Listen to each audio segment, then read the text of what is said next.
Good afternoon, ladies and gentlemen. Welcome to the Board of Supervisors meeting for Calaveras County. At this time, we'll ask for public comment. Would you like me to read the items first for closed I'm session? sorry. Go ahead, Madam Okay. Clerk. So the first item on the agenda for closed session is pursuant to Government Code Section 54957.6, Personnel Matter, Conference with Labor Negotiator Judy Hawkins, Director of Human Resources and Risk Management, regarding Deputy Sheriff's Association, Sheriff's Management Unit, Service Employees International Union, and Calaveras County Public Safety Employees Association negotiations. Human Resources Director, Board Action. Item 2 is conference with legal counsel, anticipated litigation, significant exposure to litigation, one case pursuant to Government Code Section 54956.9D2. Thank you, Madam Clerk. Is there any public comment at this time? Seeing none, then we'll adjourn to closed session.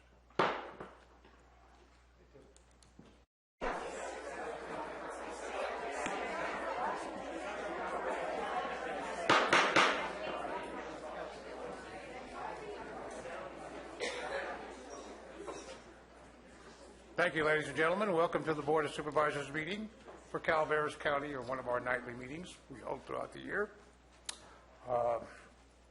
We have a couple of things we want to talk about, but first, Madam Clerk, I believe we have some reporting out to do. So the report of the closed sessions held before tonight's meeting. Number 1, pursuant to Government Code Section 54957.6, Personnel Matter, Conference with Labor Negotiator Judy Hawkins, Director of Human Resources and Risk Management, regarding Deputy Sheriff's Association, Sheriff's Management Unit, Service Employees International Union, and Calaveras County Public Safety Employees Association negotiations. No action was taken. Item 2, conference with legal counsel, anticipated litigation, significant exposure to litigation, one case pursuant to Government Code Section 54956.9D2. No action was taken. Thank you, Madam Clerk. I understand we may, are we coming through out in the lobby, folks? They needed the volume up. Okay, we'll make that adjustment. And while we're doing that, is there any members of the media in the audience? Would you please come up and have a seat? We'll get a chair for you up in the press section, press box.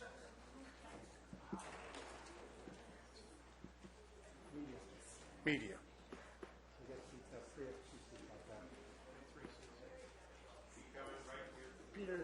We've got 3 seats right there for you, folks.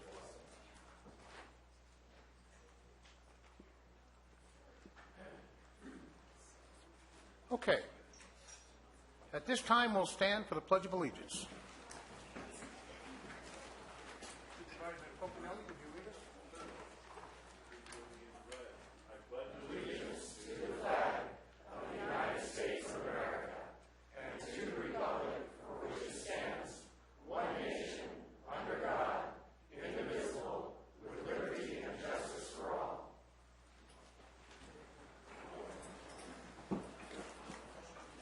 Before we continue, Supervisor Mills, I believe you have a Memorial Day message for us. So I just wanted to be sure that we oftentimes forget this, but to thank those people who take care of our cemeteries and our cemetery districts throughout the county. They have done a fabulous job in preparing each one of our cemeteries for Memorial Day celebrations, and oftentimes we don't thank them. We don't appreciate their work. So thank you so much for the volunteers that spent the time to make that happen this year. Thank you, Supervisor Mills.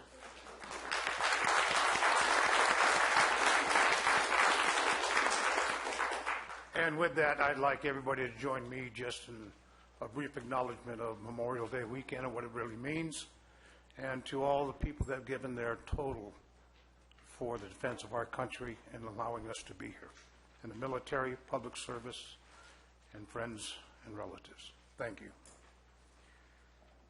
I have a short couple of announcements to make because tonight's going to be quite engaging, it looks like.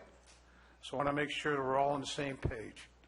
I want to remind everybody about the respect of the Chamber of Board of Supervisors, respect for the board, respect for our staff, but most importantly, respect for each one of you. That means speakers during public comment and speaking to the issues. We will be able to accommodate as best we can all those speakers, but we are short of time, so I'm going to remind everybody to pay attention to our 3-minute clock. And also, if we're able to get the message out in the foyer, I understand there's a lot of folks out there. We're going to allow only 5 people maximum standing in the door here, thank God to our fire rules. So as one person speaks and sits down, we can replace that person. But we want to make sure we keep only 5 maximum at the door. And the last note, I know it's going to be engaging and involved, but please refrain from clapping. That makes our night go a lot faster. But you can do this if you want. I don't have a problem. Just, we want to keep the clapping down, okay? At this time, I believe, Madam Clerk? Oh, I'm sorry. Oh, sorry. Madam Clerk, if I may, the next item is the recognition, but I want to make sure that the person receiving it is here, and I do believe I saw his mother just walk around. So, Sherry? Hunter, there he is. There he is, okay. Okay. Had to get all the stars here. So item number 3 is from the Board of Supervisors to adopt a proclamation recognizing the volunteer hours of Hunter Roosh. Mr. Chair, I have make sure I got this right. I have a proclamation recognizing the volunteer hours performed by Hunter Roosh. Whereas Calaveras High School's Civic Engagement Program encourages students to engage in activities within their community. And whereas Hunter Roosh volunteered his time to many organizations within the community, such as the Boy Scouts, Calaveras Food Bank, Calaveras Has Talent, West Calaveras Rotary, Calaveras Performing Arts Center, Glory Bound Fellowship, Jenny Lind PTO, Interact, CPAC, and Cal Waste. And whereas Hunter logged an exemplary number of working hours on projects which included the Veterans War Memorial in Valley Springs, bagging food and delivering food baskets for the food bank, retiring American flags with Post 104 in Valley Springs, assisting at evacuation center during the Butte fire, and cleanup at Jenny Lind Cemetery. And whereas Hunter also participated in the Boy State program as a representative of the county. Hunter is set a new standard for volunteer hours at Calaveras High School, and that's something that we are all trying to promote as a community, and it really matters to have our young people out working in our community and helping everybody out. So that is the proclamation. I would have any public comment at this time? Seeing none, oh, I'm sorry. Here goes Marty. Hello, Marty. Marty Crane, Director of the Volunteer Center, Calaveras County. We are Marty, so excited. I'm going to have you speak right into the microphone. Oh, we are so excited about Hunter. He continues to inspire us all the time. And I just wanted to say that for several years now, a small group of people at the Calaveras High have been working on the civic engagement program, and it's expanding from K through 12, so that as our children grow, their understanding of civic engagement evolves with them. So you're right, Hunter has set a bar for us, so thank you. Thank you. Thank you.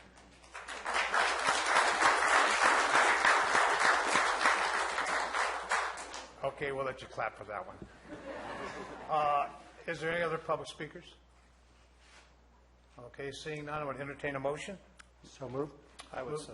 Moved by Supervisor Garamendi, second by Supervisor Mills. All in favor indicate by saying aye. Aye. Opposed by saying no. Hearing none, motion passes 4-0 with one absent.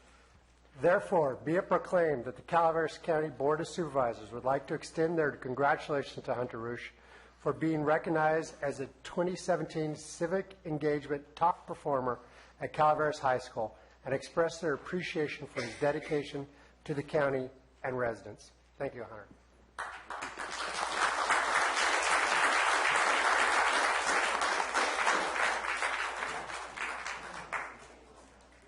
Photo op?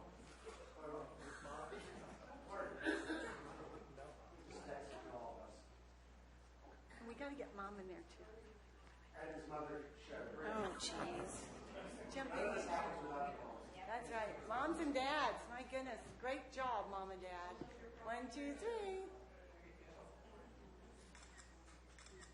Excellent. Thank you.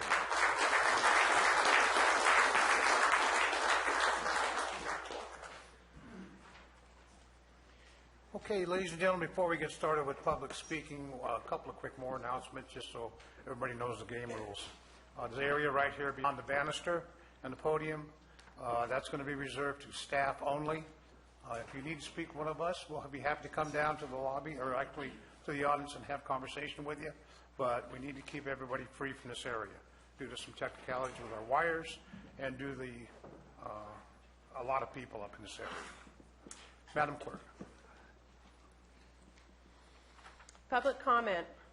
Any item of interest to the public that is within the subject matter jurisdiction of the board and is not posted on the consent or regular agendas may be addressed during the public comment period. California law prohibits the board from taking action on any matter which is not posted on the agenda unless it is determined to be an emergency by the Board of Supervisors. If public comment is completed before the 30-minute allotted time period, the board may immediately move to the next order of business. If public comment is not completed during the allotted time period, it will be continued as the last item of business in order to provide an opportunity for the remainder of comments to be heard. First person. And before you get started, I have to make one more announcement. Supervisor Clyde Clapp is not here due to a family emergency and is excused from the meeting tonight. Go ahead, sir. I just want to thank the Public Works Department for work that looks like it's getting started on Pool Station. I came in today and I didn't have to dodge 150 potholes. I only had to dodge 125. So, yeah, we're getting there. They're working on it. Thank you. Thank you, sir.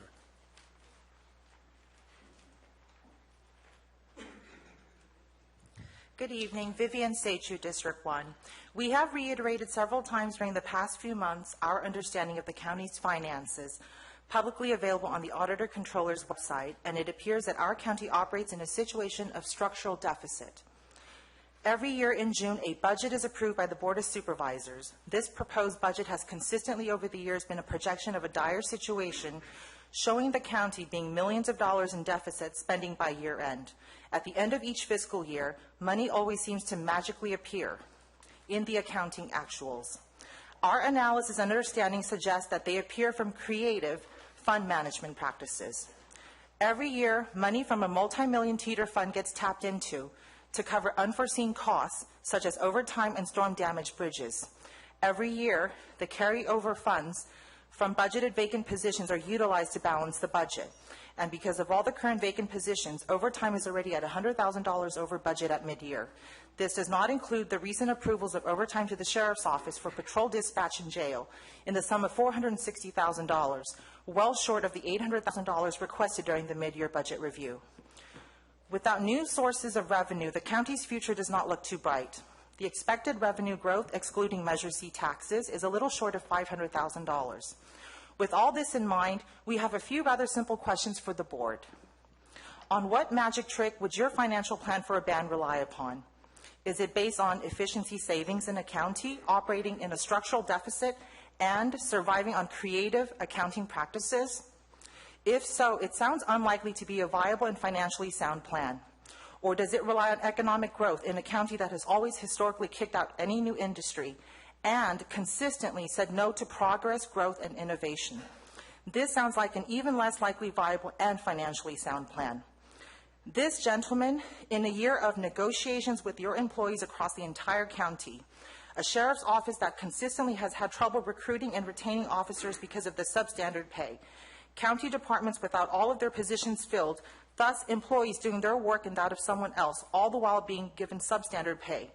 All of this resulted in the inability of the county to retain qualified employees for any amount of time, resulting further in turnover rates in the county being as high as 43%.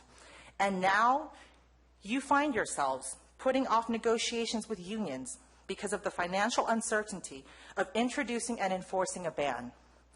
Therefore, what is it precisely, gentlemen? How exactly are you going to pay for a ban? Not just this year, but year after year. Thank you for your time and consideration. Thank you. Ben Stopper, District 5. Thank you, Vivian. Where is your financial plan for a ban? How are you going to pay for it? And how much is it going to cost the taxpayers? How much will you be drawing from the county budget? How much will you be drawing from each department budget? How about funds with restricted uses, which may have some surpluses available? For example, gentlemen, last year the rates from Cal Waste for solid waste pickup were raised substantially to the chagrin of the people. The reason this was done is because the waste is being shipped out of the county to prolong the construction of a new cell at the dump, wherein the old cell will be at 100% capacity in a few years' time. Landowners in the county have been paying $150 per year with their land taxes for operations of the dump. This $150 includes investments into a fund for the expansion of a new cell at the landfill. This fund should be in the amount of $8 million approximately, to be used solely for this need of the people in the future. How many funds would you have to commingle in order to fund a ban? Just in the first year, without consideration for the fiscal responsibility year after year. This would appear to be the only solution you would have left to consider in order to suboptimally fund a ban that is doomed to fail. This is in addition to cutting services and increasing taxes and fees on all citizens. Given the dire state of the county's finances, this is an absolute given, gentlemen. Have you shared this truth with the public? If you believe there are millions available in hidden reserves to fund your ban agenda, we hope that as elected officials you would already know that much of those monies are one-time funds and or have restricted uses. So what is it? The public have a right to know and to see your financial plan for the ban agenda. Where exactly you will be getting the money from and how exactly you intend to sustain it. We may only be a few months away from a ban being voted on. The public have a right to know the truth beforehand, that it will be them who will be footing the bill. The financial burden coupled with the social and environmental impacts of a ban will fall back on all citizens and taxpayers of Calaveras. This is guaranteed. Gentlemen, in conclusion, and to reiterate that what we have asked previously, what will be the social and political costs of all that? Are each of you ready to take full responsibility for this legacy? Thank you. Thank you, sir. Next speaker. Good evening, Joan Wilson, District 1. As you go into your study session, I would like for you gentlemen to keep in mind the people of this county, the people that have seen industries go away and what it does to the families and the people that live here. Many of them know that it is going to not only affect the farms and agricultural products of many kind, but also the ones that work on the farms, in the grocery store, prepare and serve your food, mow your lawns, care for your sick, elderly, disabled, and dying.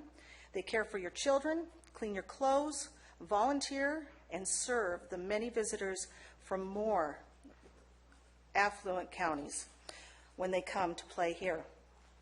Please do not burden them with footing the bill for an attempt at an action that failed for decades already. The United States government has not been able to eradicate cannabis. Do you really think you're going to be able to? And with what money? I've heard some ideas, but I don't see them as viable. So I would like to know, line by line, how are you going to fund a ban? Thank you. Thank you, ma'am. Point of order to the chair. I'll hear the point of order. I'm holding the agenda which doesn't mention the study session. Sir, would you stand up for me? Stand up so I can see who you are. Thank you. I'm holding the agenda which doesn't mention the study session. We all know what's going on. As such, I would think that speaking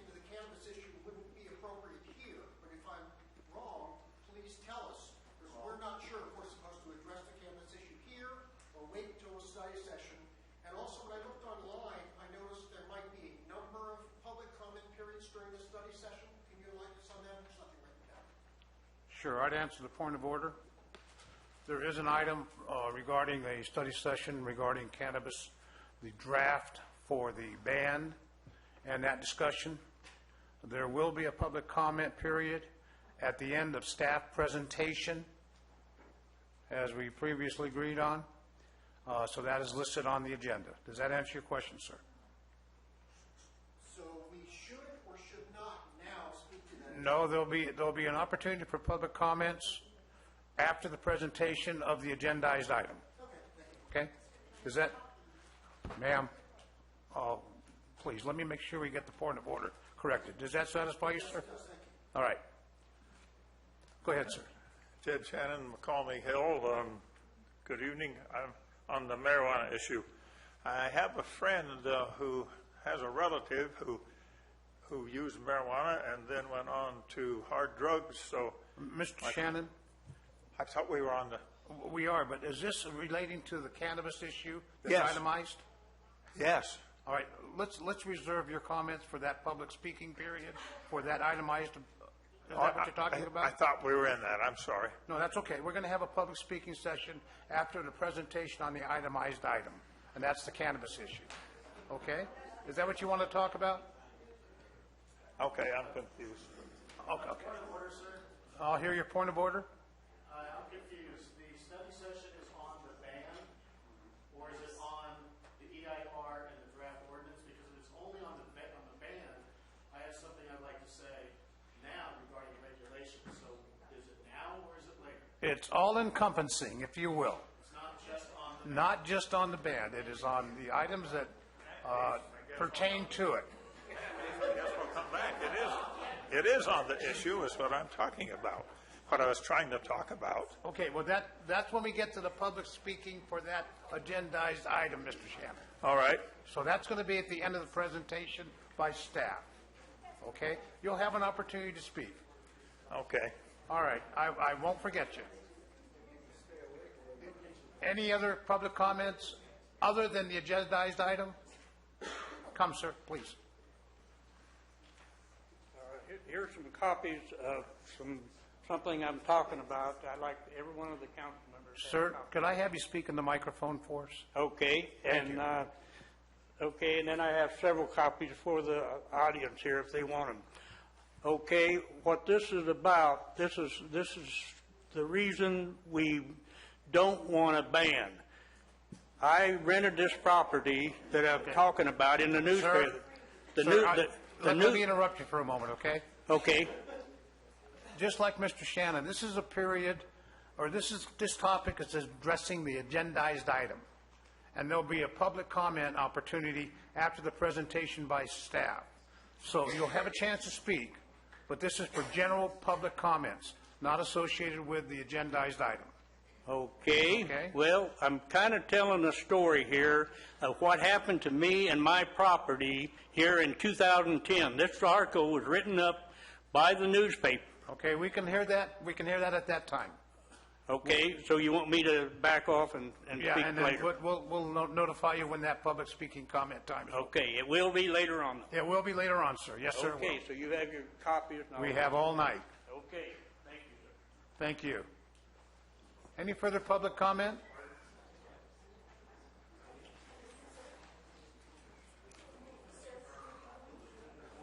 Not related to the agendized item.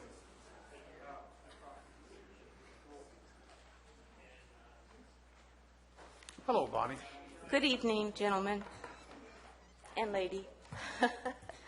My name is Bonnie Newman. I'm from Double Springs, and as you know, I'm on the IHSS Advisory Committee, and our committee is just reeling because we're just realizing that somehow in our minuscule budget of less than $6,000, apparently there's a $1,400 discrepancy of money that has been put somewhere, and we're not able to find out what it is. And as you know, the budget is winding down. If we have any expenditures, we've got to get them done before the end of the fiscal year.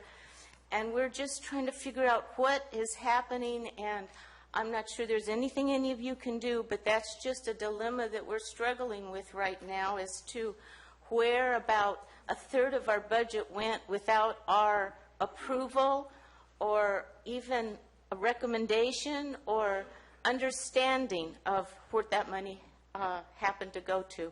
So anyway, I'm just coming to share my frustration so I don't go postal somewhere and keep things at a minimal down here so that I'm not frustrated to the max, but let you know I'm frustrated to the max. Thank you.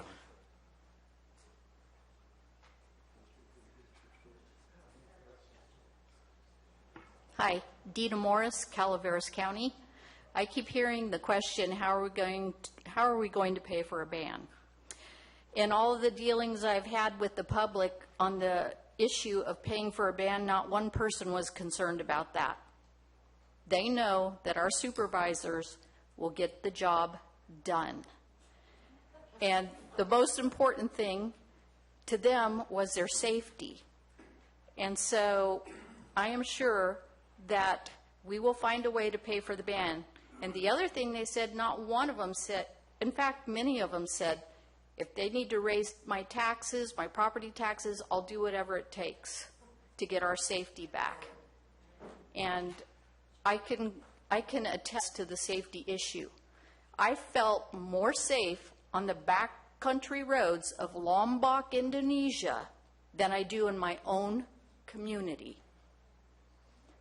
Thank you. Thank you. Point of order, please.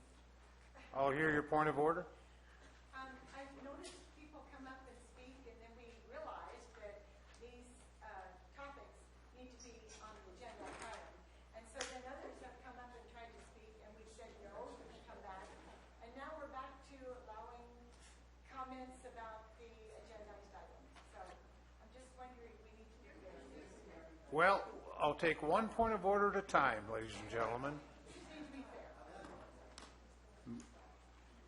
Ma'am, I interpreted that to be a budgeting item, and it was on a gray area, but I allowed to speak because of public speaking, and it is agendized item, and those folks will have the opportunity to speak at that time on the agendized item. Thank you. You're welcome, ma'am. Mr. Stauffer, do you have a point of order? Said what I wanted to say. It was on the finances, sir. You're absolutely right. And I'll give you that one for free. Thank you, Mr. Stauffer. Any further public comment? I'm going to go a little bit out of procedure here. Could we make sure that there's no public comment in the foyer? If there is, please come up to the podium. Seeing none, Madam Clerk. Wait a minute. There we go. This is public comment, sir, not on the agendized item of cannabis. Yes, I have a point of order. I wish that you as a chair, when people are speaking, could you have them please come up here? We can't hear them out there, regardless of what they're saying. We don't know what they're saying. Could you just please have them come up here and speak? I will do that. Thank you, sir. I will. Okay. Ladies and gentlemen, he does have a point. If you have a point of order, I'd like to raise your hand, stand up, and then come to the podium, and we'll address it. Fair enough? Good job. Madam Clerk. Consent agenda. Consent agenda items are expected to be routine and non-controversial. They will be acted upon by the board at one time without discussion. Any board member, staff member, or interested party may request removal of an item from the consent agenda for later discussion. Ladies and gentlemen, is there anybody in the public that would like to pull a consent agenda item?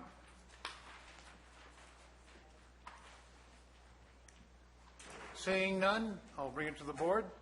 Any member of the staff or board of supervisors wish to pull a consent agenda item?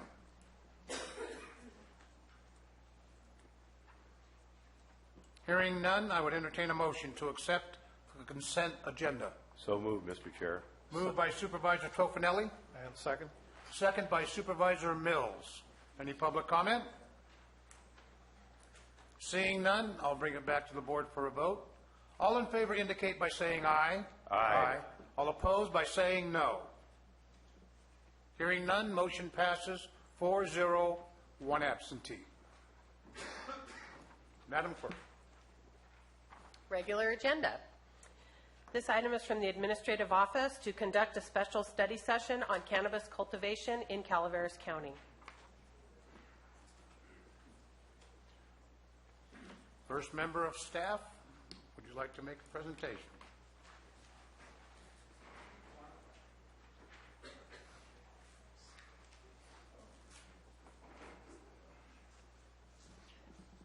Ladies and gentlemen, I'm going to remind folks once again, do like I am, speak into the microphone. And we have 2 mics there at our staff table and 1 at the podium. Thank you. Good evening, members of the board. I'm Ethan Turner. I'm a Deputy County Counsel here in Calaveras County. I represent the Building Department and the Planning Department with respect to all issues marijuana related. I'm here to address you this evening on the county abatement program.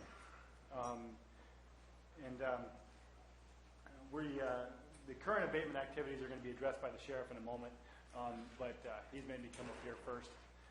So I'll discuss what's happening inside the Code Enforcement Department as things have been developing of late. As we discussed several months back, we brought forth a new and revised 8.06, the provision of the county code which governs nuisance abatement. Under the former 8.06, abatement took up to 120 days from the notice of violation, citation, order to abate, and so forth, and then appeal to an administrative hearing board, and then to the Board of Supervisors before a final order to abate would then issue. Now, under the new 8.06, the Board of Supervisors and the administrative hearing board have been supplanted by a single hearing officer. That hearing officer has been delegated the authority to levy administrative fines and to issue orders for abatement, which can only then be appealed to the Superior Court and not to the Board of Supervisors.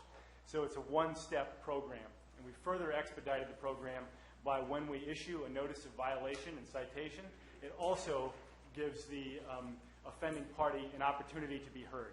So their appeal date is scheduled at the same time we hand them a notice of violation and citation.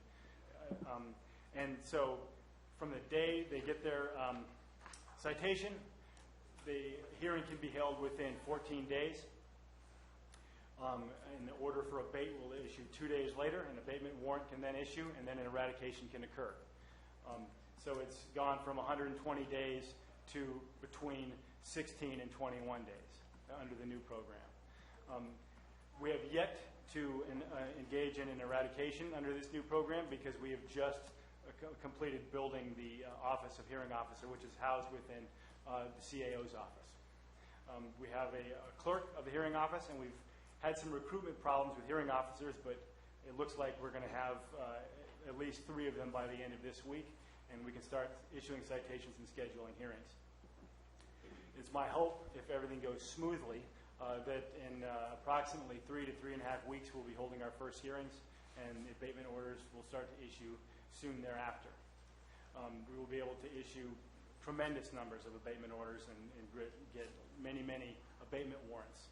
And as you might imagine, carrying out those abatement warrants involves a significant amount of manpower.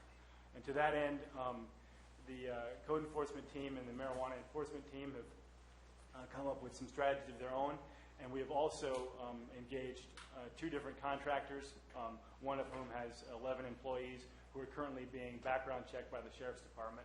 And each of them also have a variety of heavy equipment, trucks for hauling, and so that they can expeditiously cut down as many marijuana plants as possible, move on to the next site, and haul all eradicated marijuana to the landfill down at Rock Creek.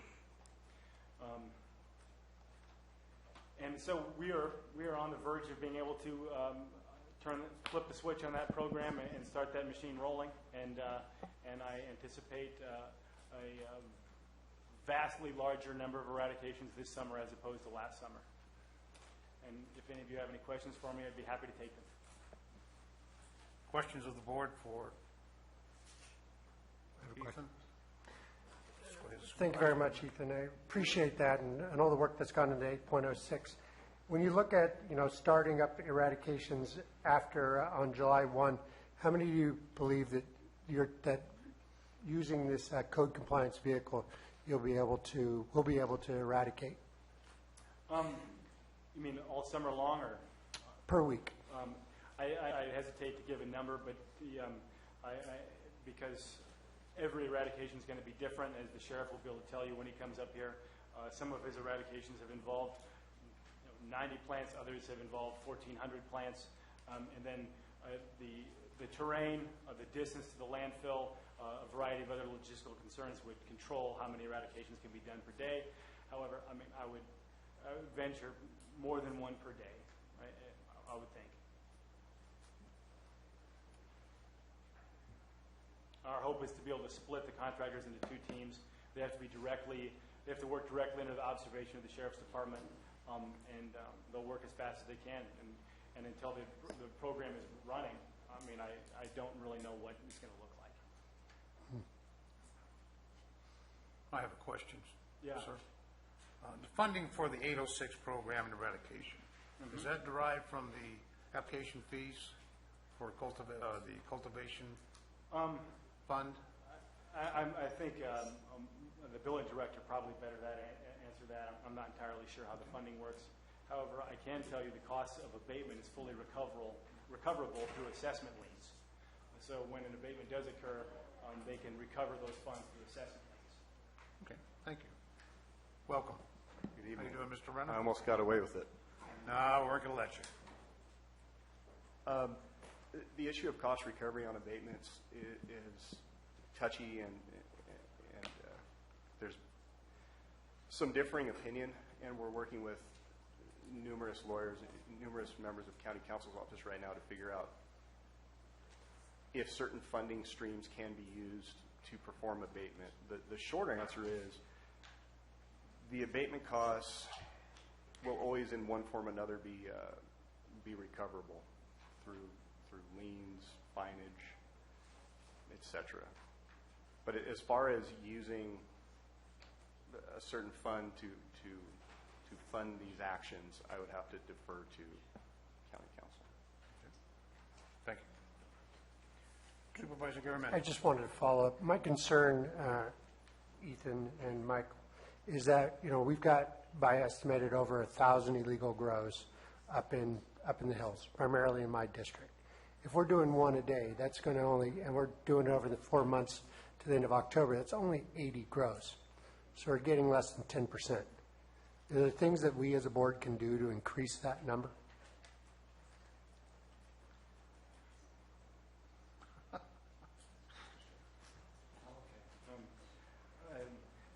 I think it'll depend on how the various departments work together in doing this, and I seriously doubt we'll only be able to do one a day. With the kind of equipment the contractors have and the number of employees they have, in a coordinated effort with the Met team and code, I would anticipate more than one per day. Thank you. Because the people I represent have real concerns about the illegal grows, and we need to give them confidence that we're going to be able to deal with it. Yeah. Without bringing in a battalion of Marines, we're not going to get 1,000 grows done this year, I don't think. Can we get a battalion? Just kidding. We're also being intentionally conservative. As you all know, we built this program as the train was rolling. It's been difficult. I expect to see much greater numbers than what Ethan is alluding to. But again, I want to be cautiously conservative until we see how the program actually pans out. I don't want to sit in front of you and say we're going to do 5 a day and fail. I'm optimistic, though. I think we'll do many more than one a day. I know as a board member, it gave me great comfort if you kept a score sheet so we could keep track of this, be accountable for you to our citizens as a board. And I can tell the board, we have many sites in the queue ready to go that are grossly out of compliance that will be abated like a snap of your finger as soon as this program's fully in place. And many of them are in your district, sir. How many in District 3? All right, that's enough. Ladies and gentlemen, I want to remind you folks, please take notes on these issues if you have questions, so we can address them during the public speaking comment period. We're going to have staff remain to answer some of those questions that you present. All right? Anything further, gentlemen? Not unless the board has any other questions for us. Thank you very much. Your next presenter?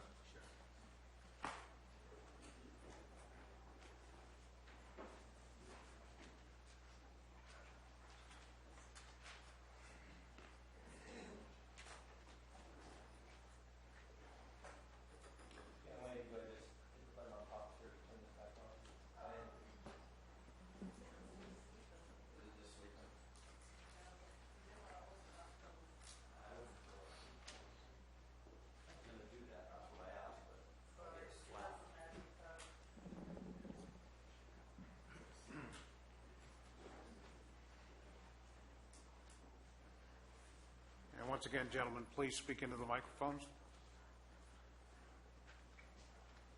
Good evening. It doesn't like me. How's that? Good evening, Sheriff DiBasilio. I have a little slide presentation that we're going to go through, and then we'll answer any questions when we get done. That's our shoulder patch, just so you know. These are some of the problems that we're having with the current ordinance. Again, this goes back to the past board. It was assumed by the county that growers would harvest once a season.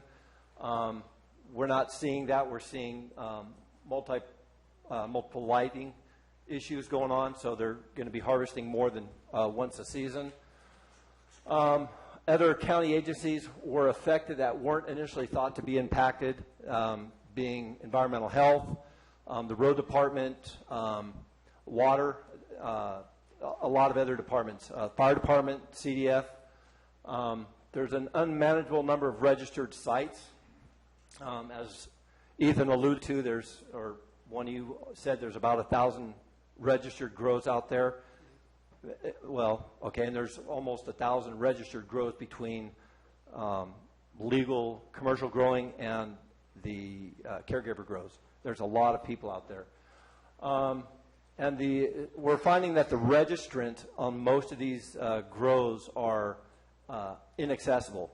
They're out of the area. We're having a hard time contacting them. The ordinance allows for growers from all around the world to cultivate, basically what I just said. There's no stipulation that they have to be a resident of the county.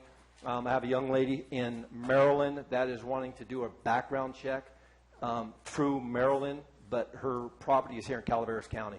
Makes it a little difficult to make sure they are who they say they are. The non-Butte Fire victims are residing in trailers in substandard conditions. Part of the urgency ordinance was that they could live on the property in a trailer for up to 2 years if they were a resident that got burned out. We're finding that people that are not residents that have purchased properties are living on the grow sites. And I will say that most of these are illegal grows, but there are some registered growers that are still living in trailers that should not be, because they were not burn victims, Butte Fire victims, excuse me.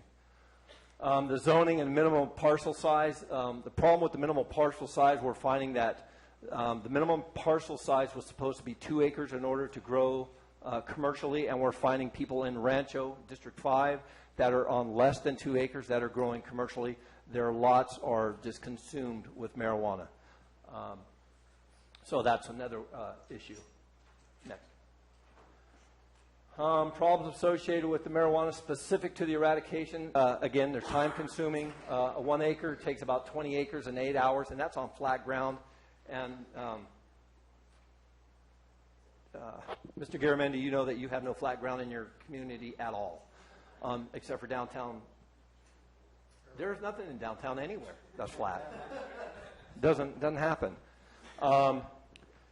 With that brings the workers' comp problems. We're all working with sharp tools, chainsaws, machetes, trying to eradicate these plants is causing a problem. There's protective wrapping on the plants, and it's not really protective wrapping. The folks are using either metal wire mesh or mostly plastic wire mesh to hold their plants up because the buds are getting so heavy that they're breaking limbs off. So they're using that stuff, and we can't just cut that stuff down with a chainsaw. It wraps up in a chainsaw. There's exposure to pesticides, herbicides, and other unknown chemicals. We don't know what these folks are using on their sites. The terrain and the trees are not allowing for heavy equipment to get in there. As County Council alluded, we are looking at utilizing contractors. The problem with that is that some of these sites we're not going to be able to use that heavy equipment. It's going to be labor intensive no matter what we do. It's just not going to be possible to use equipment on all of it. Then there's a cleanup of the pesticides and the herbicides. Environmental health has to get involved, possibly DTSC. And for those that you don't know, that's Department of Toxics and Substance Control. And the investigative portion is time-consuming and methodical. It takes a lot of time to do everything we do prior to going out and during and follow-up on each one of these cases. The cleanup can only begin after the investigation is complete, and my question is, who's responsible for the cleanups of these sites? Is it going to be county? Is it going to be the property owner, or is it going to be the registrant? I don't know. It doesn't impact me, but that's an impact to the county. This is one of the sites we located back in July last year. That's a drying station. This is another site. You can see the difference in the sites. They use bamboo to also hold up their plants along with the wire mesh and the plastic mesh.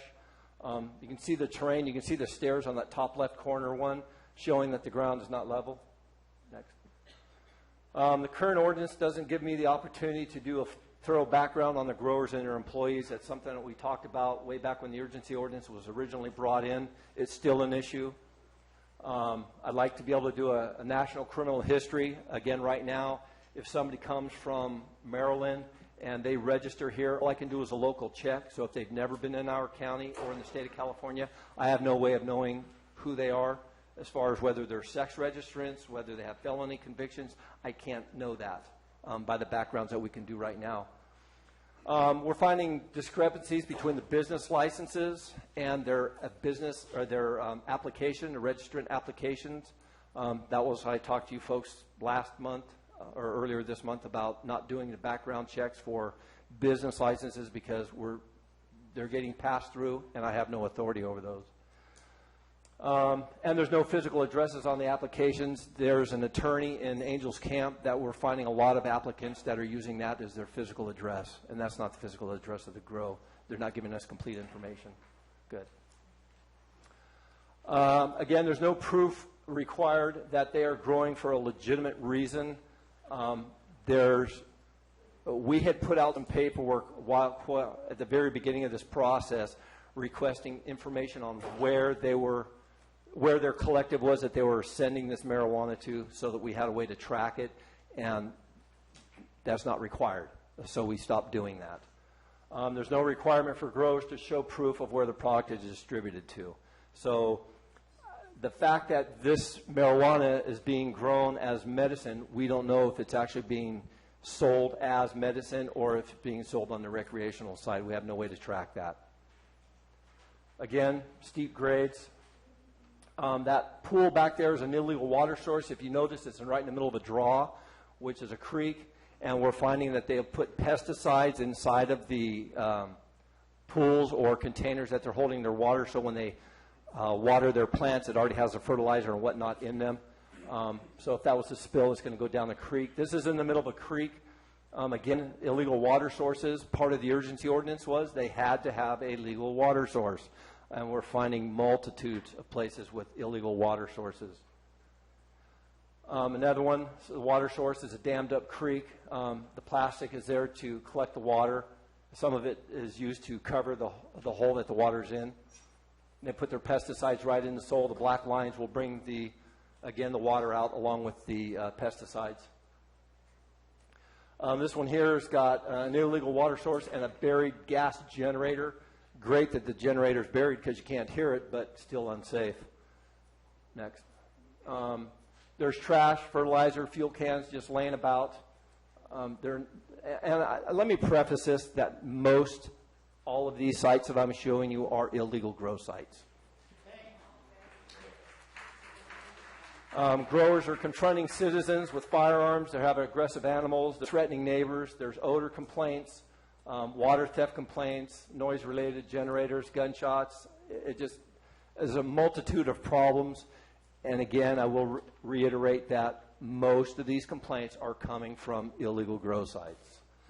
There are legal grow sites that we're getting complaints on, so it is even across the board, but more are coming from the illegal side. Good. Oh, you did. Okay, due to the number of grows, many growers are left with excess product. We've found some BHO labs. You've seen those in the newspaper. I've got some pictures to show that directly.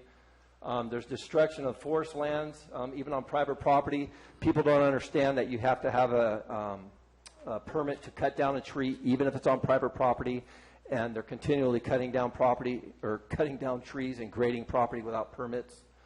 There's potential for water contamination from these chemicals, as you saw in the draws and the creeks. And we're getting a flood of illegal growers because their mentality is that we'll never be able to enforce the laws or the ordinance, and they're willing to take that chance, and they're going to grow anyway. This is a butane honey oil, the BHO. Those bottles on the left-hand side, just to give you guys an idea, those are like the same size as a 5-gallon of propane. So those that are familiar with those, that's the size of those. These are containers that were located. Just more BHO stuff.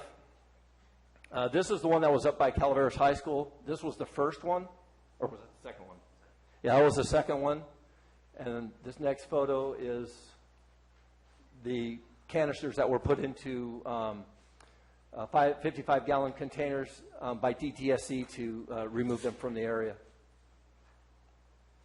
We had an electrical fire at one of the sites. You can see right where that little tree is in the middle. That's some type of a makeshift box for their connection of wiring, just laying on the ground in dry grass.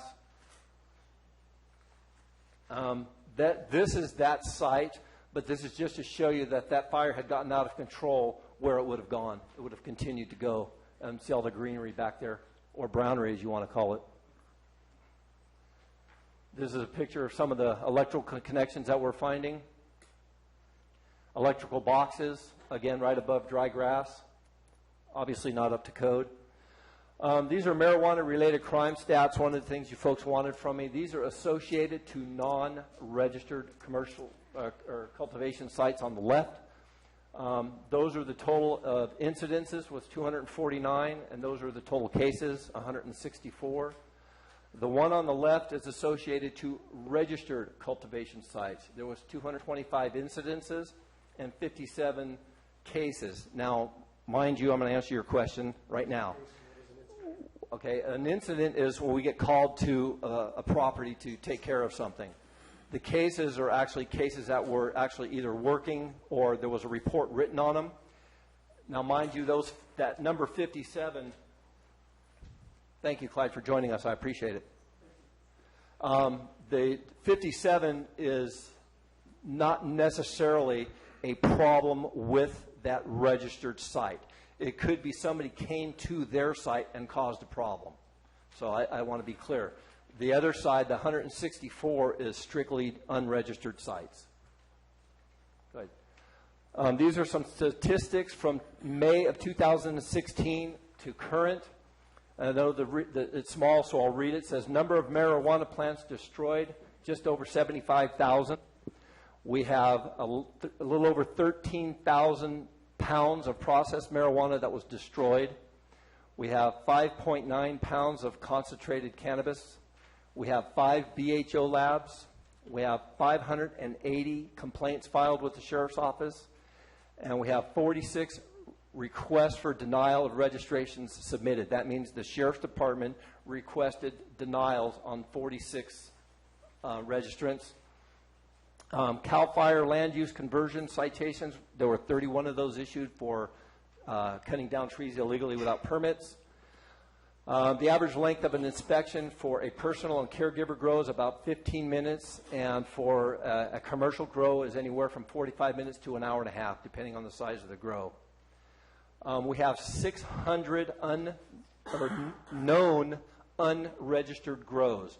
Now, mind you, that is a conservative number, in my opinion, for the simple fact that there are grows that are underneath the canopy that we still can't see via aerials. So this is what we know is unknown.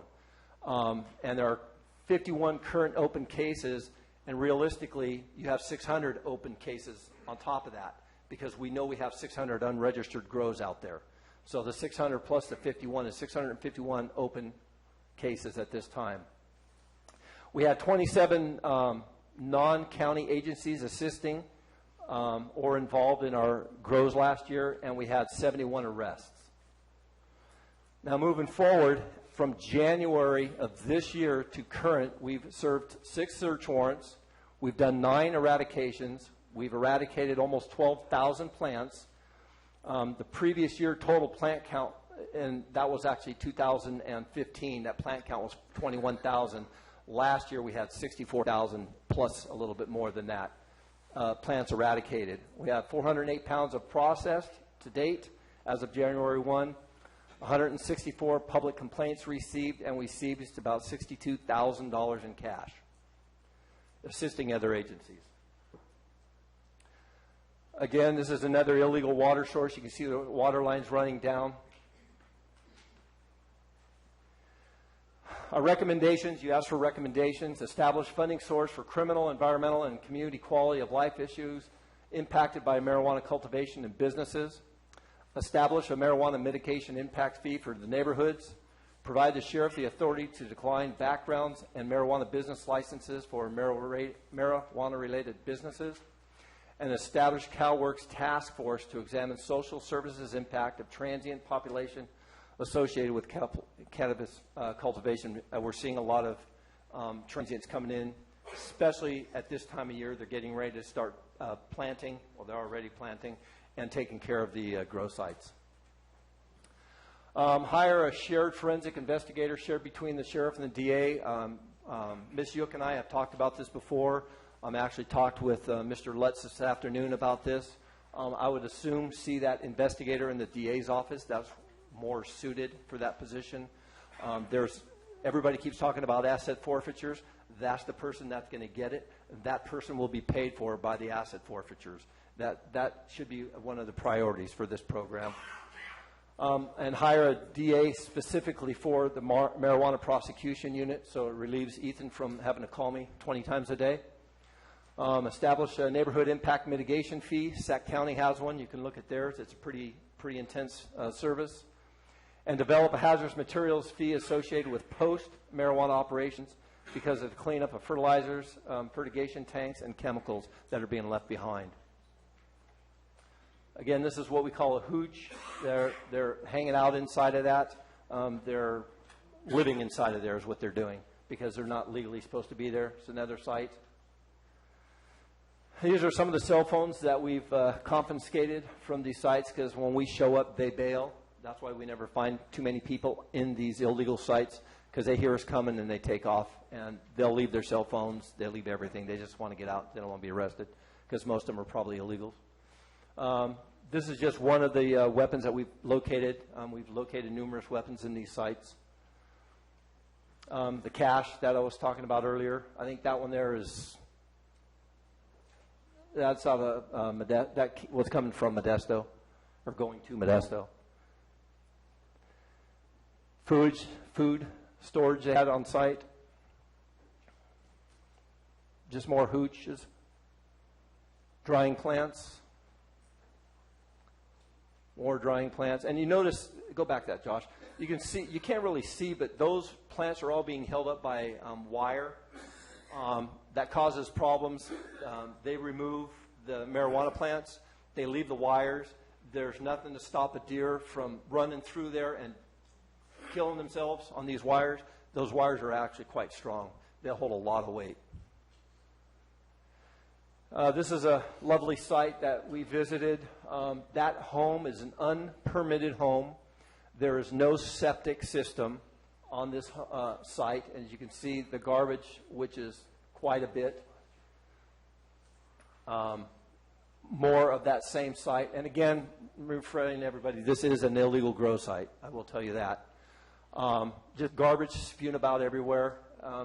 This next slide, these are the pesticides that they leave laying about. And remind you, as anybody knows, when you drain out a container, not everything comes out. So they don't put the tops back on them. They throw them in a pile. They drain out into the ground. The rainwater comes. The rainwater takes it down into the creek, and then it goes wherever it continues to go. This is a little disturbing if you were ever there, because as you see the stairwell here on the bottom of this picture, it's very deceiving how steep this site actually is. But if you see the plant area right in here, see all that debris? Well, if you follow that upstream, up in here, there was this is that site that had an unpermitted building on it. Well, because there was no septic system, these folks built a platform out over the edge of this embankment and cut a hole in the middle of the floor. And I'll leave it at that. Next picture. This was at that site where we eradicated quite a bit of marijuana. And I think that's about it. Questions, comments, concerns? Supervisor Mills. Sheriff, thank you for the work that you and your department is doing. And at times I'm sure that it almost feels insurmountable, but eventually I think we'll get there.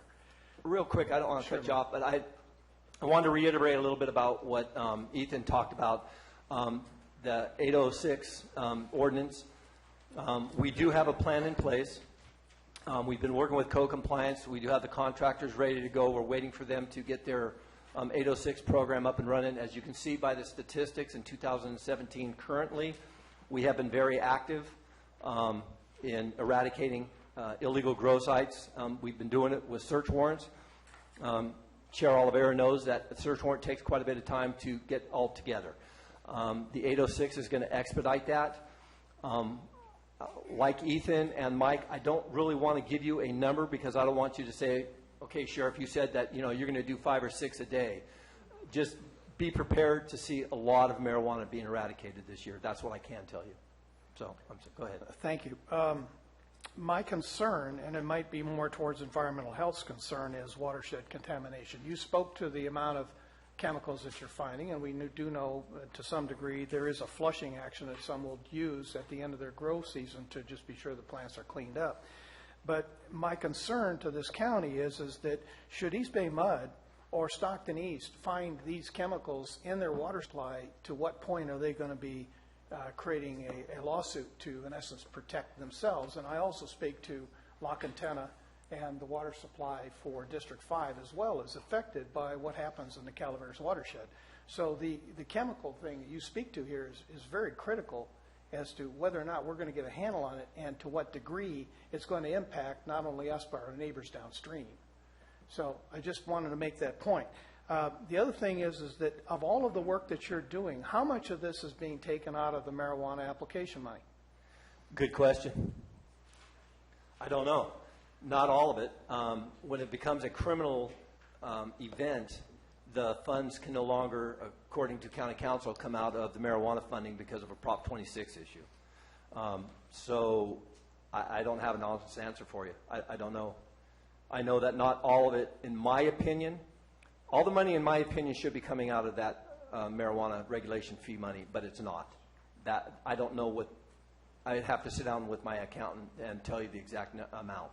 So partially of how you're going to pay for it is we're already paying for it to some degree because of the amount of money that's being expended from your budget to take care of this. It's not being reimbursed fairly and equally to those that you're trying to take care of. Well, the funds are coming. The funds that cannot be pulled from the marijuana fees are just coming out of my budget. So if Sergeant Crabtree goes to a site, and I'll use the airport for instance, because that's a prime example. We were there to do inspections. We showed up to do the inspections up until the point that they decided that they needed to get a search warrant. It was all marijuana fee related. The minute it became a search warrant issue, it became a criminal issue which took it out of the marijuana fees. Which involved, not to get into details, but how much staff time, this was days of work that you did then as a result of that, correct? Yeah. Taking up a lot of your staff time and a lot of expense there that was not properly delegated. You spoke to the transient costs. That's kind of interesting because I don't think that we really fully understand the cost to our welfare system, to HHS, and to other agencies from the transient population that's come in as a result of this that does not have a reportable income. Yeah. I don't know if there's a way to track to find out if the transients, and I don't want to call them transients, residentially challenged is another good word, I guess. I don't know if they're impacting our programs at this point. I know that most of them that come up here are going to a grow site and they're staying on site. I would assume. I don't know. You know what assume means. So I don't know. I don't know where they're going. I know I'm seeing a lot of transients in the area, but that doesn't mean that they're living on the streets or not living in our doorways. I haven't seen that, but I know that there's a lot of people from out of the area. I mean, God, go to Craigslist and you can see they're advertising to come and trim marijuana in Calaveras County. So whether they're putting them up at their properties or not, I don't know. And again, a lot of those, and I've talked to some of the legal growers, the ones that are registered and have nice sites. They're taking care of their people because they're employees. The ones that are just showing up and looking for work are typically going to the illegal grow sites. But I don't know if there's an impact to the community and to our system. I don't know if they're accessing that program, those programs. Well, again, I'm really concerned about the water, the quality of water, what that watershed's going to look like, and if we don't get a handle on it in the next 4 or 5 years, so to speak, as to just what level of contamination we're going to be faced with, and then the legal responsibility we're going to have as a county to clean it up. So just making a point. Thank you for your comments. Yeah. Supervisor Garamendi. Thank you, Sheriff. Thank you, Sergeant Crabtree, for coming down here today. He was ordered to come down here. He didn't have a choice. He's always in my district. Good to see him. I wanted to, a couple quick questions. How are we coordinating with building department? I know, building department works for the board. You work for the voters. How is this coordination working between the two groups? In what aspect with the building department? Well, the building department's doing the paperwork side of it. They're doing the paperwork. They've got their contractors go in and do abatements on No, code. that's different. Building department is code compliance is one that's dealing with that. Yes. So code compliance is going in and dealing with that. Are they going in? Are you guys going as a team, or are you guys working in parallel? No, we're going in as a team. We actually have one of their officers in our office with my detectives and my MET team so that the coordination is right there. We're not playing phone tag. They're not playing email tag. And they've been working closely to work with Ethan to get the 806 portion put together, too. So you feel that's a good partnership? Oh, absolutely. Okay. Yeah, we've been on board with each other for quite a while to coordinate all this. And we actually had talked to Mr. Lutz about purchasing some items that he brought it to our attention to be better to rent it and or get the contractors, which we're doing, which is going to save the county money in the long run and be a lot faster. We were looking at utilizing the road department, but the problem with using the road department is that when they're helping us eradicate, they're not working on our roads and our bridges, and that's a priority right now. So this is actually going to work out quite well. Great. Yeah, I mean, it's a lot of labor in there. Supervisor Mills mentioned the water quality. Fish and Game, Fish and Wildlife are responsible for that for the WCB. Are they part of our team? Are they coordinating? They got any men up here as well? They are. Women? They're working with us. Absolutely. Okay. So they would do the criminal prosecution for water, correct?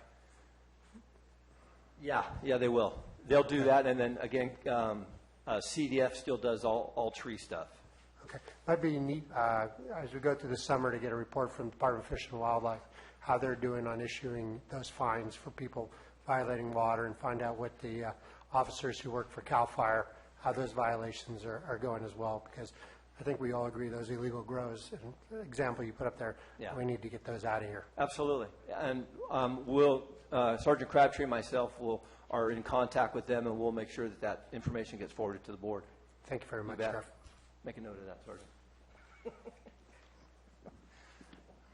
Sheriff, I have a couple of questions. Our study session here is focused on the, if you will, ban draft. What would happen if that's successful? What would happen to this program? Which one? If the ban came into If play? Calaveras County elected to go the total ban operation, how would that affect our enforcement efforts? Now, you know, you and I have had a lot of conversations, and it's always geared about where are we going to get enforcement? Well, I've said before, and I'll say it again, that no matter what the county does when it comes to marijuana, whether they ban it or whether they regulate it, my department is going to be steadfast in eradicating the illegal grows. I'm going to use the word assume again because we know what assume means, but my assumption would be if this county did put a ban into place, that the legal growers would not be here, so there wouldn't be an issue with legal growers. It would all be illegal growers. But my job is... How would that affect your enforcement efforts? Depends on what the If all the grows were illegal, how would that affect your enforcement efforts with the resources you have available? With the resources I have available right now, we're going to continue to move forward like we are doing right now. It wouldn't change the way we're doing business. We would continue to move forward. Our job is to protect this community, and that's what we're going to do. And with code compliance assisting, because they're still going to be part of it, because 806 is still going to be part of that, we would still be moving in a forward direction. I would think that some of the illegal growers would leave. I would think that the legal growers would leave and find other avenues to grow their product. So that would leave us with just the illegal growers. And we would continue to move forward as we are now. It's not going to change the way I do business. Okay. Thank you, Sheriff. Any other questions? Supervisor Tofinelli. Yeah, I have a question, and thanks for the questions you guys asked because it was on my list. But, speaking in the mic for me, please. I have. Thank you. You had up there on your slides a list of recommendations. Yeah. Or a wish list that you'd like to see done. One of them was setting up a fund. Is there some number that you have to initially start that fund in your head that you... Which fund are we talking about? I think there was 4 of them up there. Well, there was one for eradication. Go back to that. Well, we have a short break. break There was here. the first one, I think, on the list that you said set up a fund. Funding source for criminal, environmental, and community quality life issues. No, that's the one you're talking about, right? Yeah. That one. Mm-hmm. That one right there. Part of that funding source could come from the asset forfeiture program. Mm-hmm. But if we were to initially set up a fund, because the asset forfeiture isn't going to be just appear, there would have to be some initial funding in that. So what I'm getting at is, do you have a number somewhere that you've thought about to set up and establish that fund? I do not have a number at all. Okay. All right. That's fair. Thank you. Thank you. I'd like to take just a quick note here. Supervisor Clapp has joined us. Thank you very much, sir. Yeah, I appreciate your emergency status. I'd like to note that our general manager from CCWD is sitting back there. Thank you for joining us. Appreciate it, Dave. Any other further questions of the sheriff? And Mr. Chair, I just have a follow-up question to your question. Sheriff, you said that your programs would continue the way they are, but part of your MET team, marijuana enforcement team, is funded by cannabis dollars. Correct. How could you proceed the way you are now if those dollars don't exist? I We'd would hope- obviously have to shift things, correct? I would hope that the board would continue with the marijuana enforcement team. It would have to be a general fund contribution, obviously. Okay, so not exactly how we're doing it today, but Yeah. you could, if you had the money, continue the way you are, Yes. but without the code enforcement aspect to your team, because they would not have money. Is that correct, Mr. Renner? Well, that's up to Mr. Renner on whether he wanted to dedicate somebody to that. Right.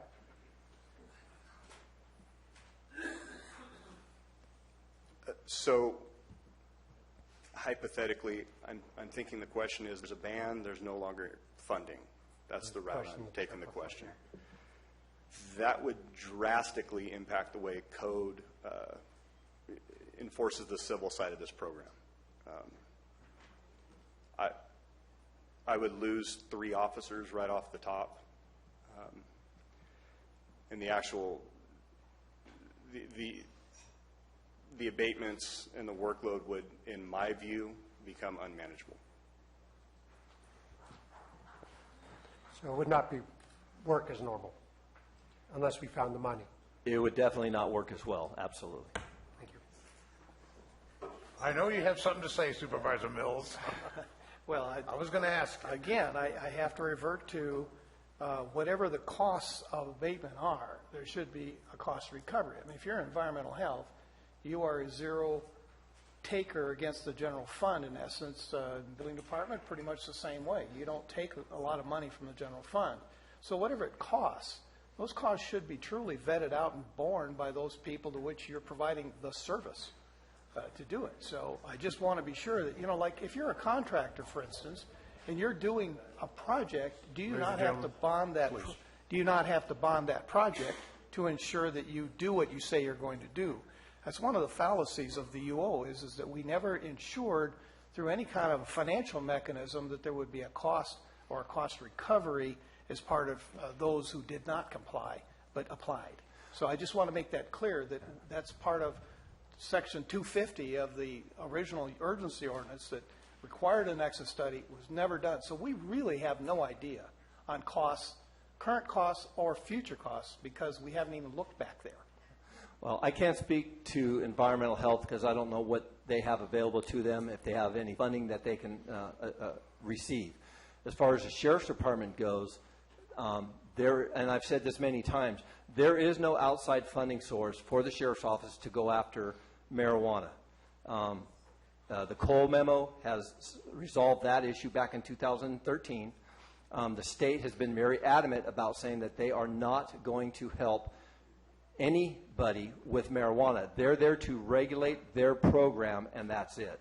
So, and again, I've said this before in public forum, and I'll say it again. If somebody knows where I can come up with some money, either outside of this room, to do this, please tell me, because I don't know where it's at. Because the state's not going to help and the feds aren't going to help. The bottom line is my job is to protect the citizens, and I'm going to continue to do that. Now, without the regulation fees, it might take me a little bit longer, but I am still going to be moving in a forward direction. Just one more question. You mentioned asset forfeiture, and obviously liens would be put on the property to cover the cost of abatement.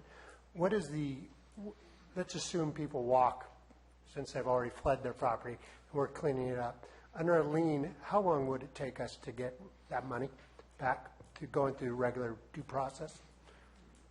That's not a question for me. Counsel?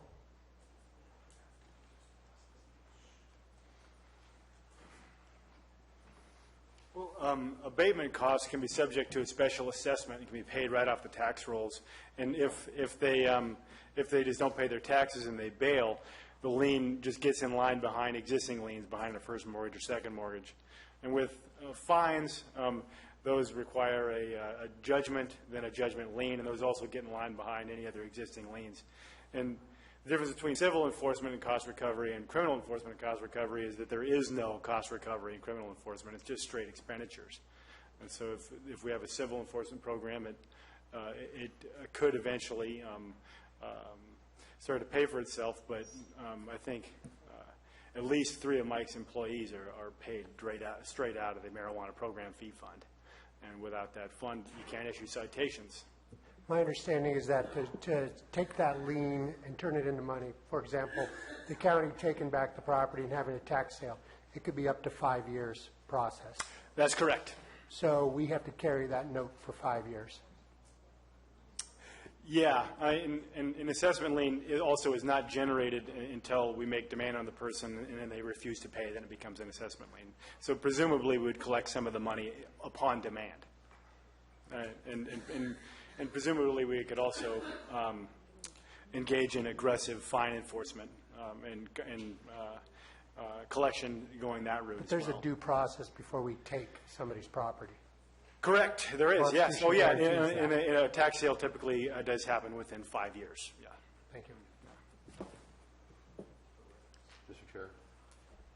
Supervisor Stofanelli. Mr. Renner, you mentioned 3 code enforcement officers as part of that program. Do you know the annual cost of those 3? I should. We just did the budget, but not off the top of my head, no. Okay, I'll find out. Thank you. I'll get it to you.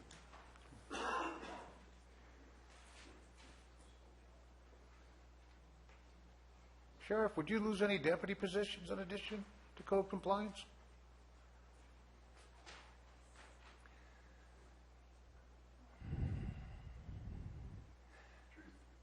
As it stands right now, I have 4 vacant positions. However, actually I have 5 because I just had one that quit and went to San Joaquin County. So I have 5 vacant positions, and I have 3 people in the academy, and I'm actually going next week down to the academy to try and recruit 2 more to fill those 5 positions that y'all gave me for my recruit program. So once those recruits come out and they're sworn deputies, that would fill me to the position I'm at right now, which would be full at 51 deputies. Now, let me be clear on those positions. I have 51 deputy positions. However, I have 4 people in the courts working, and then I have 4 people in my MET team. So there's 8 positions. Those 8 positions are the 8 positions that are no longer in existence, the ones I talked about that were frozen years ago. So technically, if I hired these recruits and the marijuana ordinance went away, unless you folks gave me my 8 positions back that were taken years ago, I would have to lay off 8 people because I wouldn't have positions for them. And that's worst case scenario? Well, Or is that real life? No, that's real life. Unless you gave me those 8 positions, I would have 8 positions that I would have nowhere to put them. So 8 deputies would be laid off, along with 2 sheriff's techs that are doing the paperwork for Mr. Crabtree here. So it'd be a total of 10 people that I'll be laying off. Any other further questions of the sheriff and the Met team, Supervisor? I got that right. Thank you very much. The next presenter, if there is one.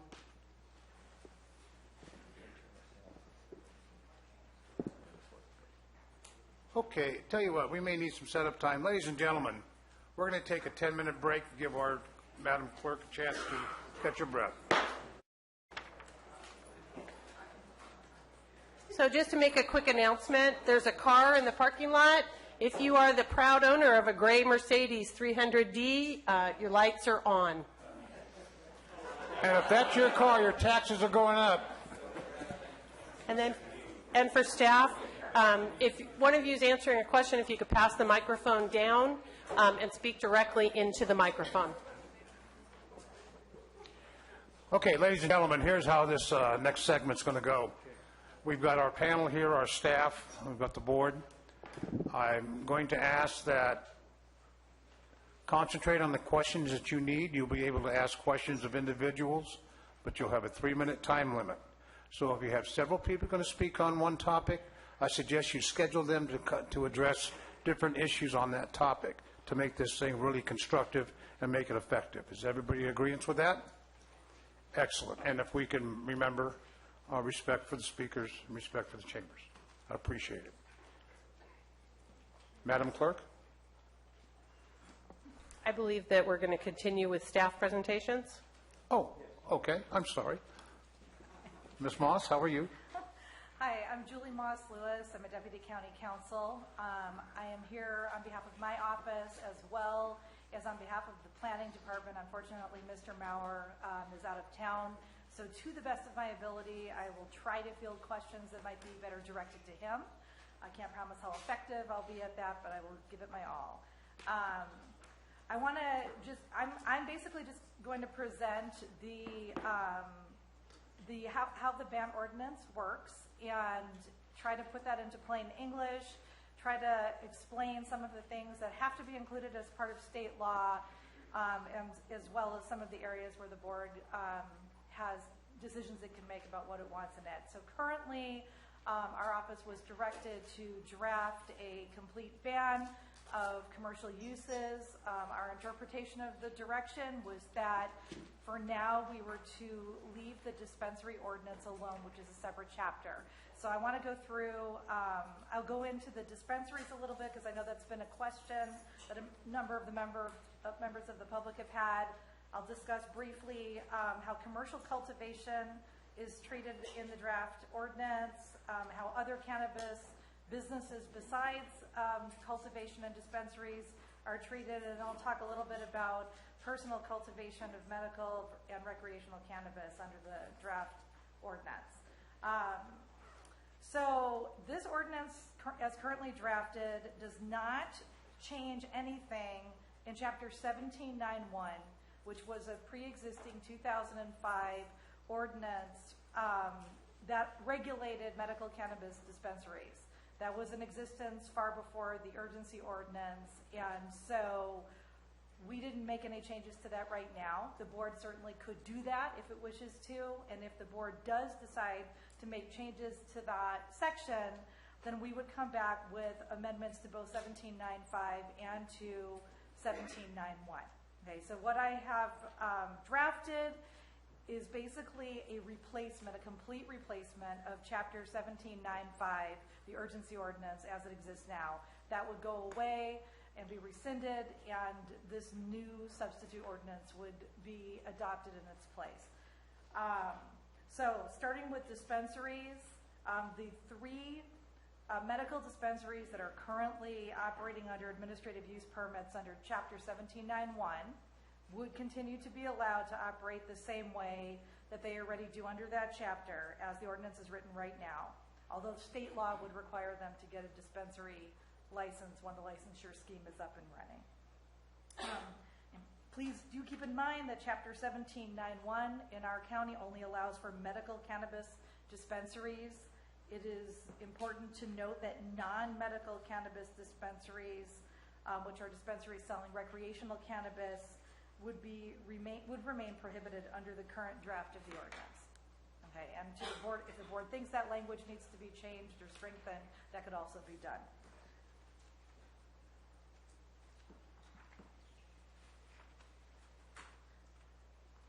Okay. Another thing to keep in mind is that even if the dispensary ordinance is not changed, under current state law, medical cannabis dispensaries and commercial cultivators of medical cannabis that are part and parcel of a dispensary will be still required to get a state license, which will not be issued unless the county signs off that they're compliant with the local permitting scheme, and that's for medical cannabis dispensaries. Recreational cannabis does not require that express permission from the county. So to the extent the board wishes to maintain medical cannabis dispensaries, they will be required to get a state license as well with our blessing.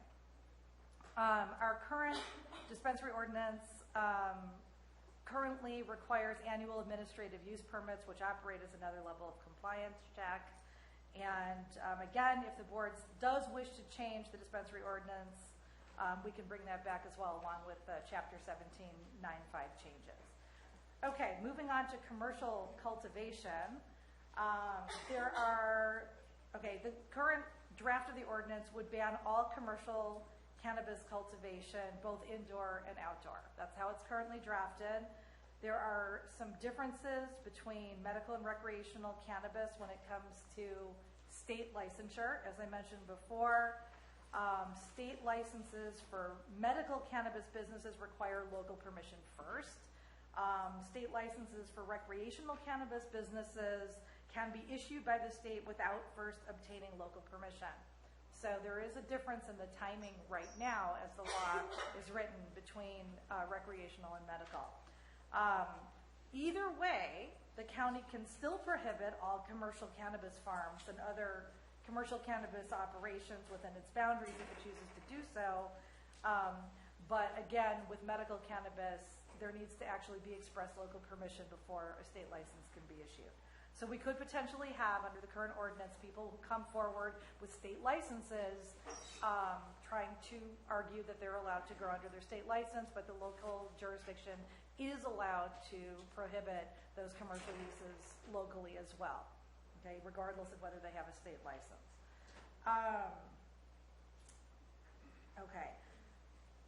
Under the ordinance as drafted, all cannabis farm registrations or application pending certificates that are currently in existence will expire 90 days after the ordinance goes into effect, which means they would have to stop all cultivation activities by that time. This is something that the 90-day leeway period was anticipated in the urgency ordinance, and we're carrying that through here in the current draft ban. A permanent ordinance becomes effective 30 days after it is adopted by the board. So the date of enactment is actually 30 days after adoption. So effectively, this would mean cannabis farmers will have 4 months to stop all cultivation activities after the day the board adopts the draft ban.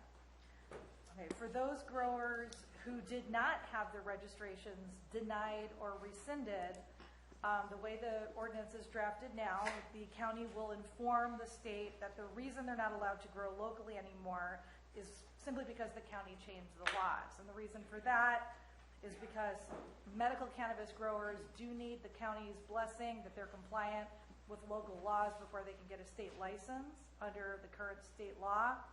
And because we have issued temporary permission to grow, and we're taking it away, we would want to make sure that the state understands that these people who actually applied and did not get rejected, they did not, through any fault of their own, have their license or their permission taken away. And so in fairness to them, we would let the state know that this was a political decision, policy decision made by the board, and they would be able to then get a state license and move elsewhere and not have any impediment to getting a license for growing elsewhere. Okay, other cannabis businesses besides cultivation and dispensaries, under the current draft ordinance, all of the other commercial cannabis operations that the state has legalized and is licensing would also be prohibited within the county. That would include manufacturing, including edibles, hash oil, etc., laboratory testing, wholesale distribution and storage, wholesale transportation, and cannabis nurseries. Things to keep in mind that the state requires, state law currently prohibits the county from banning any through traffic on public roads by licensed transporters that are delivering cannabis from one county to another. But the ordinance would prohibit delivering wholesale product to or from points within the county. Also, if the county wants to continue allowing medical cannabis dispensaries to operate, but wants to prohibit them from delivering product to patients, it's important to understand that delivery is different from distribution or transportation under state law. If the county wishes to ban delivery, it will need to expressly do so in either the dispensary ordinance or in the current ban ordinance. State law says that the default is delivery is allowed unless the local jurisdiction expressly bans it. For personal cultivation of medical and recreational cannabis, this is an area where current state law is in flux. We had a statutory change with the Medical Cannabis Regulation and Safety Act, and then we had recently Prop 64, which has some different ways of handling personal use, personal cultivation. So right now we have 2 separate tracks for these, which the state is trying to harmonize, and I expect in the next several months some laws will come out that will further harmonize these things, because there's some non-intuitive state law that's in play right now that the board should be aware of. For example, a medical cannabis patient can grow up to 100 square feet of canopy for personal use under state law, but counties do have the right to ban all cultivation of medical cannabis even for personal use. Under Prop 64, for recreational cannabis, state law does not allow counties to ban recreational cannabis cultivation. So we have an ironic situation where the county can ban all medical use, but can't ban 6 recreational plants. That's where we are right now. I don't expect that to stay the law, but that is the law right now. This current draft of the ordinance, because that it doesn't seem consistent, and I don't think that that disconnect is going to remain the law, I've drafted this so that 6 plants is 6 plants, whether it's recreational or medical. It would be up to the board. The board could choose right now to ban the 6 medical plants if it wanted to, but to remain consistent, it's been drafted where there's just 6 plants indoors allowed, the minimum requirements under state law for recreational under Prop 64. And basically, I just added medical as well to that. Again, that's a board decision. Under Prop 64, the recreational cannabis that has to be allowed, the state requires the counties to allow this to be grown indoors or in an accessory structure to a dwelling. And beyond that, the county can impose reasonable regulations on how that's grown and how that works from a safety perspective. Counties can still prohibit outdoor cultivation of recreational cannabis, and so this current ordinance allows only 6 plants indoors, which is the minimum under state law. Okay. Also, the counties can limit the number of plants grown indoors to 6 per residence, regardless of how many recreational cannabis users live in the residence. So currently drafted, the ordinance limits the plants to 6 per residence, regardless of how many people are living there, and regardless of whether they're medical or recreational users. Let's see. Okay, unlike medical cannabis, state law concerning recreational cannabis focuses on the number of plants as opposed to the canopy size. So this is another disconnect. For medical cannabis, it's 100 square feet of total canopy area. For recreational cannabis, under state law, it's 6 plants. And so the way this ordinance is written, there is a 6 plant limit, but for those who are growing medically, they are also required to keep those 6 plants within 100 square feet as required under state law.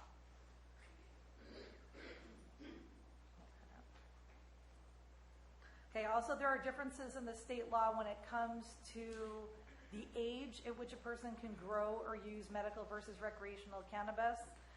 Medical cannabis patients can grow and use cannabis under state law at 18 years of age and even younger with parental permission.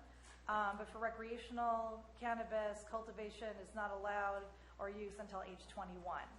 So, and so the ordinance reflects those limits. The draft ordinance attempts to limit cultivation of medical and recreational cannabis to the fullest extent allowed under state law, while also imposing reasonable regulations to protect health and safety.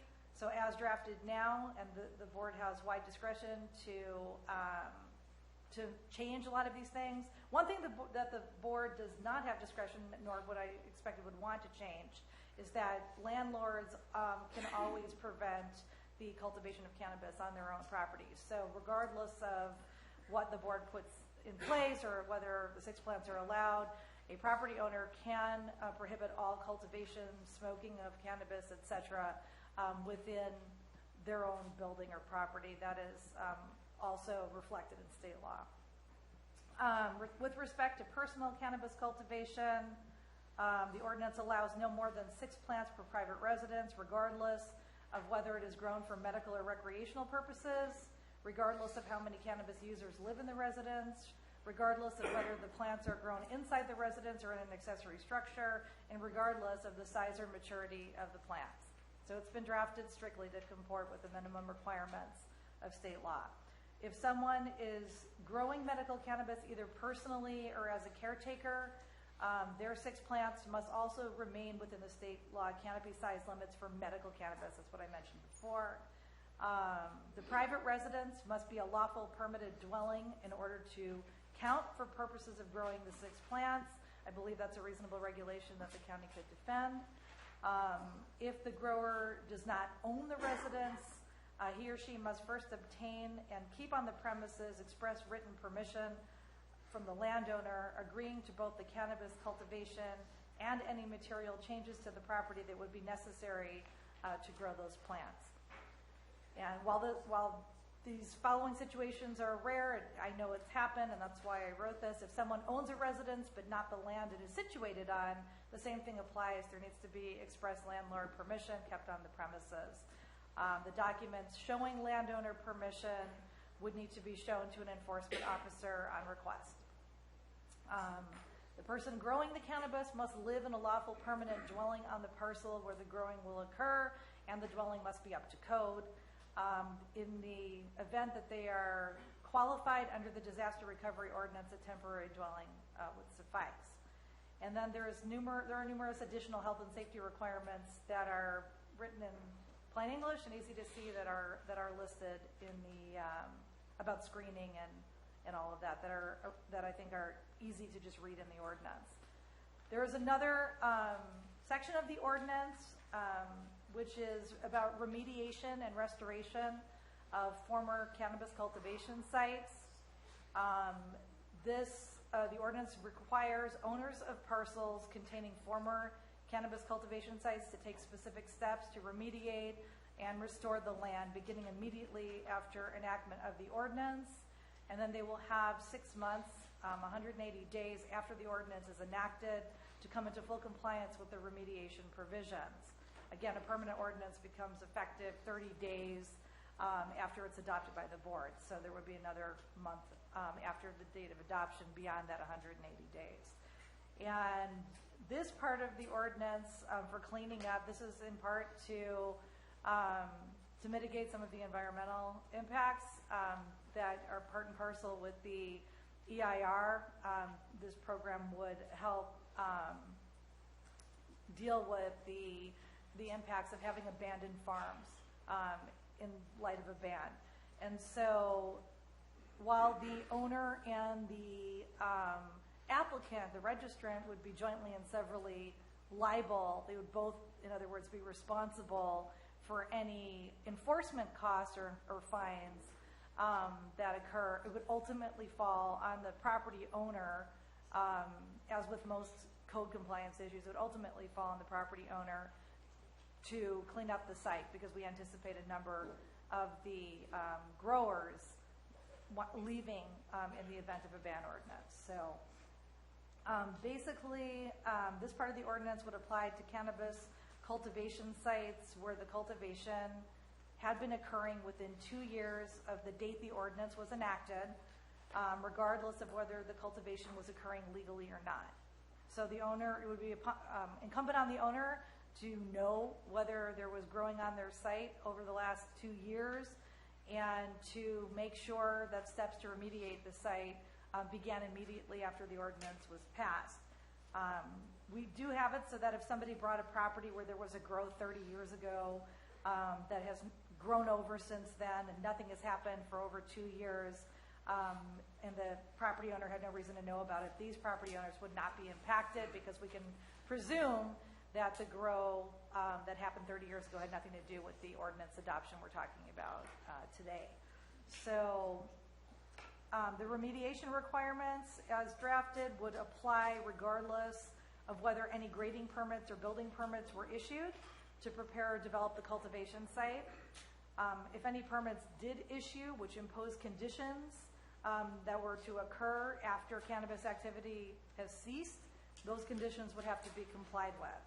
If any cannabis cultivation-related development or site prep occurred on the parcel which required a permit, but for which a permit was never applied for or received, the landowner would have to apply for and receive a permit for these things that were done already, even though no cultivation would be occurring, and they would have to comply with all the conditions imposed.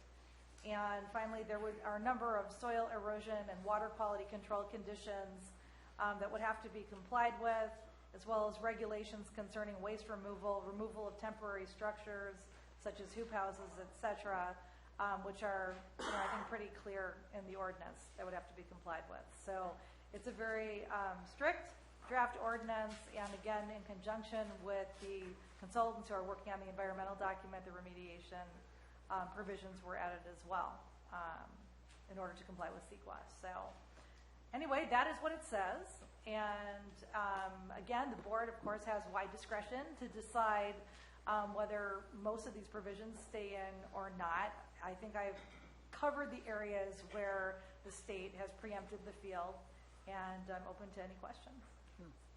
Thank you, Ms. Moss. Questions of the board? I've always got questions, Mr. Chair. Sorry. That's what you're here for, Supervisor Sherman. Thank you very much, Ms. Moss. I appreciate you were directed to come up with a total, complete scorched earth ban, and we've got it. So you did as the board directed. I did have one question, though. On the remediation piece, and as it applies to CEQA, I certainly would understand that regarding the illegal grow. But if you have a legal business licensed by the state, by the county, to grow cannabis, and you terraced it with your permits, and then we took away your legal right to do that, you are telling us that they are required to restore the land to the original state. That, in my mind, that'd be like licensing a dance hall, and then when we decide we're not going to dance anymore in this county, you have to tear the dance hall down and put the property back in the original pre-building state. Am I understanding that correctly?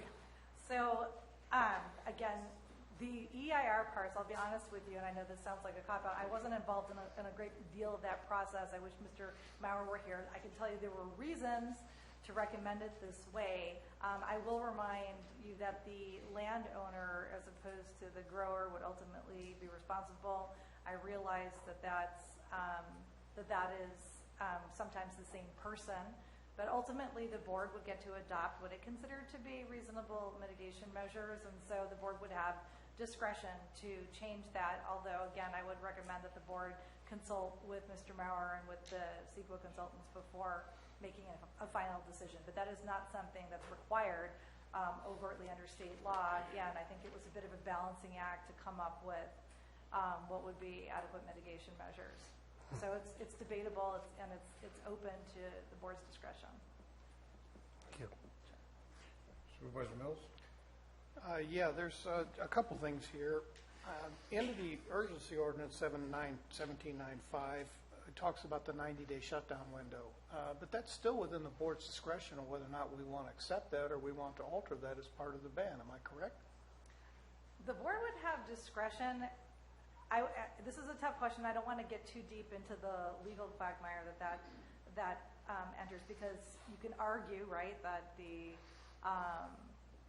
permanent ordinance fully supersedes the prior ordinance.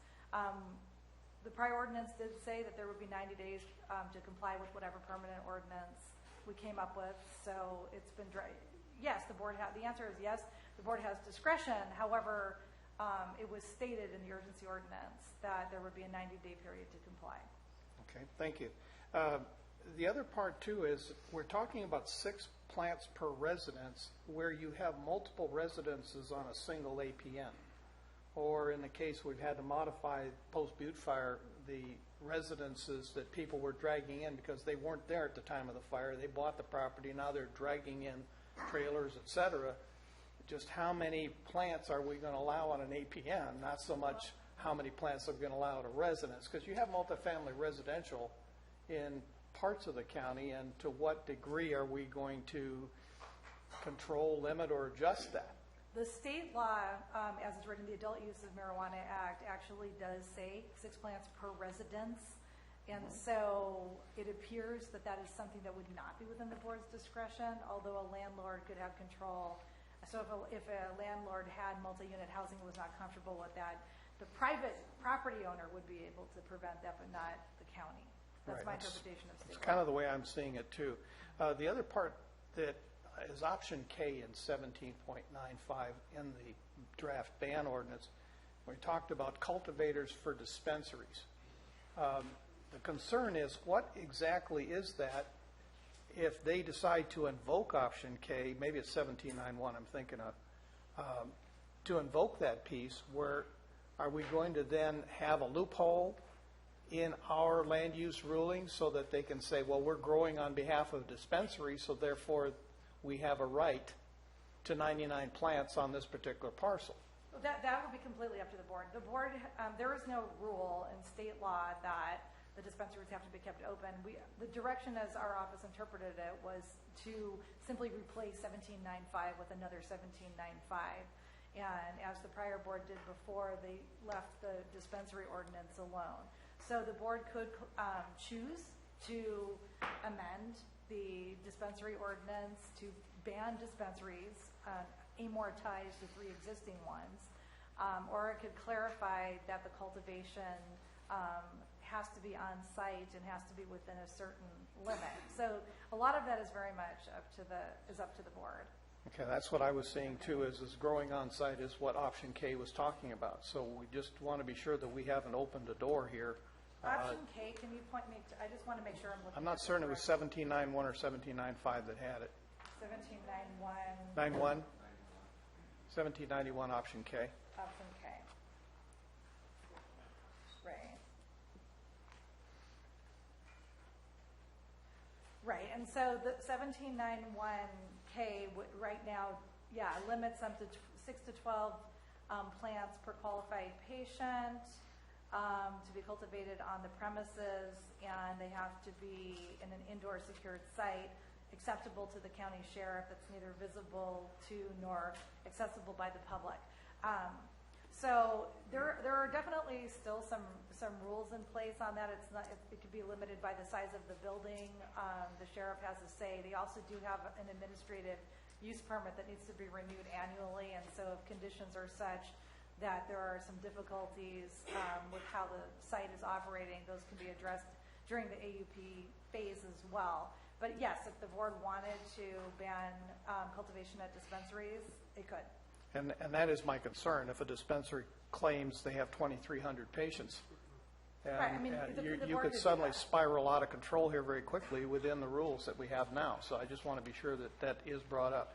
Lastly, the state, I was in the hearing back when I was on CCWD talking about the state's responsibility and their roles at DWR and how they were going to be able to regulate or control or actually even inspect these various permits that they've cost people $10,000 to get. And yet they openly stated at that time, and this is something that people really need to understand, don't be comforted with the idea the state has the ability to control or regulate or check anything, because they admitted that to us openly at that time. So we want to be certain that whatever we do is defensible and able to be taken care of here locally, and not rely on the state to be our backstop, because they're not going to be when the time really comes. I just want to make that point very clear. And that's all I have for now. Thank you. Any further questions of Ms. Moss by the board? Thank you, Ms. Moss. Very informative. Any other presentation by the tabled panel? Seeing none, I'll bring it to CAO Lutz. If I may, Mr. Chair, we had scheduled community partner input. I'd be happy to go into my piece real quick, but I also know that we had CCWD here, and I didn't want to, if he might have other commitments this evening, offer him an opportunity to address the board. We could do that. Thank you. Thank you very much, Mr. Lutz, and Chair of the Board, members of the Board of Supervisors. I appreciate that. I'll be very brief. I just want to let you know that I'm Dave Egerton, General Manager of Calaveras County Water District. We've had workshops on the issues of impacts to water supply and water quality in either scenario, whether it's permitted or it's illegal grows, illicit grows, whether in the context of during a permitted system or if it is prohibited. And our perspective is we just want to see that those impacts are adequately addressed, and so for that reason we're going to be submitting comments on the draft EIR. I think our position is really we want to communicate that whatever the option is that's being evaluated, all the alternatives, that the impacts to water supply, water quality are truly analyzed thoroughly and properly addressed. and whatever pathway is chosen, that there is adequate regulatory framework and the resources behind that to make sure that we are protecting our valuable water resources, because obviously, as we saw in the sheriff's presentation, there are some pretty terrible effects of this to our water supply with illegal diversions and sedimentation and all the different chemicals being introduced into the watershed, and that's obviously a big concern to us. This is our source water for our county. It's our future, and we want to make sure that we preserve that. So thank you very much. Thank you, Mr. Anderson.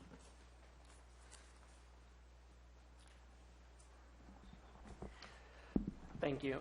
I'll be fairly brief, and I realized part of this would have covered well under the abatement discussion, but I also didn't want to stop the flow of dialogue. So really my intent was to provide the board and the public an overview of currently what positions we have set up with addressing cannabis, and this really goes to the abatement and registration program, and the estimated budget that we'd be looking at going into next year.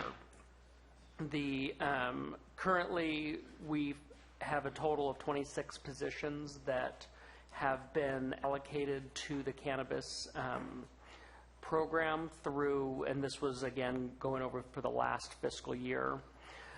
Of those, 12 are allocated to the Sheriff's Department, with 3 currently being vacant. Then 5 are allocated to planning, with 1 currently vacant.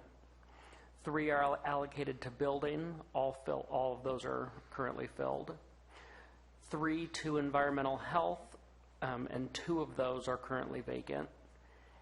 In agriculture, ag commissioner, we have 1 position, county council 1 position, and administration 1 position. And all of those positions are filled on those last 3. That brings us to our total of 26 total positions, with 6 of those being vacant. So right now we have 20 allocated workers that are actively working on the abatement. As the sheriff pointed out, that doesn't mean that regular deputies or other assigned sheriff personnel aren't also working on it.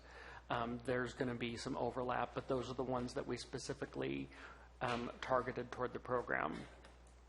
And our requested expenses within the program, again, primarily you're looking at a lot of personnel positions. In the Sheriff's Department, the request for next year was $1.175 million. For planning is $323,900. For environmental health, $269,600. For building, $230,000. Administration, $100,000, which is partially the clerk, but then also hearing officers for the 8.06. County council, $96,960. Agriculture commissioner, $55,000, and tax collector also $55,000. And tax collector wasn't noted there. Part of that's equipment upgrades and other necessities as a result of the incoming amounts of cash that the tax collector's having to process. What's the Total request, $2,306,923. And that is the cost program next year. That is the requested cost of the program this year. I'm working with departments, quite honestly, at this point. That total cost exceeds what we have remaining from the collected fees through the current urgency ordinance. I met with the sheriff today. We talked about maybe swapping out some of the positions they have in there for one higher level position. Again, trying to look at areas where we can bring us back within what we've collected thus far to continue our abatement efforts. Beyond that, again, trying to stay as 40,000 foot level of the program. I really wanted to just provide an overview of our abatement program as currently budgeted and can answer questions if the board would like. Just to clarify, CAO, this $2.3 million, this is for budget year 16-17, correct? To finish this year? This is for budget year 17-18. 17-18. This is what has been put in for a request. For clarification's sake, because that does bring up, year-to-date this year, we have spent $1.8 million, and that is in the 16-17 budget. I would expect that number to probably go up more as we get closing out of the June. So obviously that's going to be year-to-date through last Friday.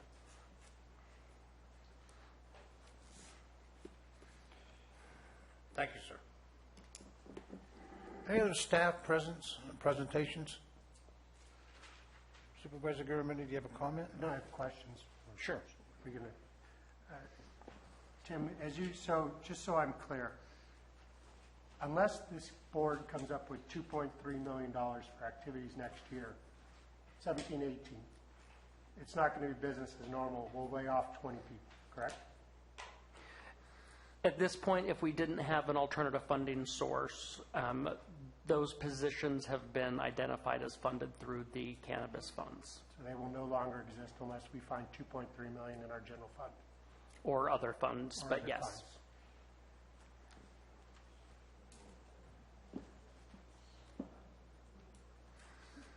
So I would obviously not allow us to do the eradication.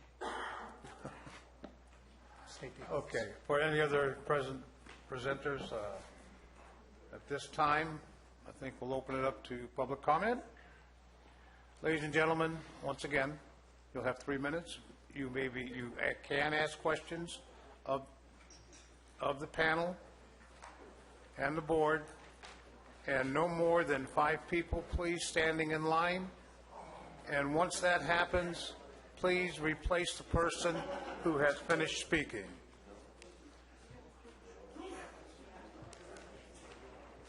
Okay. First, I want to apologize Shannon. for Thank being you. out of order. I thought the public comment was going to start at 6 o'clock, but I apologize to the board and the public. That's quite all right, sir.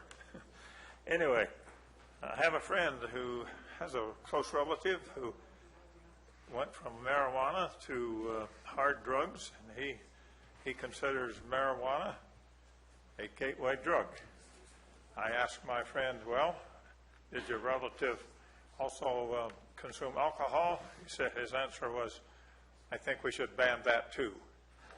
Well, I think we all know how well our efforts to ban alcohol during Prohibition worked out. It was a disaster. Crime was higher during Prohibition, alcohol-related crime, than it was before or after.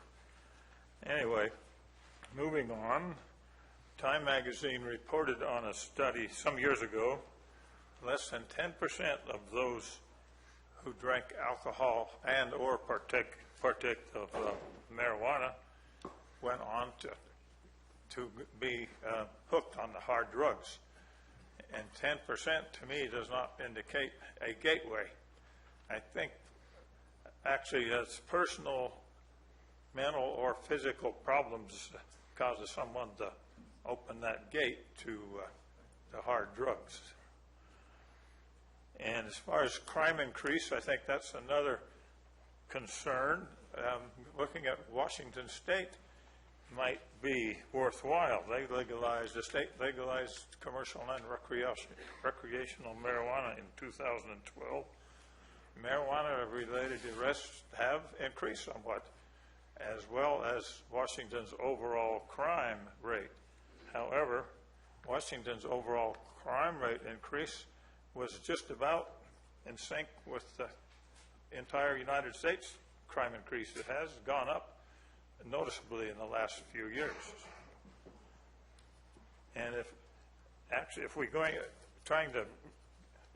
would having a ban reduce usage or availability? I think there's no doubt that it wouldn't reduce availability. I think the sheriff will agree with that. Marijuana has been available forever. And laws against it have not really accomplished anything. We've spent $1 trillion or more on our failed war on drugs, so it doesn't make any sense to me to have a ban on marijuana. And if we do legalize the usage, the sheriff will probably have the ability to hire more deputies and pay them a little more in order to try to retain them. And if not, it sounds like the county's going to have a major problem. I see my time is up. Thank you. Thank you, sir.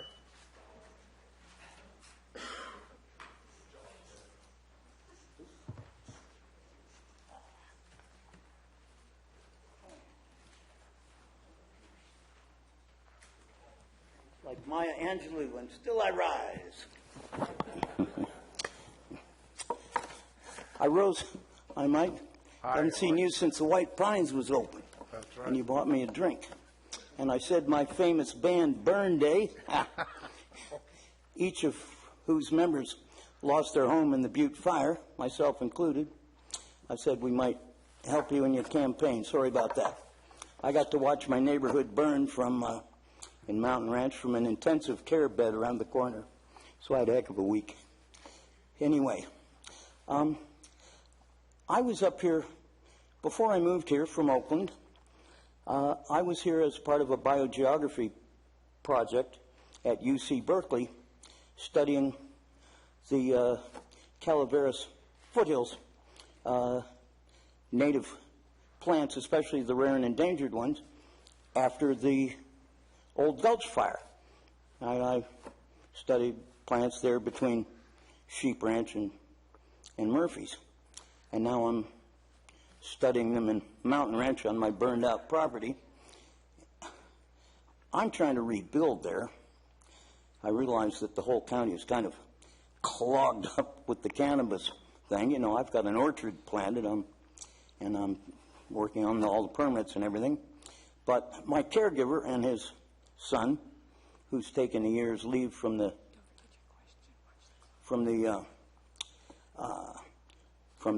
iron workers, where he was working on the bypass in Angels, to help his father grow a small garden. We provide cannabis, and have for years, to my brother's VA combat veterans group at the San Francisco VA at no cost to them. Now we just have to, or they do, I guess, get rid of enough of it to pay all these fees. I have a couple of questions. Is there a representative of the environmental health here still? Okay. I just spoke with the guy from the water company, and he said they do have some statistics on water quality. You guys are expressing some concern about the potential adverse impact on the water in the county. Do we have any baseline measurements? I remember there was a controversy with SPI years ago about testing all the streams because they use herbicides extensively. And I suggest that before we start villainizing these growers for ruining the water, that we need to get some baseline measurements of that water first. Thank you. Thank you, sir. And I believe State Water Quality Control Board has a hand in that. So I'll double check and get back to you. Right. Thank you. But we need, if we're going to say that there's a difference, you know, that they're having an adverse impact on it, we need to know what we're starting with. I'll research that. Thank you. Thank you.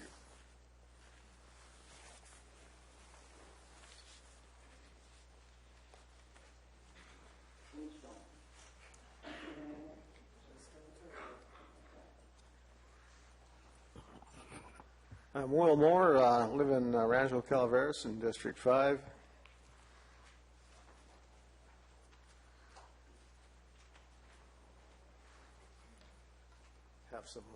Have some literature for you guys, and it seems to me that most of the problems that the sheriff presented and most of the costs that this gentleman presented all relate to the ban. It looks to me like you guys are working very hard at converting an asset to a liability. You guys are creating the problems that you're worried about. Why is this agriculture, why is pot agriculture any different than viticulture or any other kind of agriculture? There's only so many things you can do in Calaveras County, speaking of agriculture. So anyhow, I think you should take advantage of the asset while you have it. Thank you.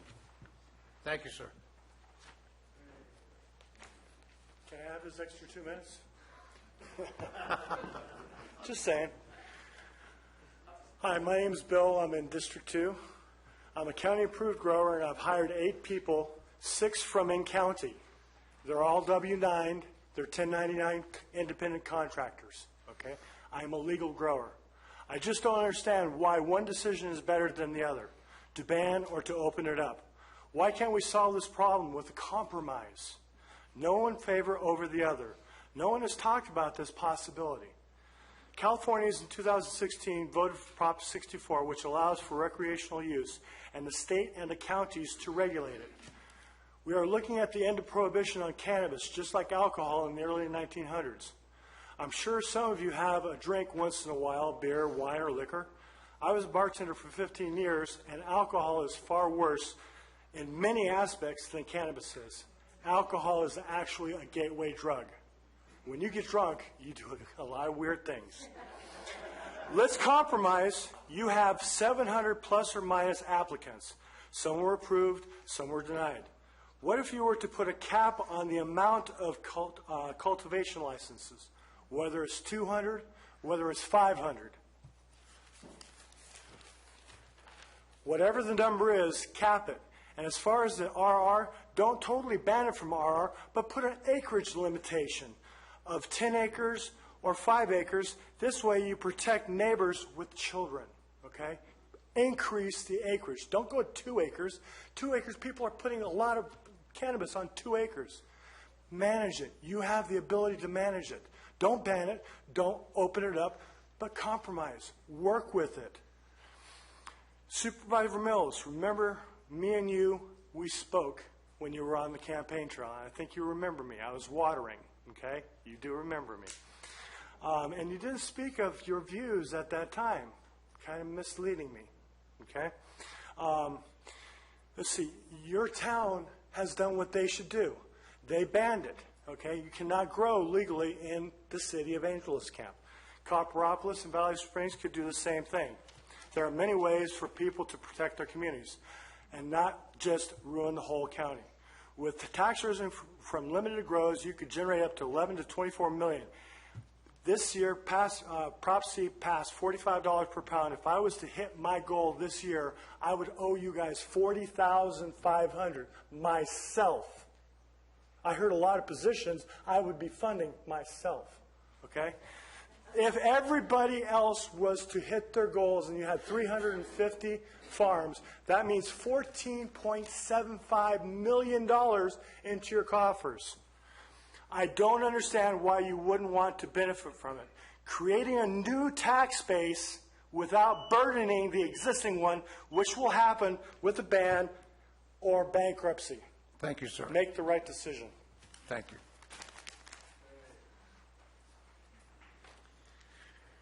Good evening, Bill Wilson, District 1. Good evening, Board. We gather here tonight to consider how to kill yet more business in Calaveras County.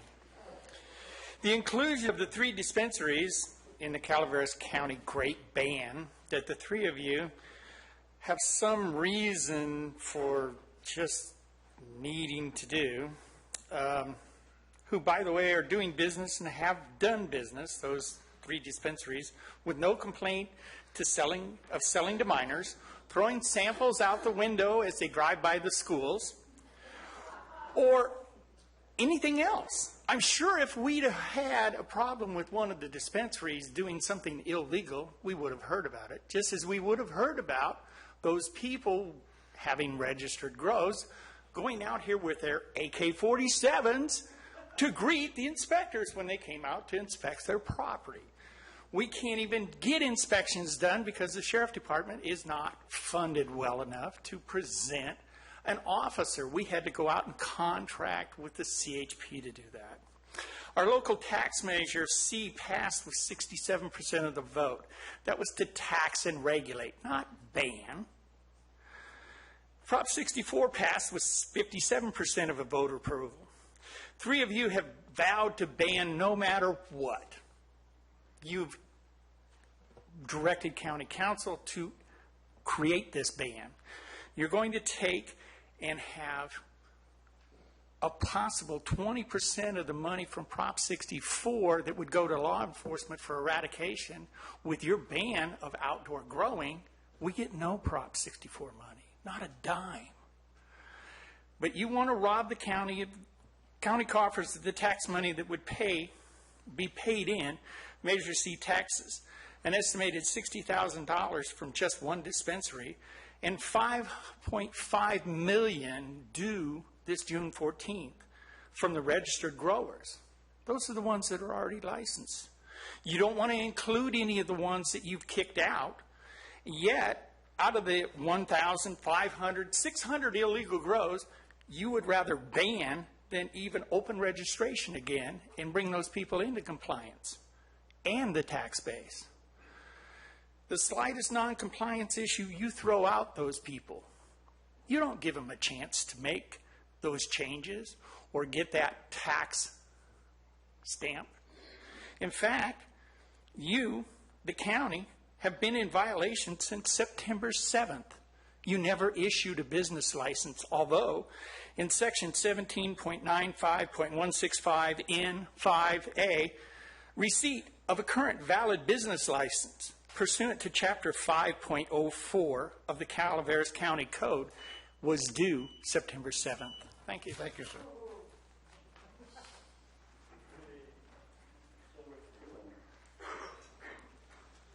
Hello, my name is Catherine Darmer. I live in District 2. I lost a house in the fire. I almost lost my house that I live in the fire. I work in the building department, so I've had an opportunity to see this from all different directions. Thanks to some of these folks over here, they listed my neighborhood in the ban meetings. And right now I'm surrounded by them. And if a ban goes forward, I'm going to have to sell my house. My children are already telling me that I am not safe living in my neighborhood anymore. Having 10 less deputies doesn't make me feel any safer. I sincerely hope that you think of the ramifications for people that are living in the middle of this.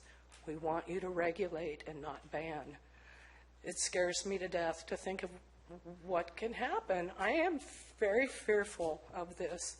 If I have to sell my house, where am I going to move? Buy another place in Calaveras County? No. If I have no place to live here, I'm going to have to leave my job as well. Please consider this heartily. Thank you. Thank you, ma'am.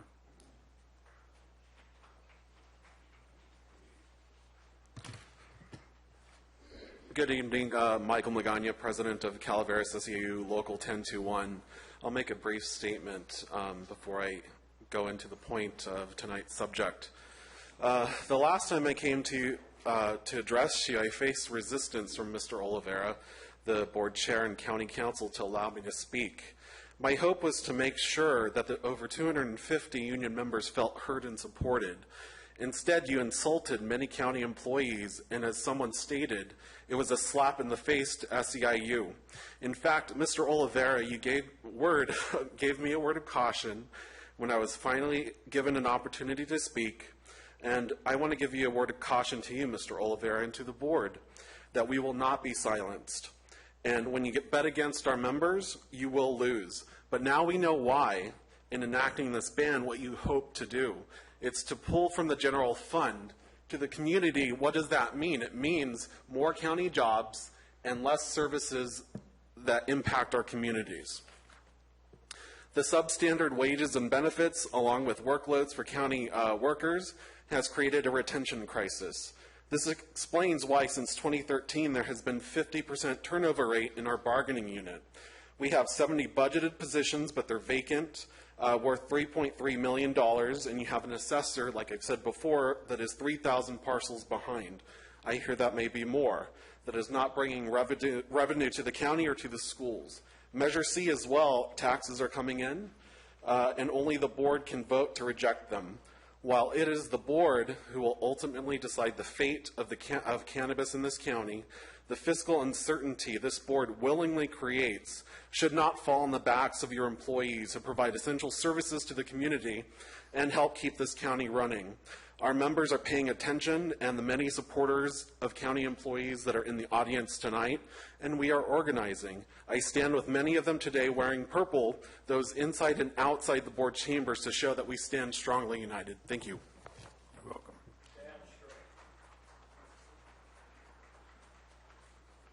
Hi, my name is John Ertl from District 1. I'm just going to respond to a few of the things that were said tonight mainly. I think we're missing a lot of important things being said. For one thing, people have talked about safety. I'd like to point out the number of arrests in the last 30 days. This is the top 10 list of actual arrests. Number 1, violation probation, 35. DUI from alcohol, 0.8%, 30. An average of 1 DUI arrest per day in this county. Not cannabis, alcohol. 10 disorderly conducts per month due to alcohol. That is a common statistics. 10 injuries on a spouse. Possession of a controlled substance that's not marijuana, 10 in the last month. Battery on a person, 9. Driving with suspended license, 9. Failure to appear, 8. Threatening of crime with intent to terrorize, 8. Controlled substance paraphernalia that's not cannabis, 7. All these crimes are non-cannabis related. I mean, it's possible there's some tangential relationship. The sheriff could speak to that. But I'm sure that the overall majority aren't. If this county is not safe, it is not because of cannabis. Let me go to my other notes. Measure C funds as far as funding. I've been keeping an informal tally of people who've self-reported their tax payments. The county's collected somewhere around the neighborhood of $200,000 in the last 2 weeks that it's open. This is before they're not even due for another 2 weeks yet. A lot of people are happily paying in advance because they want to show that they want to be willing participants of this county and positive members of it. Someone mentioned, I think the sheriff, there's no proof of where the cannabis is going and where it might be going. That is true this year because there's not a lot of regulations in place, but starting next year there's track and trace and licensed distributors. Everything that comes from a regulated farm, we will know where it goes. Everything that comes from a non-regulated farm could be going anywhere. So it's up to you whether we want to know where the cannabis from this county is going or not. I've heard multiple times that the growers are going to move with the ban. I'm sure that's true for some of them. A lot of them are just waiting for the ban to go into effect so they can grow like crazy because they figure there's going to be no funds for enforcement, and they're most likely true. As far as restoring properties to previous condition, I don't see any reason that would be necessary. Almost all the same things you use for cannabis growing are used in agriculture. For example, I have several hoop houses that are well designed and built. I would use them for growing tomatoes and other products, and if a ban went into place, I don't see why I would be required to take them down. And as far as the last thing about requiring dispensaries to grow on site, that would be an effective ban because the 3 dispensaries that exist in the county do not have the space inside their buildings to grow, and your ban would make transportation within the county illegal. So how could they transport any into their dispensaries to sell? Thank you. Thank you.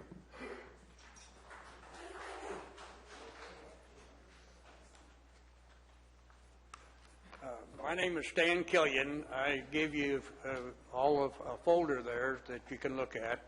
And the reason I wrote that up, I didn't write it up. The newspaper wrote it up years ago in 2010. It was in November, just before my birthday. The worst day in my life when I went over and seen a house that me and my wife worked on it for 2 years building.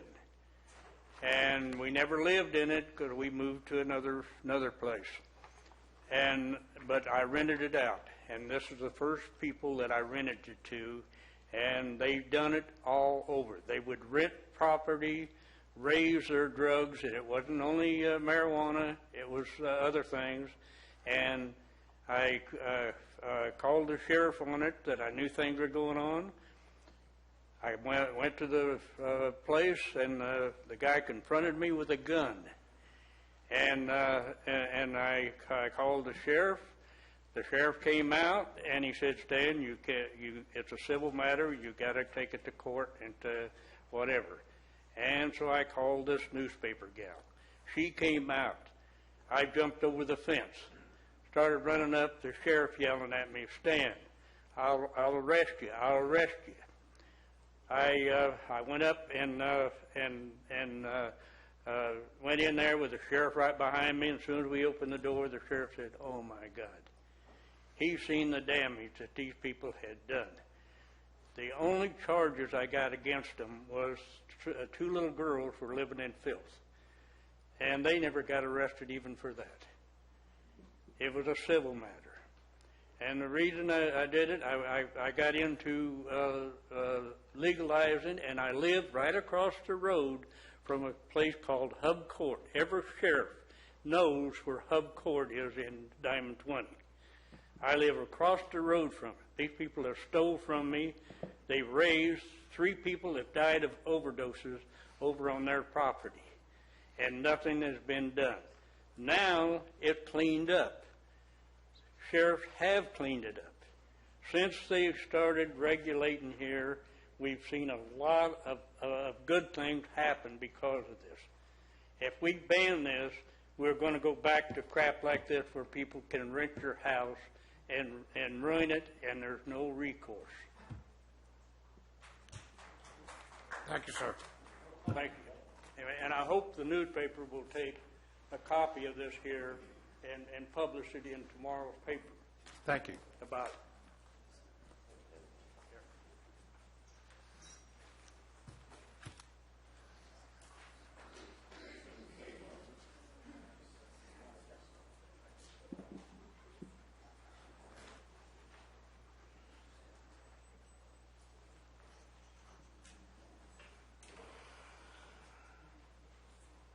Can we wait till everybody has it before we start? I need them to be able to look at it, please.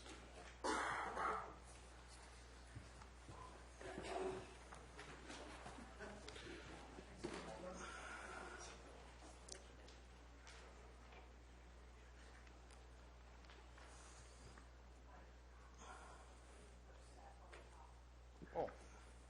There's 3 sets. Each set has 3 stapled.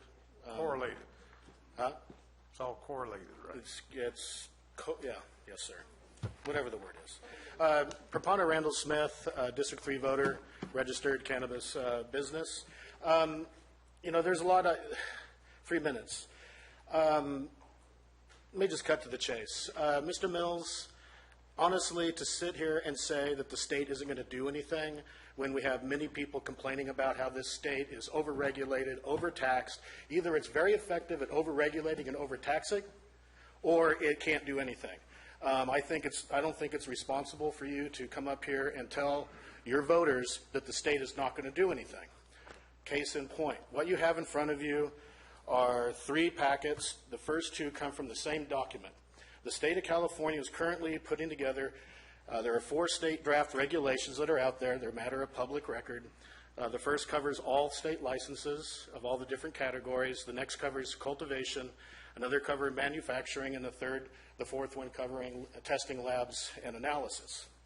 The first 2 sheets that I've given you just shows the table of contents for the state regulations for cannabis regulation. And if you take a look, you have your Article 2 for applications, you have your cultivation and license fees, Article 3, Article 4 at the bottom of the first page, cultivation site requirements, Article 5, records and reporting related to track and trace.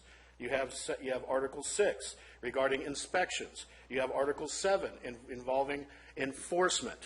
The second packet I've given you includes over 13 pages of violations and fines. Those fines can be up to $100 up to $1,000 and up to $5,000.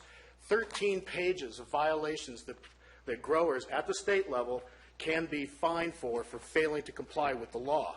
These regulations are extremely tight, and they will be enforced. First one, licensee engaged in commercial cannabis activity with an unlicensed person. That's at the top of the list. Okay? With state regulations, this thing is going to be put into a box, and it's going to be regulated, and it's going to be enforced. And to say otherwise is less than truthful. The next section I have here is related to cannabis manufacturers. And I'm just going to go through this. This is just a summary, 30 seconds. Here's some of the things, the requirements. Written procedures for personnel. Written procedures to ensure the grounds and premises are controlled by the licensee. Written procedures for sanitary operations. Written procedures for quality of raw materials and agreements. Written procedures for manufacturing operations, hazard analysis, preventative control, equipment and machinery qualification, master manufacturing protocol, batch production records, product complaints, written procedures for dealing with complaints and recalls, and then standard operating procedures, taking all of that in consideration. The state is coming here. It's going to do its job. Thank you, and Mr. Smith. You can too. Thank you. Oh, get familiar with this, guys. This is going to be on every single package in the state of California. Thank you. Thank you.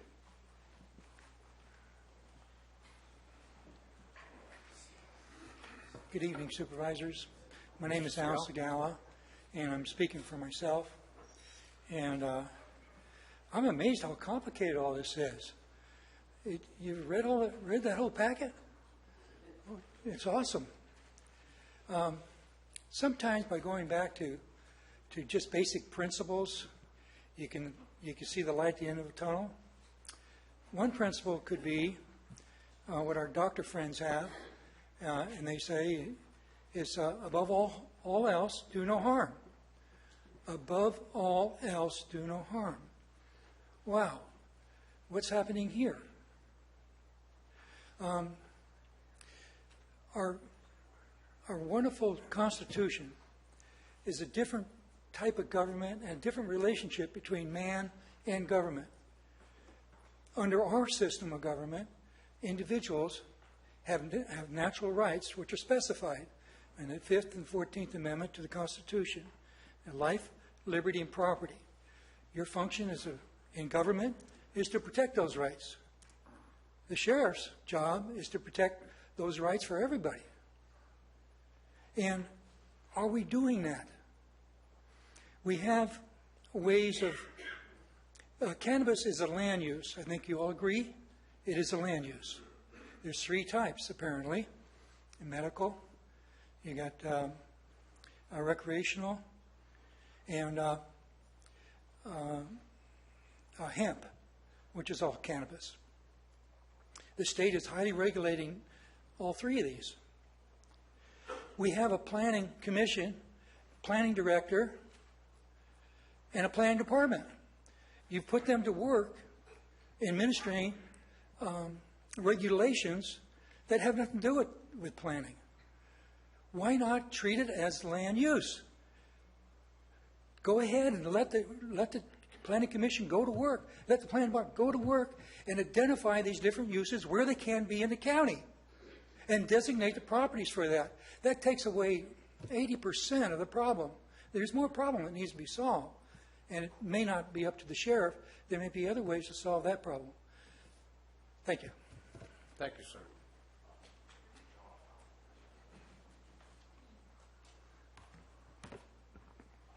My name is Christian Wilson. I am from District 1. I was raised on American values. I believe myself to be a true red-blooded American. I embody the visions of our founding fathers, I believe. But the thing is that the plan in its current form does not solve for the problems in the status quo. I repeat, the plan in its current form does not solve for the problems in the status quo. I am an Eagle Scout. I am an area director for the Sequoia Council of the Boy Scouts of America. And again, I am a District 1 voter. I want to look at specifically the ideas of Americanism and also substance abuse in Calaveras County and rural America. Americanism, specifically the founding ideals of the United States, freedom of movement, the free market, individualism. These are the core tenets of the United States of America. But the plan in its current form tramples on those rights, on those fundamental founding principles of the United States. Specifically, it limits our freedom. It limits our freedom to determine how we live our lives, what we use our property for, what we do with our bodies. I don't use marijuana, I don't grow it, I don't intend to really ever use it. But it's really important that we respect the rights of other people, which brings me to my second point. That is substance abuse in Calaveras County and in rural America. A ban is not going to solve the problems that our sheriff brought forth, that these illegal grows and some legal grows, but these illegal grows, they hurt our environment and they funnel money to many of the wrong places.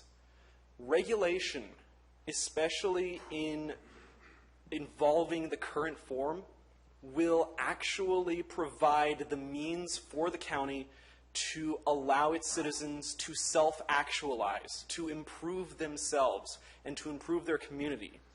The plan does not solve for the problems that our sheriff brought forward. It's important that any action taken by the county actually shows solvency for these plans. For example, we can look to, I believe what our person from Code here said, that there would be a drastic impact on enforcement for actually eradicating the illegal grows. I want to end today with a quotation from probably one of the greatest presidents, Ronald Reagan. He said, "Government's first duty is to protect the people, not to run their lives. Give the money that you would earn from regulation to the county sheriff. Thank you, sir. Let him protect us." Thank you, sir. Ladies and gentlemen, we'll be taking a break at 9:15. 9:15. Good evening, ladies and gentlemen, Board of Supervisors. My name is Mike Gonsman. I'm an active in District 1, Wallace. Mr. Tofinelli is my supervisor. We've been here in this county. Ladies and gentlemen, could we have a little respect for the speaker, please? Thank you. Thank you. Go ahead, sir. We've lived in this county for 30 years, practically 30 years. And a couple of things I wanted to point out, one thing I wanted to bring out that wasn't in my presentation real quick, is we talk about, initially there were supposedly 750 people that got permits to come in and grow commercial marijuana. They paid $5,000 apiece. And now we know there's many more than that. But my issue is, with those 750 people that came in and paid their money, the last time I checked, there was less than 100 of those people actually had been approved. So the other 650 people that paid their $5,000, what are they? Are they legal or are they illegal? They're growing, but yet they don't have a permit. Anyway, I'm an active participant in the movement to ban commercial marijuana activities in Calaveras County. I spent many hours for 12 weeks in a parking lot across the county getting unsolicited signatures to ban growing marijuana commercially in the county. I've had many sad stories told to me of what the growers and their associates have done to the neighborhoods of those individuals. But the one thing that I clearly remember about the circumstances is that they all wanted one thing. They wanted commercial marijuana gone now. That's what the people said. The 5,200 people. I didn't talk to all of them, but that's what they said. I believe that on January 31st of this year, the Board of Supervisors voted 3-2 to ask the Planning Department to draft a new ban proposal to ban all commercial marijuana activities in Calaveras County ASAP. But yet, when the ban proposal was completed, the Planning Department had failed to include the dispensaries in our county. Are they not growers and distributors? Of course they are, in the largest way, without many restrictions and guidelines, by the way. Some members of our county government, for some reason, still think we need to spend more time and money in ban alternatives. Regulations they have not learned that regulating this industry is impossible. I.e., 15 to 1,200 illegal growers, and many of them without approval. Not to mention the increased crime and environmental issues in our county. Ladies and gentlemen, the people have spoken, 5,200 of them. Let's do what they asked us to do. Remember, you guys are all elected. Thank you, sir. Thank you, sir.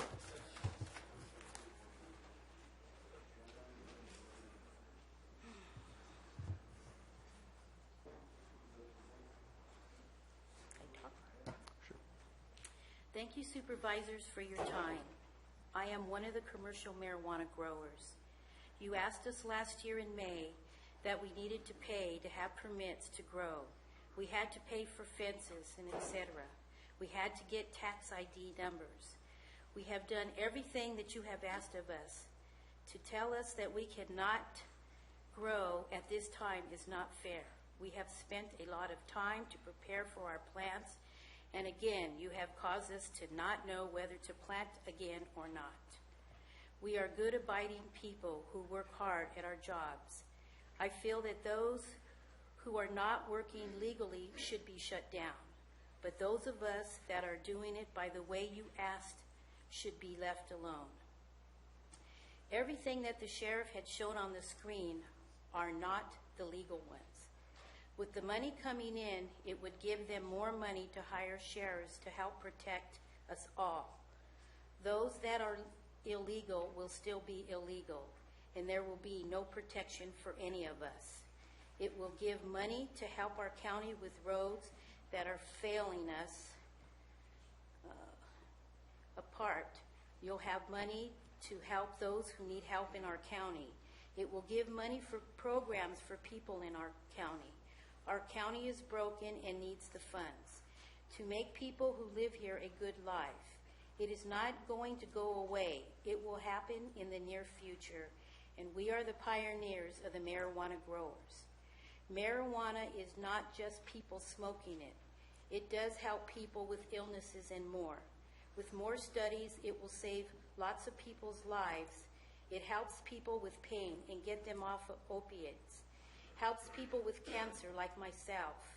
Help people with seizures and people with Parkinson's and people with sleeping issues. Marijuana is not bad. It is a gift from God. Remember, He has made all plants.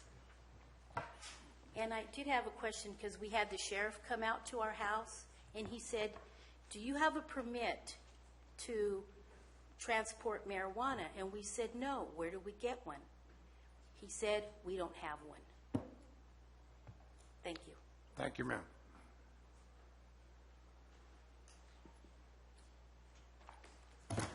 Good evening, Board. My name is Chris Metz, business owner and resident of District 2, and I believe that we need balance. In a banned environment, we can have no balance. We can only find balance through regulation and taxation. I've spent my free time talking to residents all over Calaveras, every walk of life, and the vast majority of these residents have issues with illegal cultivators. Those are them that do not respect their neighbors or have concern for the environment.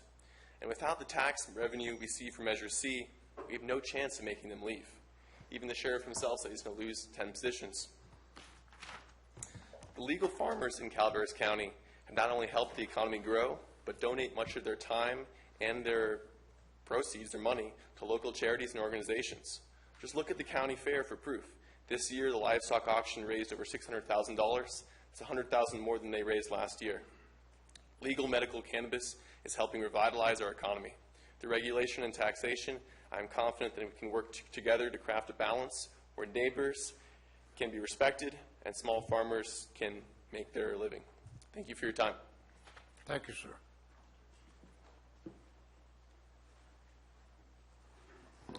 Joan Wilson, District 1. CQ researcher states 4 in 5 American adults favor legalizing marijuana for medical purposes in their home states, while nearly half support legalization for recreational use. The source for this is the Harris poll, May 7th, 2015. Speaking on public safety, I believe that our sheriff is going to do everything that he can to uphold the law and to really hit hard on real crime. And the pictures that he showed me, those are something that we don't want in this county. I am a cannabis farmer.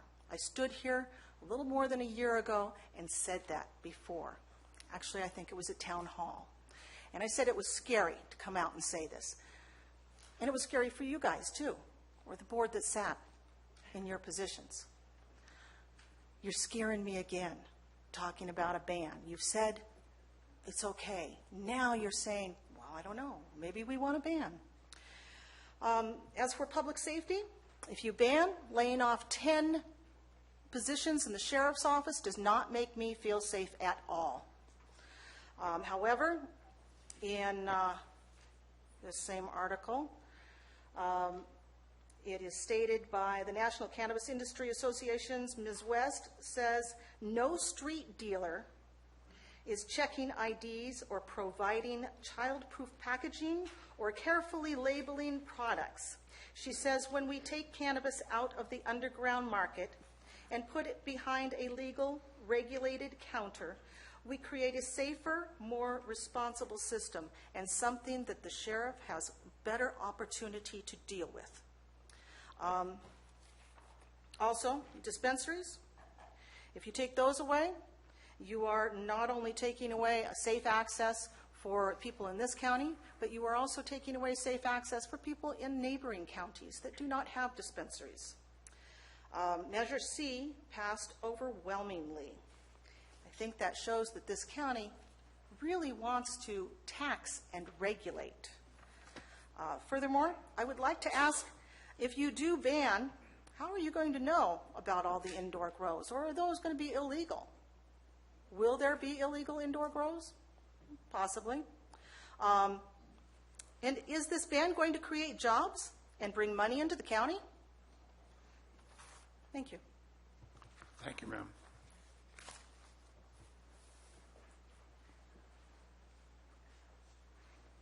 Mr. Tran. Good afternoon, Board of Supervisors. I'm Tom Tryon from District 4.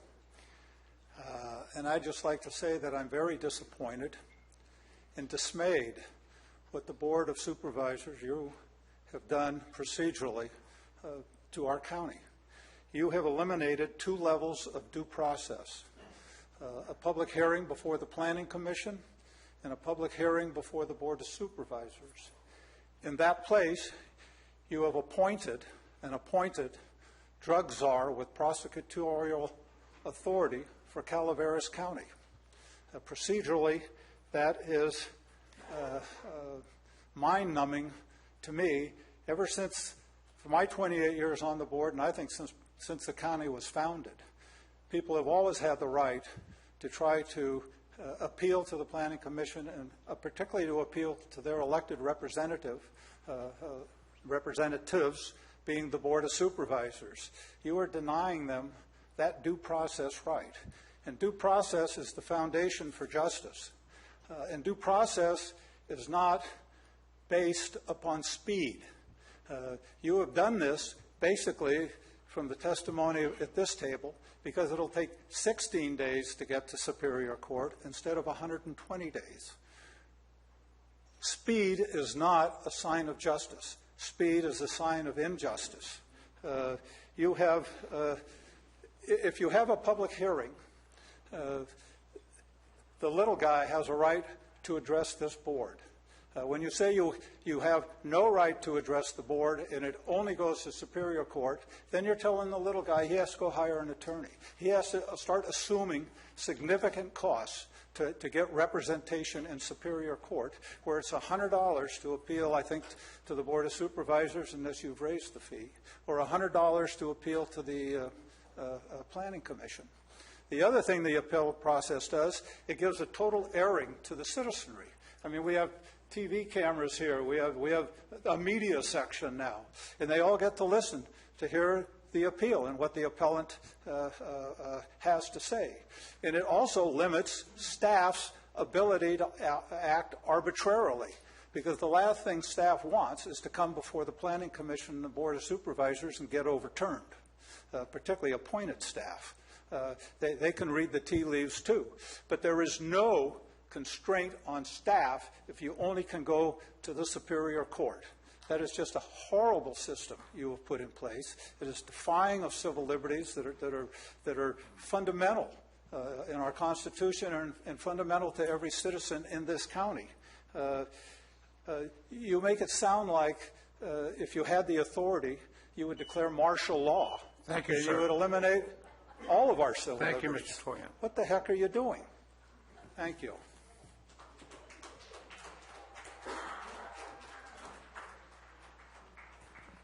Ben Stopper, District 5. I will be submitting my comments on an ordinance for regulations. 3 minutes won't even begin to address the possibilities. I would like to address a fatal flaw in your draft ban ordinance: enforcement. My understanding is that you would like code compliance to take the lead so that you may take the fines to then finance enforcement of a ban.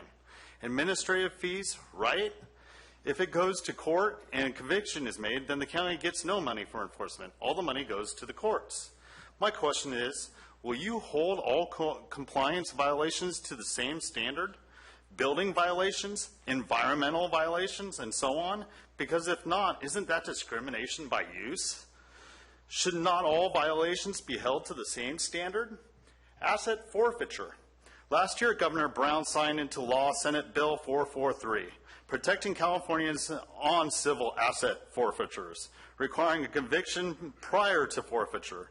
As Mr. Garamendi said earlier, 5 years until forfeiture can be realized, with the problem being you would have to not pay your land taxes for 5 years prior to forfeiture. Code compliance liens are not assessed land taxes. Sorry, gentlemen, asset forfeiture is not an option according to law. As for holding people accountable, equally under the law of compliance, I have an example of how code compliance fines are unenforceable through Public Request Act I put in back in February. This Public Request Act I put on one of our supervisors on 2 properties in District 5 that he was found to not have these permitted in 1990. 2 garages that were not permitted as dwellings. These are both rentals. I have 600 pages on this Public Request Act. Within this Public Request Act, I have administrative hearings in the year 2000 that this board member did not pay or did not get a septic system properly installed and engineered for these. So he had fines through the environmental department. Also, there's $28,000 in liens on these 2 properties through administrative fees that were voted in June of 2000 even. How long were these not paid? Did they try to asset forfeiture these 2 pieces of land because these weren't paid for years? Is everyone being held to the same level? I don't think so. Thank you, gentlemen.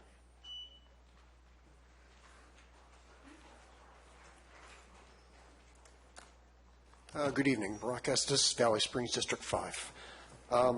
As you know, I've come before you before and said that there is a third way. Right now, we're still deeply divided, ban or regulate. There is a third way. I couldn't possibly outline it in a short amount of time.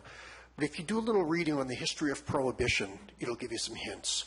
For one thing, I'm not sure how many people know that Prohibition, as enacted in the Volstead Act in 1919, was a response to the states. The state of Oregon, and among other states, banned liquor 4 years before the Volstead Act. The federal government was responding to the states. When Prohibition was repealed, I think it was 1931, not all the states and counties behaved the same way. Some chose what I'm calling a third way.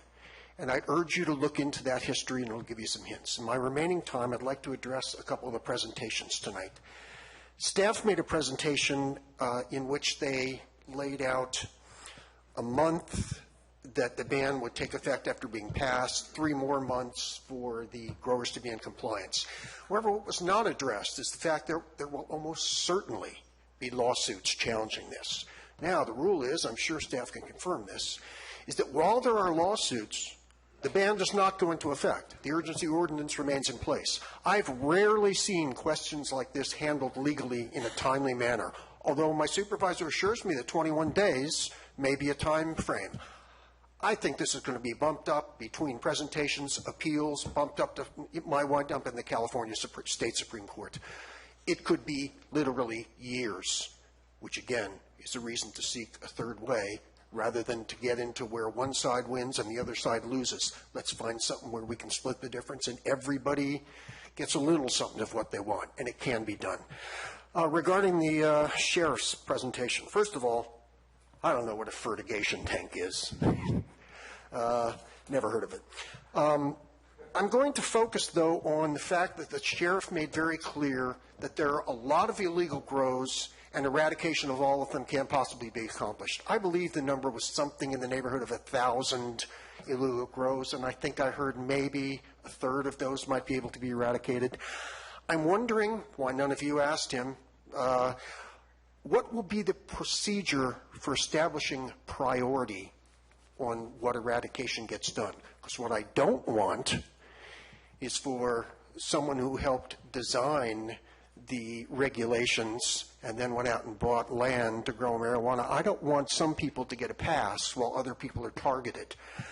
It could be done by size. It could be done by proximity to environmental concerns, rivers and such like that. It could be done by any number of ways. I think the fairest way would be a lottery, to simply say we got 1,000 illegal grows, and I'm told that with Google Earth and Google Maps you can pinpoint every one of them, put them in a hopper, draw them out, and let everybody know it could be you. No favoritism, please. Thank you. Thank you, sir.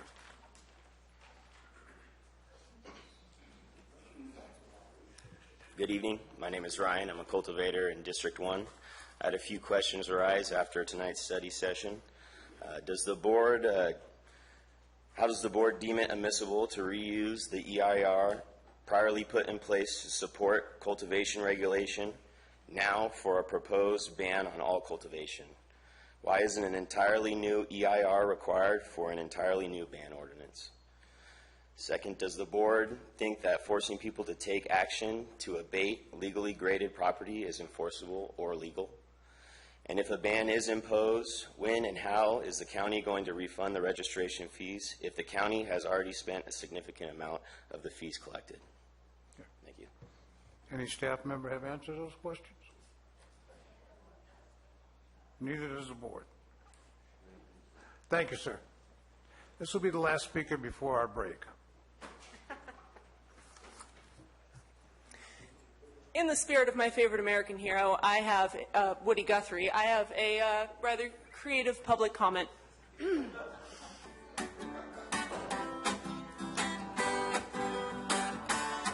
Don't ban the herb in our county.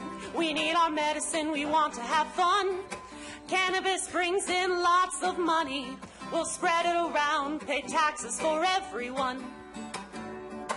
Let me tell you, it's a medicine. It treats so many, very many things, like cancer, pain, and epilepsy, depression, arthritis, and PTSD. Yes, that's right, it might cure cancer. It stops seizures for children, too. Veterans use it for their mental health. It treats fibromyalgia and pain, too. You know my friend has a pit bull. It's the sweetest dog I know. Don't be afraid, 'cause we don't bite. We just want to let it grow, grow, grow.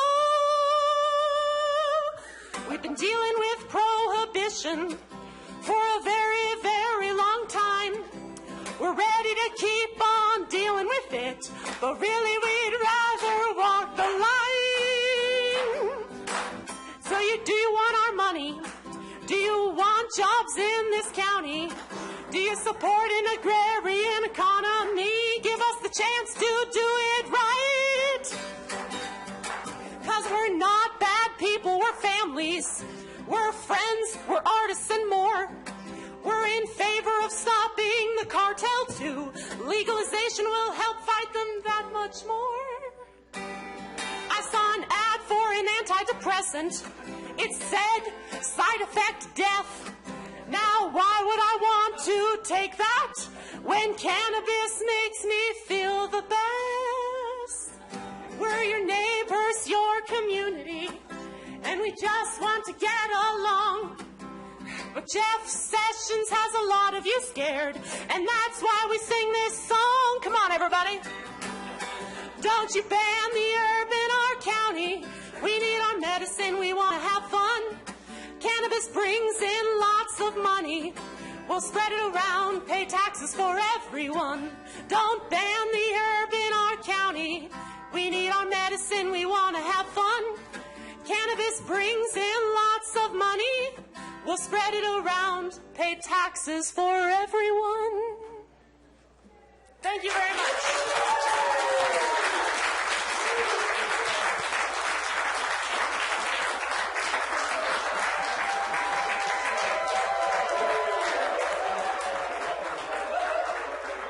Ladies and gentlemen, that is the first I've seen in a Board of Supervisors. We'll take a 15-minute break.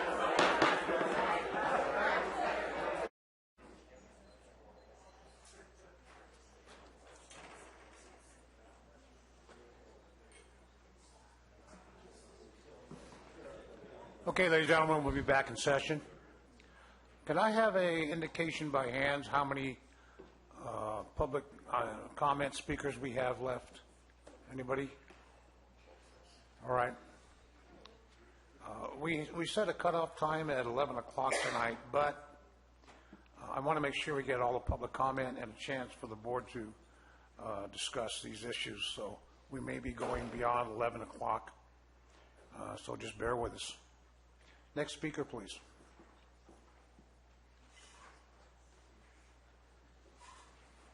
Good evening.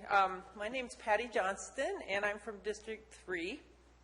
And in 2001, my husband had a bicycle accident, which left him with an incomplete spinal cord injury, horrible nerve pain, and the loss of the use of one arm and the inability to walk. I took care of him for 6 years. There were only two things that helped his pain, and that was aspirin and marijuana. The aspirin ended up giving him an ulcer, causing more pain. He continued to use the marijuana to help his nerve pain. He literally had a whole shoebox of prescription drugs that he took way less of than the doctors prescribed because they made him mentally unable to focus. Marijuana actually helped him to focus better and have some moments of relaxation and get some sleep. Marijuana does not have the terrible side effects we hear about connected with many prescription drugs. It does, however, have many positive effects on our health. I personally have found it very helpful for joint pain, both by applying it topically and ingesting the juice from freshly harvested leaves.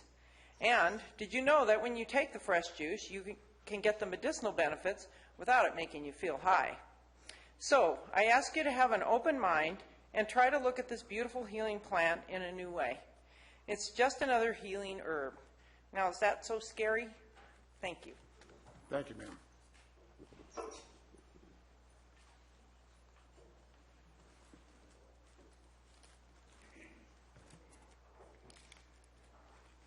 Good evening. Hi, how are you? Prohibition of alcohol didn't work. Legalization of alcohol hasn't worked, i.e., the former commentator that talked about all the alcohol-related incidents recently. The actual arrests, however, are with illegal drugs, including marijuana and related events. What happened to Tiger Woods is an example of what happens with mind-altering drugs, even though prescribed. Magnets of mind-altering drugs pull crime. Turn the magnets around and they repel crime. Turning Calaveras County into a new mafia which kowtows to the deep pockets is no kind of answer. The feds won't help because we keep vacillating toward marijuana. Marijuana continues to be implicated in many violent crimes, including manslaughter and shootings that have taken lives in our county.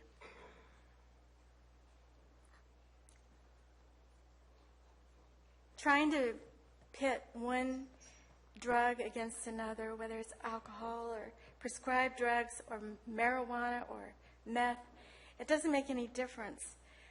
When you mix the drugs, like if you mix marijuana with some other drug, you get volatile circumstances, and they have not been measured yet. And I hate to see what is happening here tonight, because I believe that the ban is the answer to sanity. And I have been a member of Al-Anon, and I learned that you cannot change anyone's behavior but yourself. And I have tried to work on myself. And I understand that reality. I've also watched someone I loved very much disintegrate before my eyes over a period of years. Thank you. Thank you, ma'am.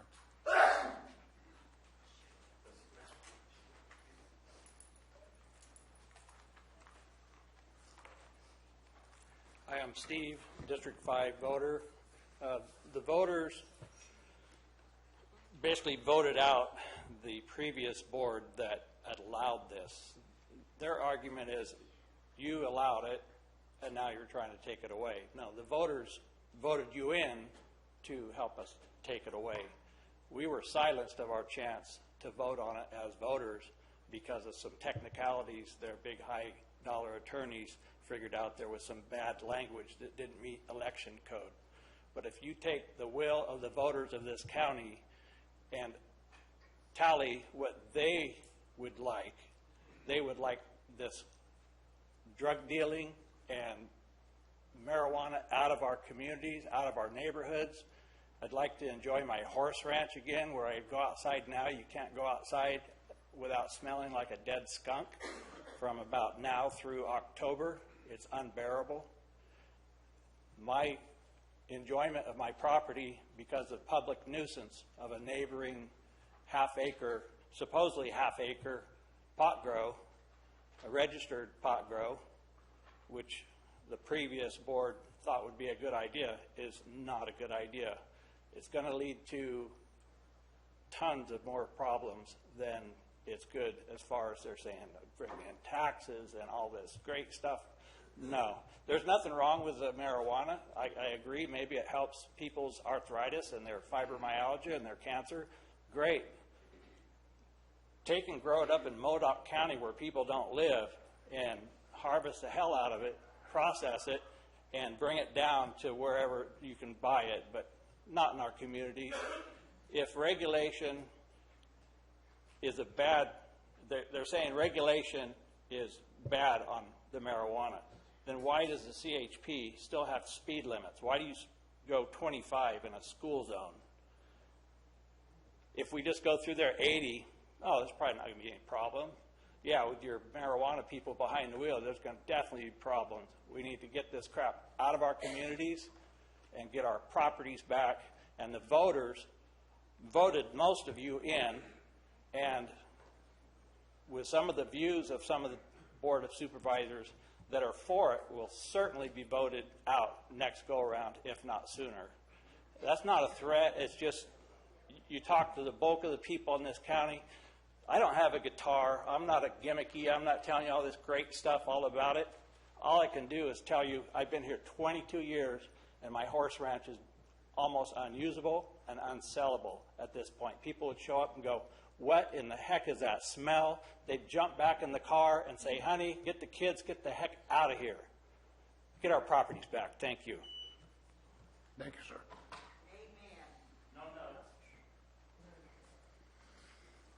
Good evening, Bill McManus. we got to take this thing and simplify it a little bit. You know, we're all over the place tonight with all sorts of stories and tales and myths and boogeymen and everything else. The people of Calaveras County have spoken. I don't know how many times we have to show up at these meetings. I don't know how many times we have to endure some of the hours of sitting here listening to this. If you don't know what we want by now, there's something sadly wrong. In November, 3 of you gained seats that had previously been held by Grow and Regulate supervisors. Prop 64 did not pass in Calaveras County. Measure D did not pass in Calaveras County. You guys said, you went out to your people and you said, this is what I'm running for, this is what I'm going to do. You told the people what you were going to do. They believed you, they voted for you, and here you are. Are you now ready to turn your back on them? At the first meeting of the year, one of the most stunning displays of political courage I have ever seen in my life was when Supervisor Clapp got up, took his campaign pamphlet, and read it into the record for the public. He said, this is what I ran on. I'm not running from it, and I'm going to represent you. The urgency ordinance, 1795, 1791, we have a boatload of regulations. More regulations than any of you could probably think of on your own. None of them are being enforced. In 1791, the marijuana shop in Arnold has been required to have ADA access for 5 years. It still doesn't. They're not enforcing it. What enforcement do we get in 1795? Nothing. It's after the fact. It's when they go out and they find a toxic waste site that they look up the regulations and say, here's what we're writing them up for. The state is not going to come in and send environmental people to enforce the law, to enforce these regulations. It's after the fact. And then you say, well, we're going to get rid of all the marijuana, commercial cultivation, except that which is absolutely required by the state. I am asking this board right now and county council, tell me the citation in the law that says dispensaries must be allowed in California. If you think it's such a good idea, tell me why it's a good idea so I can tell other people. Tell us what you have in your mind, and are you going to do what you said? Dispensaries are commercial cultivators, plain and simple. I've given you the information on that. There should be no question about how you move forward from here. And I thank you for your time, and I hope that we can get through this thing. And remember, it's not about medicine, it's about money. Thank you.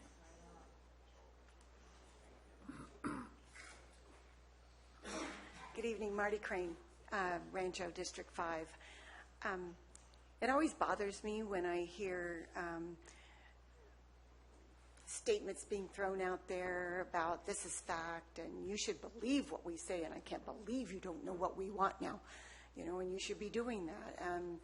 And they bring then the issue of the petition for the ban, where they gathered all these signatures, 5,000 some odd signatures, and that alone should tell you what we want.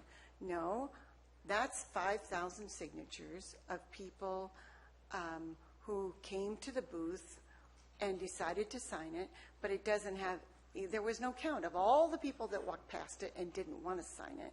That's what the vote was supposed to do.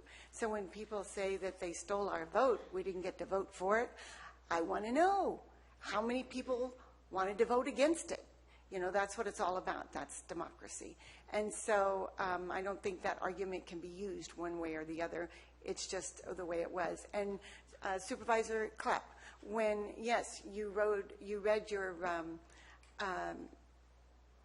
pamphlet or your flyer into the record, and then I've heard other people say that he's the only one that's ever done that, and it was just a wonderful thing to behold. He promised he was going to ban pot. Your flyer doesn't say that. I just want to correct the record. It says that together we will work together to get large business or commercial and marijuana out of our neighborhoods. There's more than one way to get it out of your neighborhood. Doesn't mean ban. So in my opinion, I never heard you say that you were going to ban it. Anyway, so I just want us to use the facts and stop throwing stuff at each other, because we're never going to find a good solution if we don't start listening to each other. And I'm so proud of our community. There is such wisdom in this county, and for a couple of years, we've heard it all. And they keep coming up on both sides. People do their homework. It's very exciting. So it's in your hands.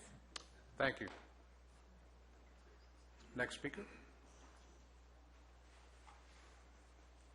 I'm Jennifer Stewart. I'm in District 2 and a voter. I've come to a lot of these meetings, and I've sat and I've listened to everybody. And I appreciate all the time that you guys put into this. And now I'm going to tell you that I've never been politically motivated my whole life until this came up. I spent my whole time working, trying to build some money to be able to buy a piece of property out in rural Calaveras County, where I could see the stars, and I would have clean water and clean air, and I wouldn't have to worry about that my neighbors were wacko. And now I'm on 627 acres surrounded by marijuana growers. And I can't have my grandkids come see me anymore, because between right now and October, the road that I live on is traversed by people who do not drive safely, who are probably under the influence of something or other, and I don't feel that it's a safe place for my grandkids anymore, or myself. And I do live by myself, so I don't come and I don't tell anybody where I live or what my last name is or any of that stuff, because I don't feel like I want to live a life that I have to conceal carry and worry about riding I have horses and I have cows. I don't want to ride my fence line and worry about the dog that the neighbor's got that's going to attack my horse and dump me off. And when I found out that this was going to be on the ballot, and I know a couple of people who were in the ban situation, I became motivated because that works for me. I want this gone. And everybody that I talked to, in fact, Mr. Tofinelli, when you campaigned, you went door to door and you found out what your people wanted. I never saw you, Mr. Garamendi, but I know what you're about. And it really bothers me a great deal that people who have lived in this county a long time and worked hard for what they've got have to deal with this kind of garbage, this mania. And it's just like, this is so out of control. And it doesn't have to be that way. We can back out what we jumped into, and the money will come. If I get more taxes, I'd be delighted to get rid of this. I don't care about taxes. I would love to pay for this to be gone. Thank you for your time. Thank you.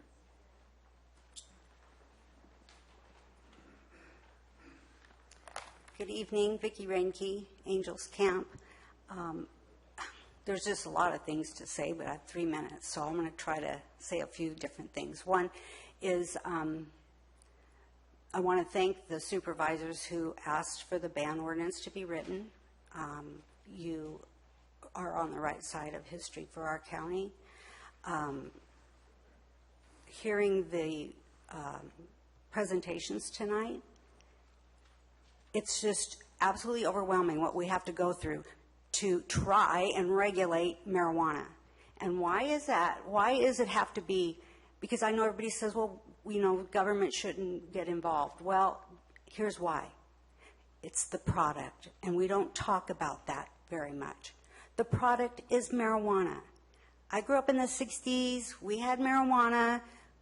We knew it was a drug. My kids grew up. I taught them about not using marijuana because it's a drug. It's still a drug to most of us. And it's not a grape. It's not an almond. It's not a tomato. It's a drug that gets people high. That's its purpose. Yes, some people use it medically because it helps them when they get whatever the high is that they might need to calm their pain. And that should be done through a pharmaceutical company. That stuff should be sold through a pharmacy, not through people saying, oh, here, have some marijuana. So that's the thing we don't talk about. That's the thing that the people here don't want. They don't want drugs growing in their county. We're talking about commercial growing, commercial, not personal. I don't think ever, even now that it is okay for people to grow 6 plants, I don't think anybody really cared when somebody grew a couple plants in their yard. That wasn't a big issue. We're talking about commercial. We don't want it here. We have local control, thank God, because the state of California tells us how we're going to live our lives every day. This is an opportunity for this county and the people that live here to say, no, we don't want this industry. You know, and I'm sure the people that are growing it that say I don't think there's any real legal grows because the laws aren't in place, but the ones who say they're the good growers, they just need to grow something different. And why are they growing marijuana? Maybe it's because of the money, and that's not a good reason to grow something that isn't healthy for communities. So, you know, there's other things that can be grown, and that's what they can do. So I just want to thank you for what you've done so far. Please know that this is not something that Calaveras County residents, and I've talked to people who've lived here generations. They don't speak up because they're afraid, but they do not want it here. They want their kids to be able to raise their children here as well. And we know what happens when you have drugs growing in a community. It's just not good. Thank you. Thank you. Well, this is my first meeting. It's been very enlightening. Steve McDermott, District 2. My husband and father live in McCalmy Hill, and I can say ever since this emergency ordinance or whatever it was went into effect, life's been different at night. Life's been different during the day. And when I go to the gas station or I go to the market at night, I see a lot of less desirable people that I don't want to be around. I don't want my kids to be around. You know, if I wanted to be around that, I'd live in Stockton. So there might be legal growers, there might be illegal growers, but the problem is it's attracting somebody here that we don't want. And I'm counting on you guys to ban this, take care of business. If people want to smoke weed, they can grow it in their yard, that's fine. But as for a commercial grow, it's not good for decent people, people like me with kids that go to school and now have other kids coming to school that smell like skunks. Something's wrong, and we need to take care of that. When I was in third grade, a police officer like him, he came into my classroom and he said, just say no to drugs. So things might be confusing about money. What are we going to do about this? What are we going to do about that? Just say no. The bottom line is this county's never been rich. We've always had issues, especially with staffing. I moved here because I love it here. I didn't move here to become rich. I moved here because I liked living here. Again, if I want to be around Norteños, hanging out in Moke Hill at night, I'll go back to Stockton. But that's not what I want. I want a safe place for me and my kids. That's why I moved here. So I'm counting on you guys to do the right thing. Thank you. Thank you.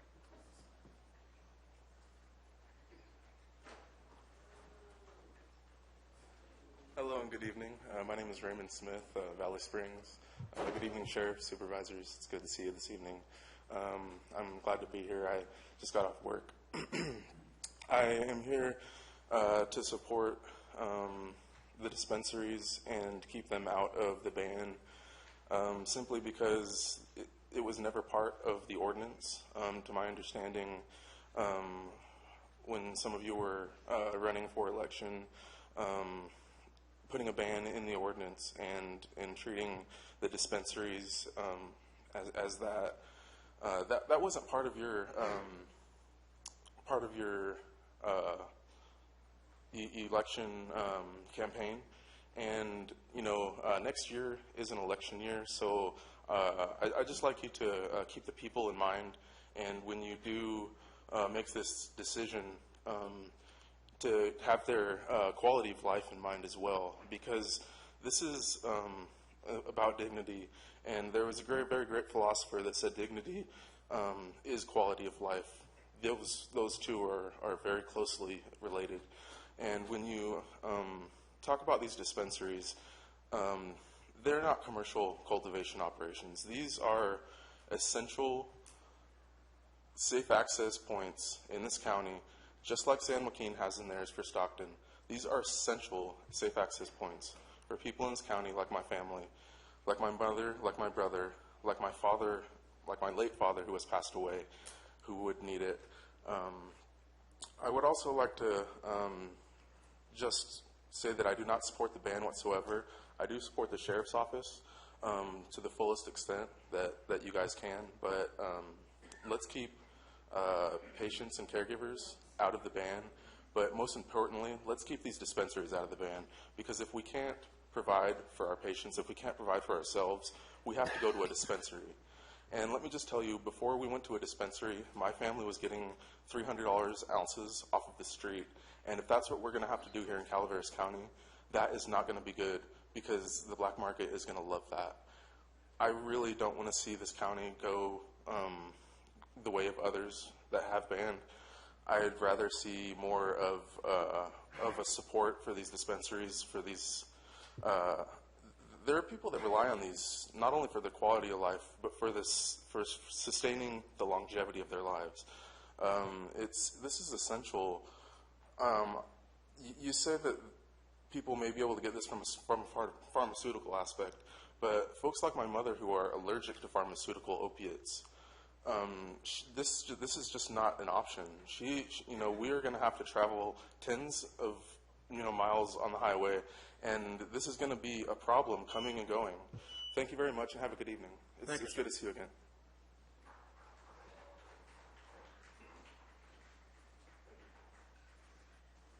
Aurora Weatherby, District 5.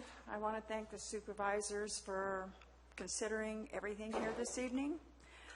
I've been a resident of Calaveras County for 73 of my 76 years, so I've seen many changes come and many changes go. I've seen many businesses, but somehow we have always survived, and I think we can survive without commercial marijuana and or dispensaries of any kind and or any delivery service. I called the FDA in San Francisco and talked to them on March the 17th. They said there is no approved edibles and or liquids or anything for medicinal purposes for human or man. I also called the DEA in Washington, D.C. because they gave me the number. If you'd like that number, it's 202-307-7255. I had a very long conversation with them about what was going on in our county, and they said that Jeff Sessions would be doing something about it, and apparently he has. He's created a commission. He's re-signed investigations monies that was taken away in 2009 by Obama and Eric Holder. Eric Holder is now on our payroll to the tune of $25,000 a month, and he's here primarily to protect illegal immigrants, criminals, and the marijuana laws here in California. The commission, I understand, will be investigating marijuana because he does not feel that it is an acceptable drug. It is currently a Schedule I, which has not been adequately studied. They talk about alcohol, they talk about cigarettes, they talk about this, they talk about that, but no studies on marijuana has been done. The risks involved with alcohol and tobacco are well known now. They've been studied. So you have an idea of what you're dealing with. And those who choose to do it, that's on them. That isn't on us. But we clean up the messes from all of it. So take your time, consider the ban, consider banning the dispensaries and getting marijuana out of Calaveras County. Thank you. Thank you, Mayor.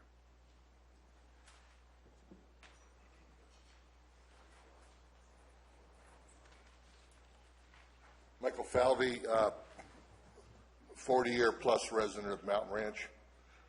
I've seen the cycles of cannabis for, 4 decades plus. Yeah, we can argue booze, pot, you name it. We're past that, folks. We're way past that. We can argue that down the road. Right now, What we need to decide is what we're going to do in the future. With that in mind, I can dismiss Mr. Mills or Mr. Clapp from my comments because I'd like to address it to the three gentlemen on the left. You seem to be a little more flexible, and you might see what's coming on down the road. This isn't about the past. This is about the future. If you ban this, I don't have to tell you. You know what's going to happen. You three gentlemen have to pass or deny the ban and move towards regulation. It is the only thing that will save this county and the residents like myself that live in the middle of this burgeoning industry. You're not going to control it by banning it. They're waiting for you to ban it. I'll tell you a story. I might cost myself $500,000 here by saying this. I'm having someone come look at my house Thursday. I didn't advertise my house, but a couple of realtors know my desires and what might happen. They're bringing someone to look at my house Thursday. Asian growers. I can only imagine what's going to happen Thursday. They told me they're growers, they're Asian growers. We're only bringing one, but there's 5 of them involved in this partnership. Now, if there's a ban coming on, what are those guys doing? What's that one guy coming to my house for? Why are they going to buy my property with 3 acres of southern exposure, 150 gallon a minute well, a house that didn't burn? What are they coming to my house for? To raise their family? No, they're going to raise something, but it ain't their family. So you guys, you three, hold the power. The two on the right, I know where they're at. They're like our modern day Senate, our leaders in Washington. There's no compromise. It's my way, you're wrong. We need people to compromise. It's the new reality. It's not the old reefer madness. It's the new reality, and you have to address it. It's up to you to think about the well-being of all the citizens of Calaveras County. I don't like it like it is now. I've seen it for 40 years. I've seen this up and down with the cannabis, but we can't ignore it and we can't ban it. We have to grab the bull by the horns and be leaders. Thank you.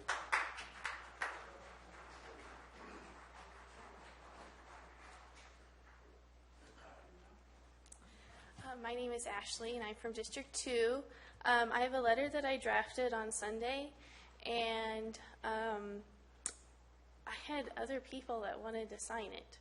And I actually got 75 signatures in all. And again, it's not a petition, it's just a personal letter of my comment, but people liked it, and they wanted it to be their comment as well. So envision that I have 75 people standing behind me. To the County Board of Supervisors special meeting, public study, and comment. As voting residents of Calaveras County in District 2, we would like this letter to be read and given as our public comment. We support the ban ordinance that has recently been drafted. We want it known that we disapprove of the element that marijuana has brought to this county, the damage it has done to our environment, the infringement on our way of life, and the wide range of crimes it has brought with it. It is evident that we are not alone in this opinion. The results of the November election prove this. Calaveras County voted against Prop 64, Measure D, and also saw the replacement of every Calaveras County supervisor who voted in favor of marijuana. More than ample signatures were also gathered to put Measure B on the ballot this spring. We support a complete ban and respectfully ask that you would also include dispensaries in the ordinance as well, or by drafting a separate ordinance if need be. Because the cultivation of marijuana is such a huge problem in Calaveras County, the destiny of future generations hinges on how we handle this now. We respectfully ask that you take whatever steps necessary to give the Sheriff's Office, the Marijuana Enforcement Team, and the District Attorney all of the funding they will need to enforce the ban until marijuana is eradicated from our county. And that was signed by 61 voting registered registered voters of District 2, 3 other District 2 residents who come up on the weekends and own homes, and a few miscellaneous signatures from Calaveras residents who happen to be visiting District 2 over the Memorial Weekend. And I was able to show all the signatures to 4 of the board members during the break, but I had told the people who signed that their signatures would not become public knowledge and available to the public, and then I found out if I submit it to the clerk, it would be public record. And so, to keep my word, I'm only going to give the letter. Thank you.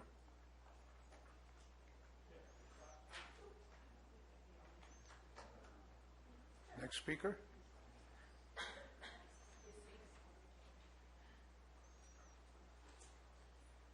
Levon Miller of Mountain Ranch, Calaveras County. I'd like to speak directly to something I learned tonight, which was the possible requirement to return land to previous condition if the ban does go through. I would really like you to give that some very serious consideration. We are a family farm that not only grows cannabis, but we also grow vegetables for our own consumption and feed our neighbors and friends.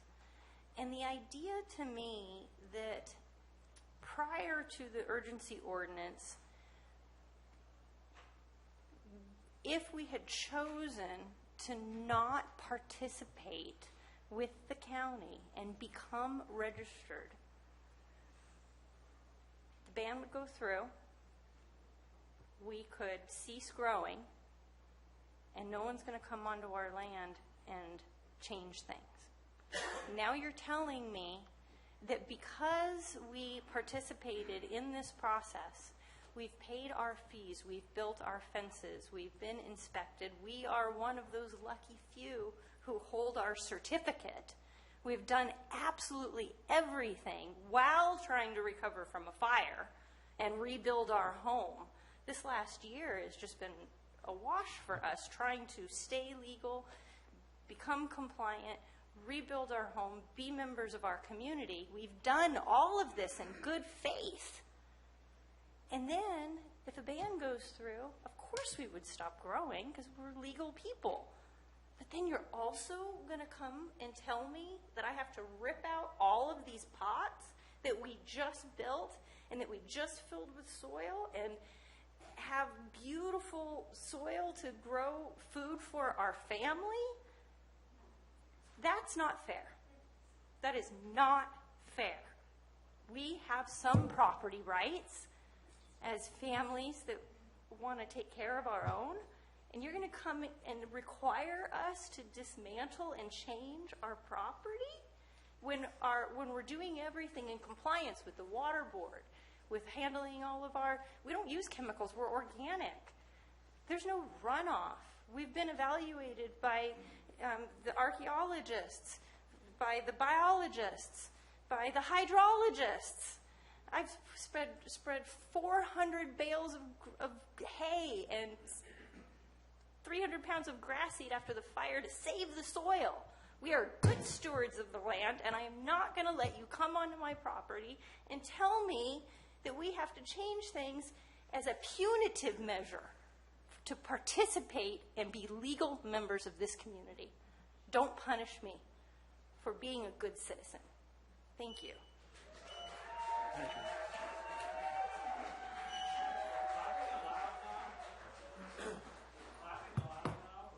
Yeah, out in the foyer.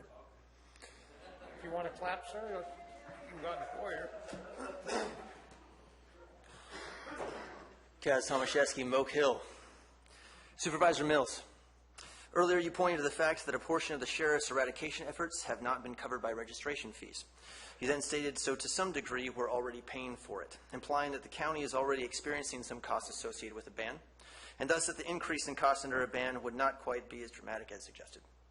I find that suggestion that a fraction of the cost of eradicating 21,000 plants even comes close to representing a significant portion of the funds required to eradicate hundreds of farms to be heavily logically flawed. You also mentioned the unknown impact of transients on Calaveras, hinting once again at the ominous universe of unknown costs of regulation that could crush the county finances at any moment. Although I agree that the unknown cost of transient workers is a problem, I take issue with the implication that this is a problem that exists solely under regulation. As with most other unknown costs you have identified, this too is a cost that the county would incur whether the cannabis being grown here was legal or not, and would thus endure under a ban failing anything other than a dazzlingly successful eradication campaign, an effort you continue to insist is possible without providing any supporting evidence.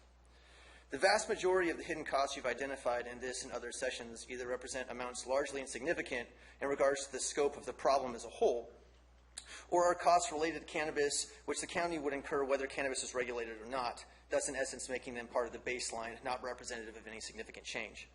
I think that these comments are immaterial feints, meant to take pressure off the central question which you have consistently refused to answer for 2 months, which is how are you going to pay for it? Which begs the question, why? Why not answer this question?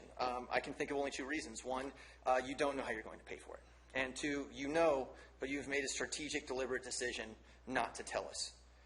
To be clear, as far as I can tell, this means you're either engaging in negligence or you are deliberately abolishing the transparency of your appointed position. If the second is true, the only reason I can think of for you refusing to tell us is because you're afraid of what we'll do when we find out. Whichever way you slice it, I believe that the game that's being played here is disrespectful to both the intelligent and the rights of Calaveras voters. And this is a sentiment that is rapidly growing. I'd really like not to believe that either of these things are true, but I can't figure out any other explanation.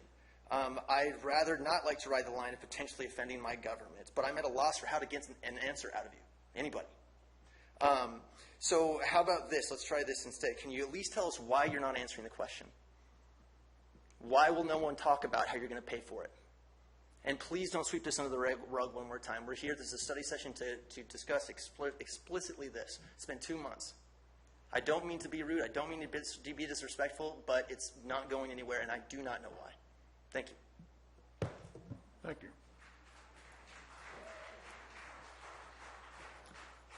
Any other speakers?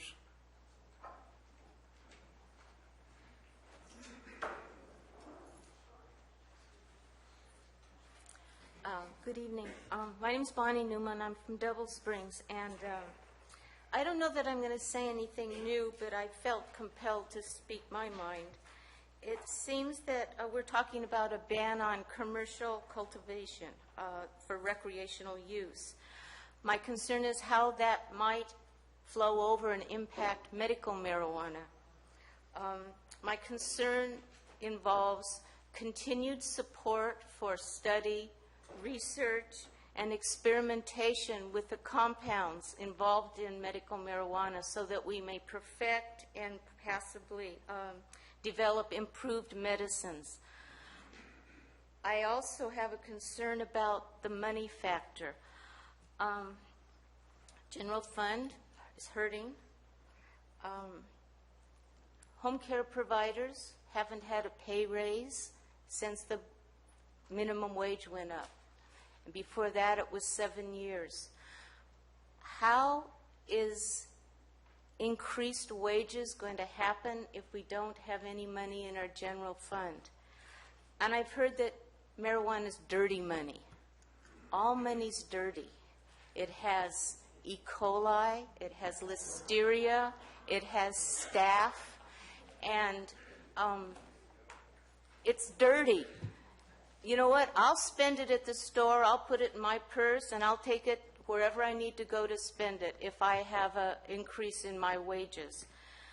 Without an increase in the revenue in Calaveras County, I don't see how we can accomplish much of anything as far as improving our financial basis. We want to live with dignity. If we cannot pay our bills, we're not living in dignity. We're living on a promise and a lack of hope in our own future. So if you are considering the ban on commercial cultivation, please withhold the ban to include medical marijuana. The dispensaries which provide medical marijuana to the people that need the medicine, which is used now to alleviate pain, help nausea subside, increase appetite, induce sleep, and reduce stress and depression. And it has been sold in in pharmacies for a long time, and it's been called Marinol. And if you're under doctor's care for chemotherapy, that may be what you're prescribed. Thank you. Thank you, Bonnie.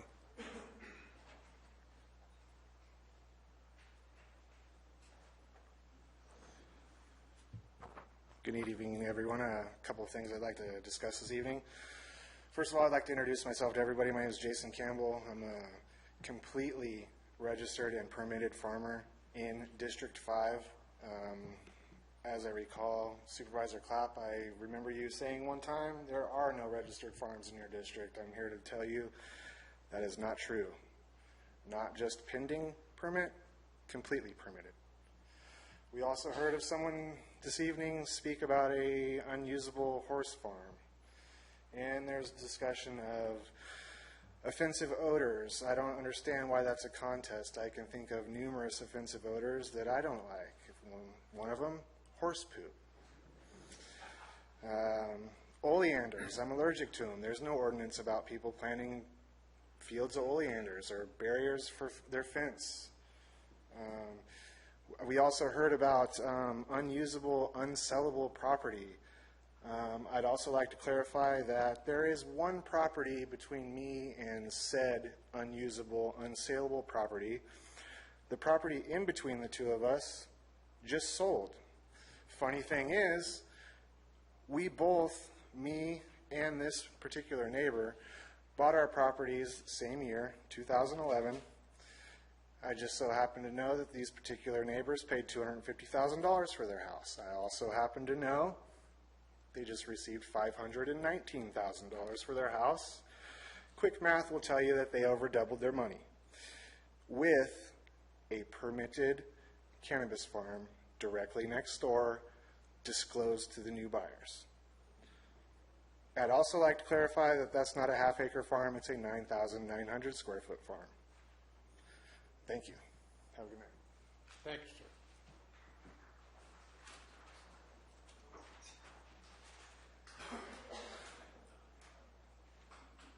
Good late evening, everyone.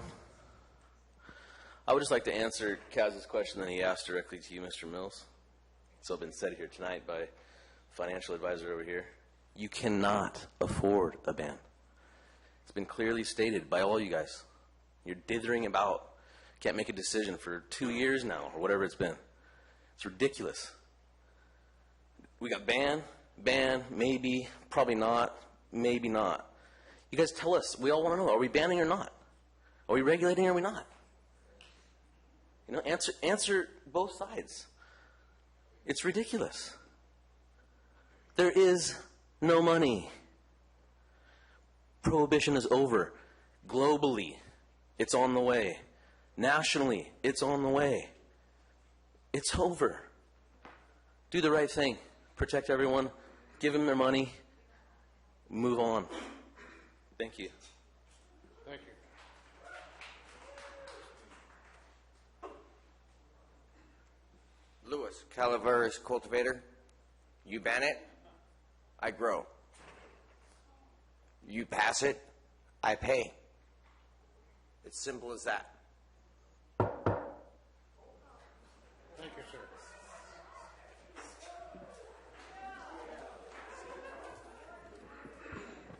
Trevor Whitkey, Calaveras Cannabis Alliance. So I've got a study right here. This is a study, The Effects of Medical Marijuana Laws on Crime, Evidence from State Panel Data, 1990 to 2006. It was produced by Robert Morris et al. I'm going to quote from this study at length.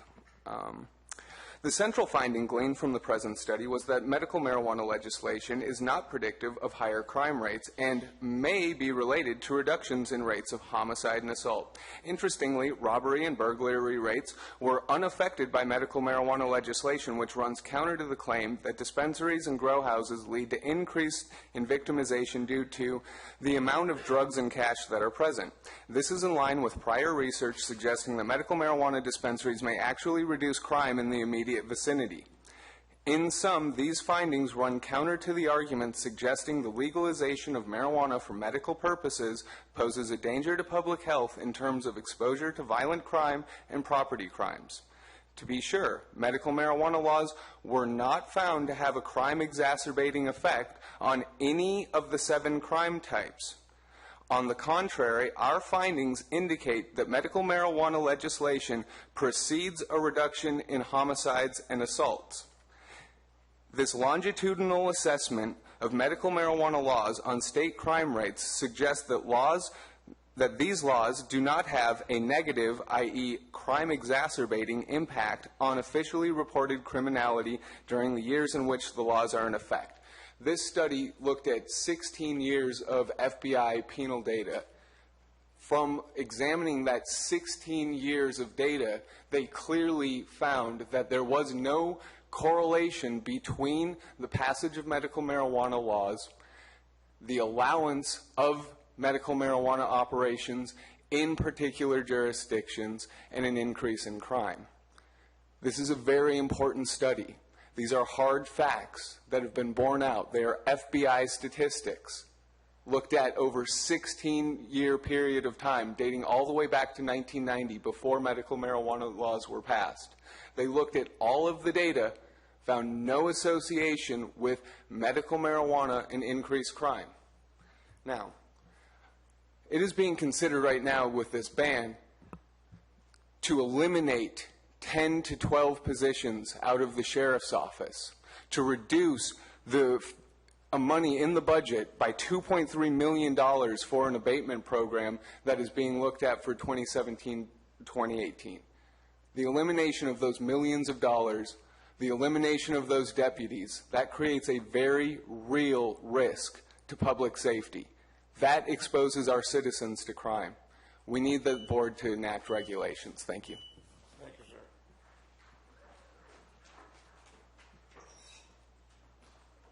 Next speaker.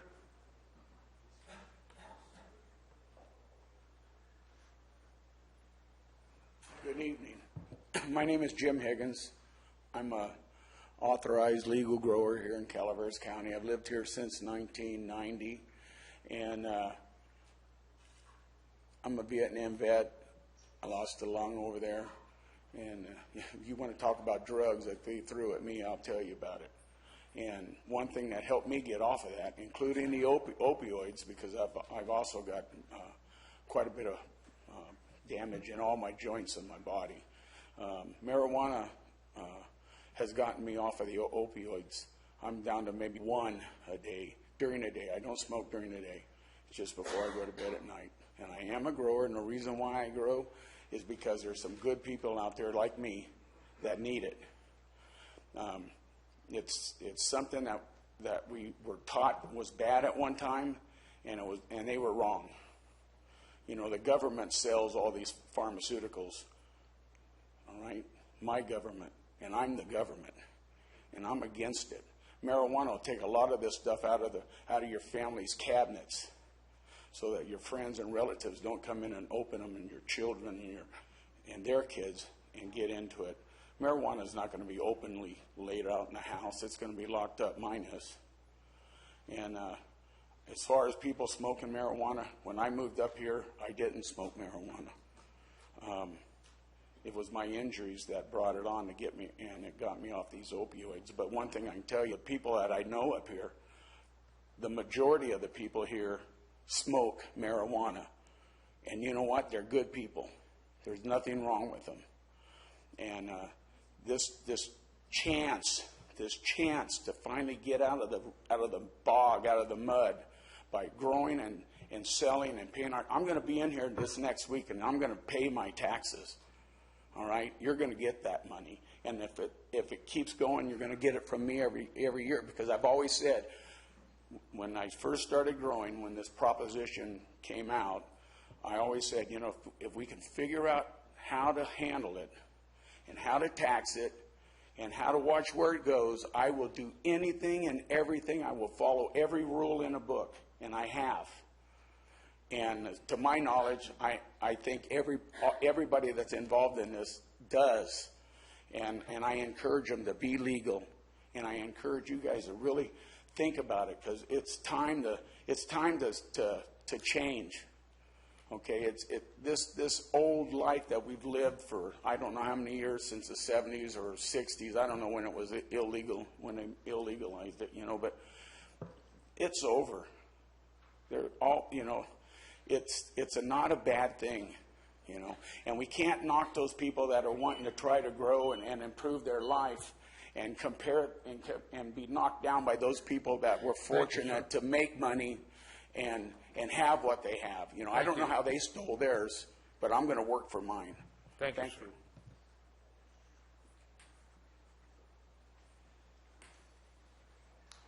Good evening. Mr. Bowerman? I'm Bob Bowerman. Moved here about almost 17 years ago. It's my forever home.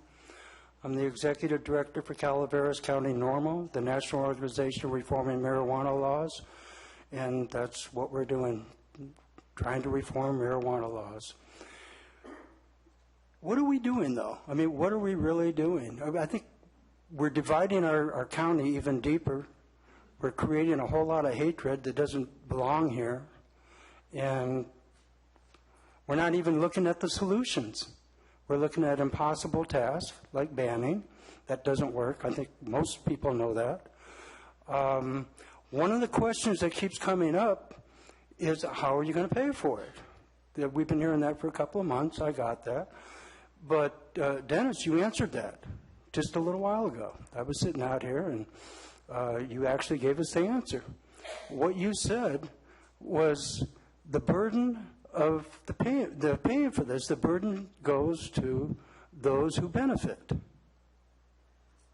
Okay, in English, that's the taxpayers. You're going to raise taxes to pay for the ban. That's your plan, isn't it? I rest my case. Thank you very much. Thank you.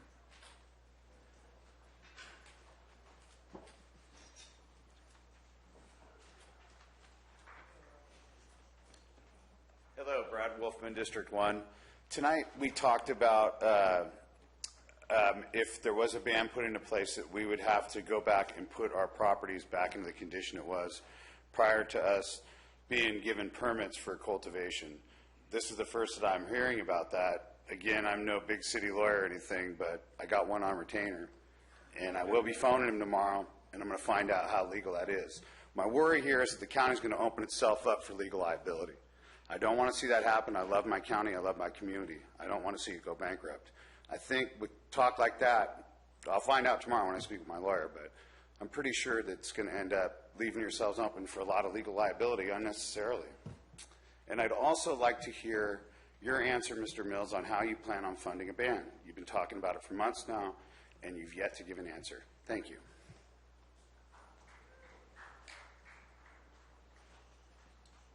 Thank you, sir. Any other speakers?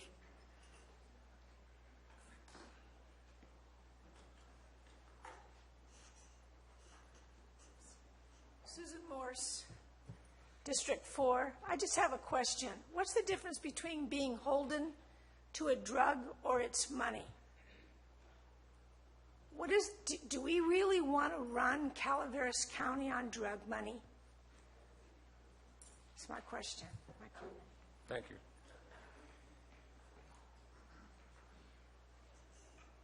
Next speaker.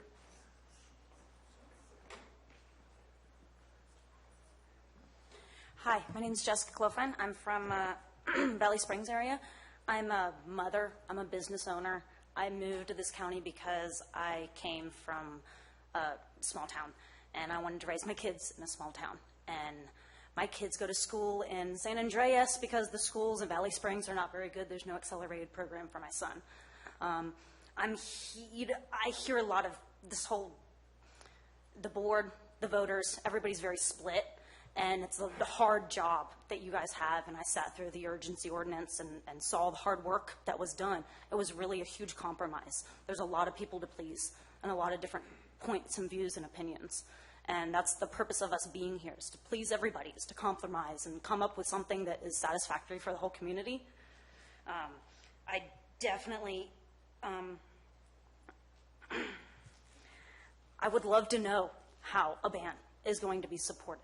I'm a cultivator. I'm cooperating in the way that has been asked, and I've gone above and beyond in asking what more can be done. I would hate to then be turned around into somebody who's then more money is going to have to be spent to eradicate me if necessary. I know that if I can't be a cultivator, a cannabis cultivator, that I'm not going to just get up and run out of this county. That's not why I'm here. I'm here to grow a family, and I'm here to be and support my community. And that's what I want, and I want to feel like the board wants the same. I want to feel like the board wants to support the community.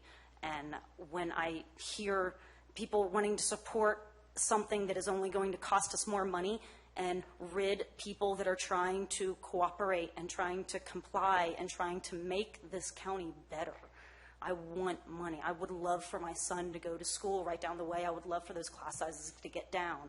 I would love for our schools and parks to be fixed or even created where there are none. And despite where the money comes from, the money will be coming from legal grows. The money will be coming from people that are regulated and are in compliance. And it's needed. It's really needed. And I'm a very, not black and white, but I'm very plausible. And I like to know how things are going to be done, and I like logistics. And I just don't see very clear logistics of how a ban would work positively for anyone. A lot of the problems that we're seeing are not from registered grows, are not from these grows. I'd love to see the problems that the registered grows are, because seem like those are the problems that we'll actually have to face once regulation happens, once we have control of the issue and we can really all benefit from it. So, every voter here has an equal vote, has an equal voice, and I hope that you guys hear them all and take them all into account. And when everybody's standing up saying that this is an agricultural commodity industry that they want to put taxes towards, then that's something that we need to utilize. Thank you. Thank you.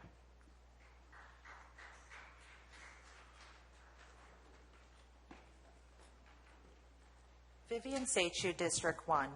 There are no opinions here, just facts and evidence. We have reviewed the County Controller Measure B Financial Impact Analysis draft, County Budget Mid-Year Review, University of the Pacific Economic Impact Study, Ag and Tourism official performance data utilized as a benchmark against the UOP study. You can find the official report on the county website or pick up a copy from the Ag Department on St. Charles Street. And we have also looked into the county departments and overall financial management and transparency issues.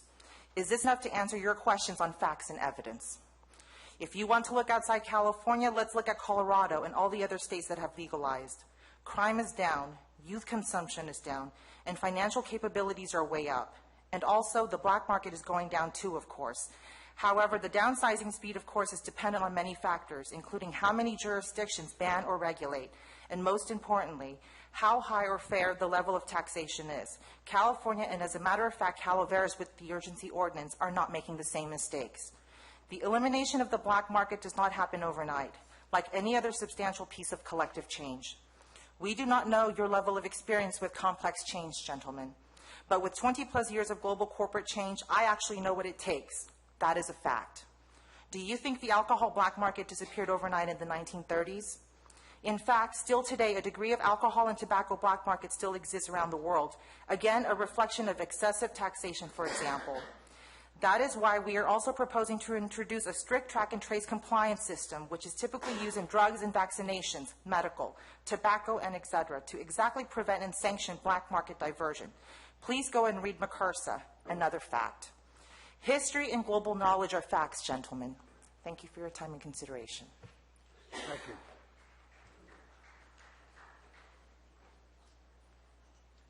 Any other public speakers?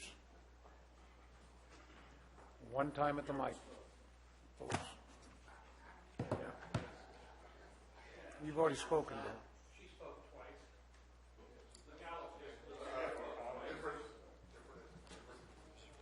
She spoke during let's clear this up to make sure.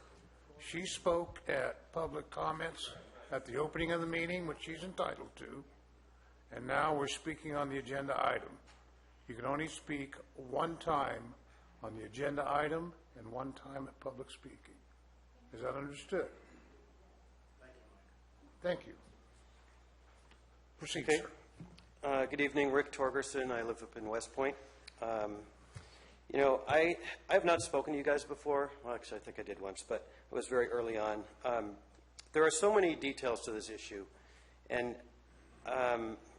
you know, we have people standing up here talking about morality.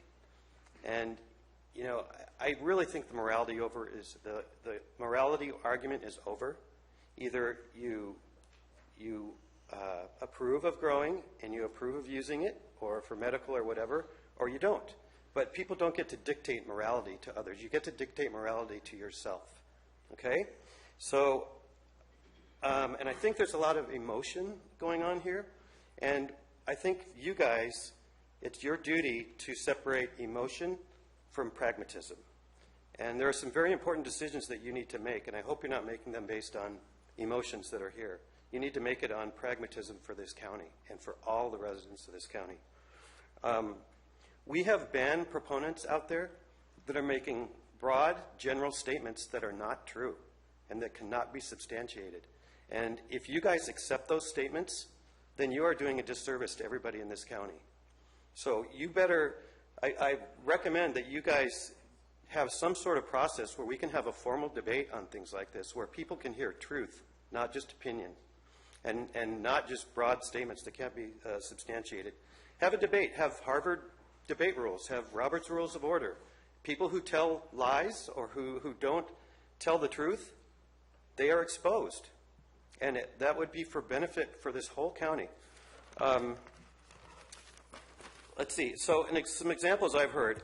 Everyone in my district wants a ban. How can that possibly be true? How can anybody possibly substantiate that statement? All the teachers in this county are having increased problems. What teachers? What problems? Come on. I was talking, we had someone who's in this room come and give a presentation in West Point last week. Oh, okay, you can come to this meeting, but it's a private meeting. You can only ask questions based on what I'm presenting. And then I said, where were you a couple of years ago when we had a huge meth problem here? And we had, I have 37 seconds. I want to get, this is a very important point.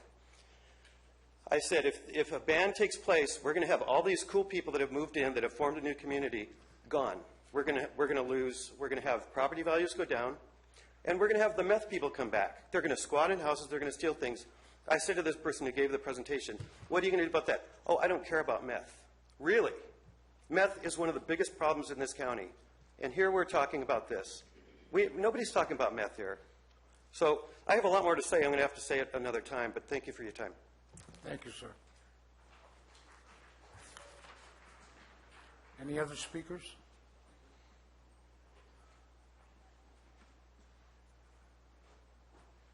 Good evening, Board. I just want to answer the woman's question about if we want this county to be run on drug money. I just want to state that the state of California is going to be regulating cannabis as agricultural commodity from the the Food and Drug Administration will be regulating this, so it will be a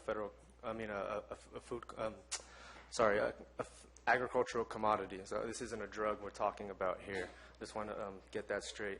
And also, I don't know if we remember the economic impact report that was studied and released in February. And it talked about cannabis being over 20% of the industry here in Calaveras County. It said last year it produced $251.5 million in sales and provided 2,605 jobs and $148.4 million in labor income.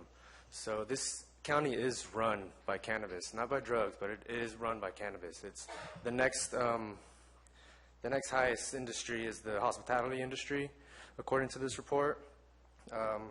which was $167.5 million and 1,955 jobs, which was nearly one-third less than the cannabis industry. I just wanted to point that out and make that clear. And on my last minute and a half, I'm hoping you can still answer that question of how we are going to fund a ban here in Calaveras County. Maybe you can touch up on that in the next minute and 20 seconds while I stand here. We've tried to answer other speakers' questions, and it was kind of scoffed at when you asked if anybody had any answers. So I figured maybe we can try to answer this one, if there was one. Mr. Mills? I have no suggestion, Mr. Mills. No, we're talking about the agenda item. This is a study session. We're trying to figure this out. You can answer questions during the agenda item. Is there an answer to this question? It's not by taxes, you said, so do we have another answer? We'll discuss it at the end. Okay, so that's going to be discussed tonight, how we're going to fund the ban? Is that what you're saying?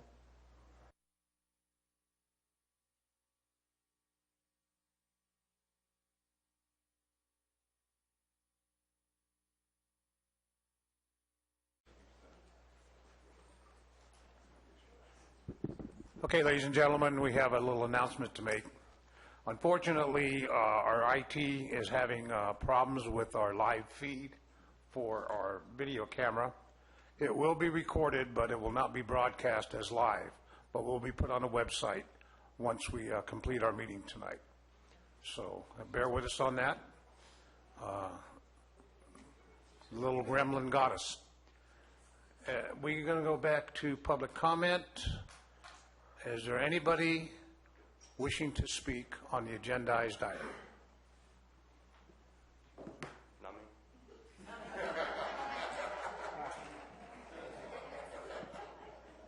Okay, having seen no volunteers, we'll bring it back to the board for discussion. I'll entertain any comments by the board members.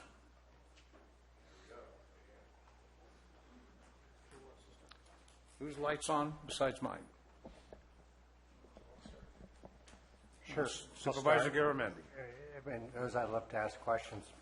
My first question is to, and thank you everybody for your comments. They really were passionate, and there's a lot of good information, and thank you all for sticking around this late at night. I'm sure if you're like me and you start early in the morning, it's getting pretty late. So, Tim, let me ask you a question. How much tax money has been collected so far? Sorry, let me. This is the cannabis Measure C tax. So the tax bills, I should say, I'm sorry, it's late. The tax bills went out the week of the 15th. At this point, this would be as of Friday, we have collected $618,000 in the cannabis tax funds. What was billed out was a total of $8.4 million, and that was the first installment. Thank you. So, I'll answer my question.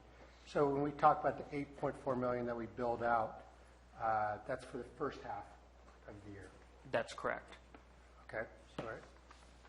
16 million. And this number excludes any sales tax that might be coming in, because we can't really measure how that's directly related to cannabis, correct? Sales tax for By cannabis? soil growth. Yeah. Got it. You're working on our budget as we get ready for this upcoming budget meetings. It's happened in less than 2 weeks. How are we doing? When I read the September memo from the last board from 2016, it struck me as there was a structural deficit. Do you happen to have that number? The structural deficit from last year? Well, we used one-time funds to balance our budget last year. Teeter funds as well as salary savings. I believe the board used somewhere around $3.5 million in teeter funds last year to close the budget shortfall. And according to the testimony earlier today, or that you put out, we need $2.3 million just to stay even with the current employees we have working on cannabis eradication, correct? There's 20 employees. Yeah, the 26 positions, 20 filled. Right. So we need about 5.8 million just to stay where we are today in new funds, right? Revenues. Are you adding then basically what the cannabis amount, that 2.8 plus estimated structural deficit from last year? Right, I'm adding the 2.3 plus the 3.5. Yeah, you would get approximately that. Obviously that's holding everything else constant, whereas other revenues increase. And so I hesitate to put that number out per se, but based on that math, yes. So that's just to stay solid. That's not to take care of any staff. Our unions have been patient and loyal since the Butte fire. We've asked them to be patient while we get our finances in order. And so that's no growth on that. My main concern continues to be the safety of our communities. I am concerned about being able to enforce the ban and provide safety. So I just wanted to get those numbers cleared up. That was all the questions I had. Thank you, Supervisor Garamendi. Supervisor Mills, your light's on. It certainly is. It's interesting with the number of people who spoke tonight. I want to thank every one of you for your informative comments. I'm sure that a lot of it is based upon what you know and the passion that you have for what you'd like to see accomplished here. My district only had 5 people speak, and I represent probably about 3,700 to 4,000 voters. So I still have to go back to the district that I represent.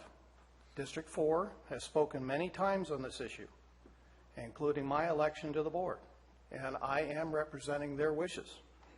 If they want something different, I'm certain that they'll be very happy to tell me so. I don't live in a bubble, which is clearly evidenced by my AB 1234 reporting out at the end of any supervisor's meeting. Please review the last supervisor's meeting. Sometimes they feel it's painful. Between myself and one other candidate, we garnered nearly 2,000 votes. But let's review the proposed timeline for the permanent ban ordinance back on February 14th. Because Peter Maurer told the board at that time he could get an ordinance in front of us for a decision by March or April. You'd have to see the board video for this report. 1 month later, staff, including council, advised the board we would needed to include an already created and paid for EAR, which was built for an entirely different ordinance, into this project, and suggested extending the timeline for the adoption of the ban ordinance to May or June, which created a delay. The claim was it would add defensibility to our ordinance. In January 31st meeting, I stated that I had been talking with staff since August and September of 2016 about the options if the UO was not extended and a possible ban created, so this shouldn't be a mad scramble trying to put something in place. Council further stated in that meeting the draft ordinance could be prepared for processing middle of March and back to the board the end of March. By the way, that's at 4 hours, 28 minutes, 24 seconds in. I stated in that meeting I don't want to see this UO live any longer than it has to. And Diane, our wonderful assistant here, immediately was looking for clarifications. Peter said 2 months to bring the ordinance back.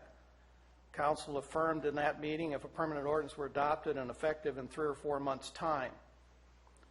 On February 14th, 3 supervisors, for those that want to go back and review it, initially voted not to extend the UO as it was worded, which created a second motion after some discussion from Supervisor Tofinelli trying to figure out how to make the extension palatable enough to gain the 4 votes needed to extend it.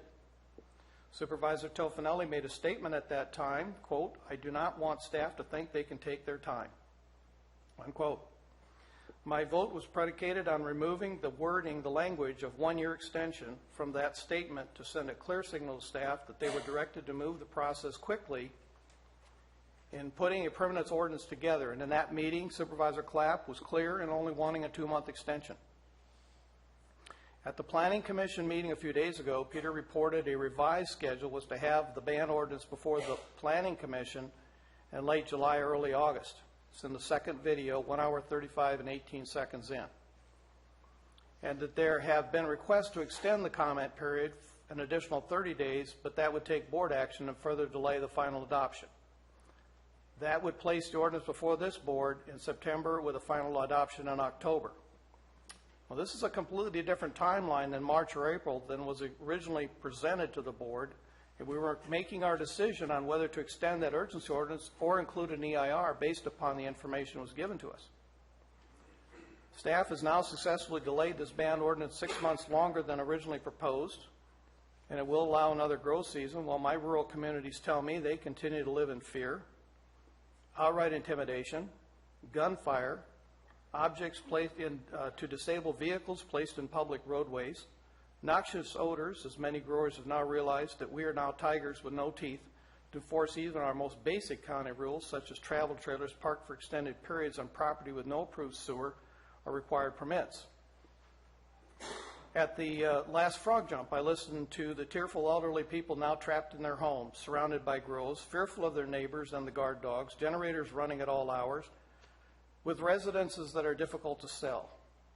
When you add into the discussion the children, as I had long conversations with teachers and school administrators in our county, it's heartbreaking knowing we could have moved quickly to end this uncontrolled antisocial behavior, but we chose not to. I was warned by my campaign staff during the election that county staff would do everything possible to delay the creation of a permanent ban ordinance as close as possible to a full year.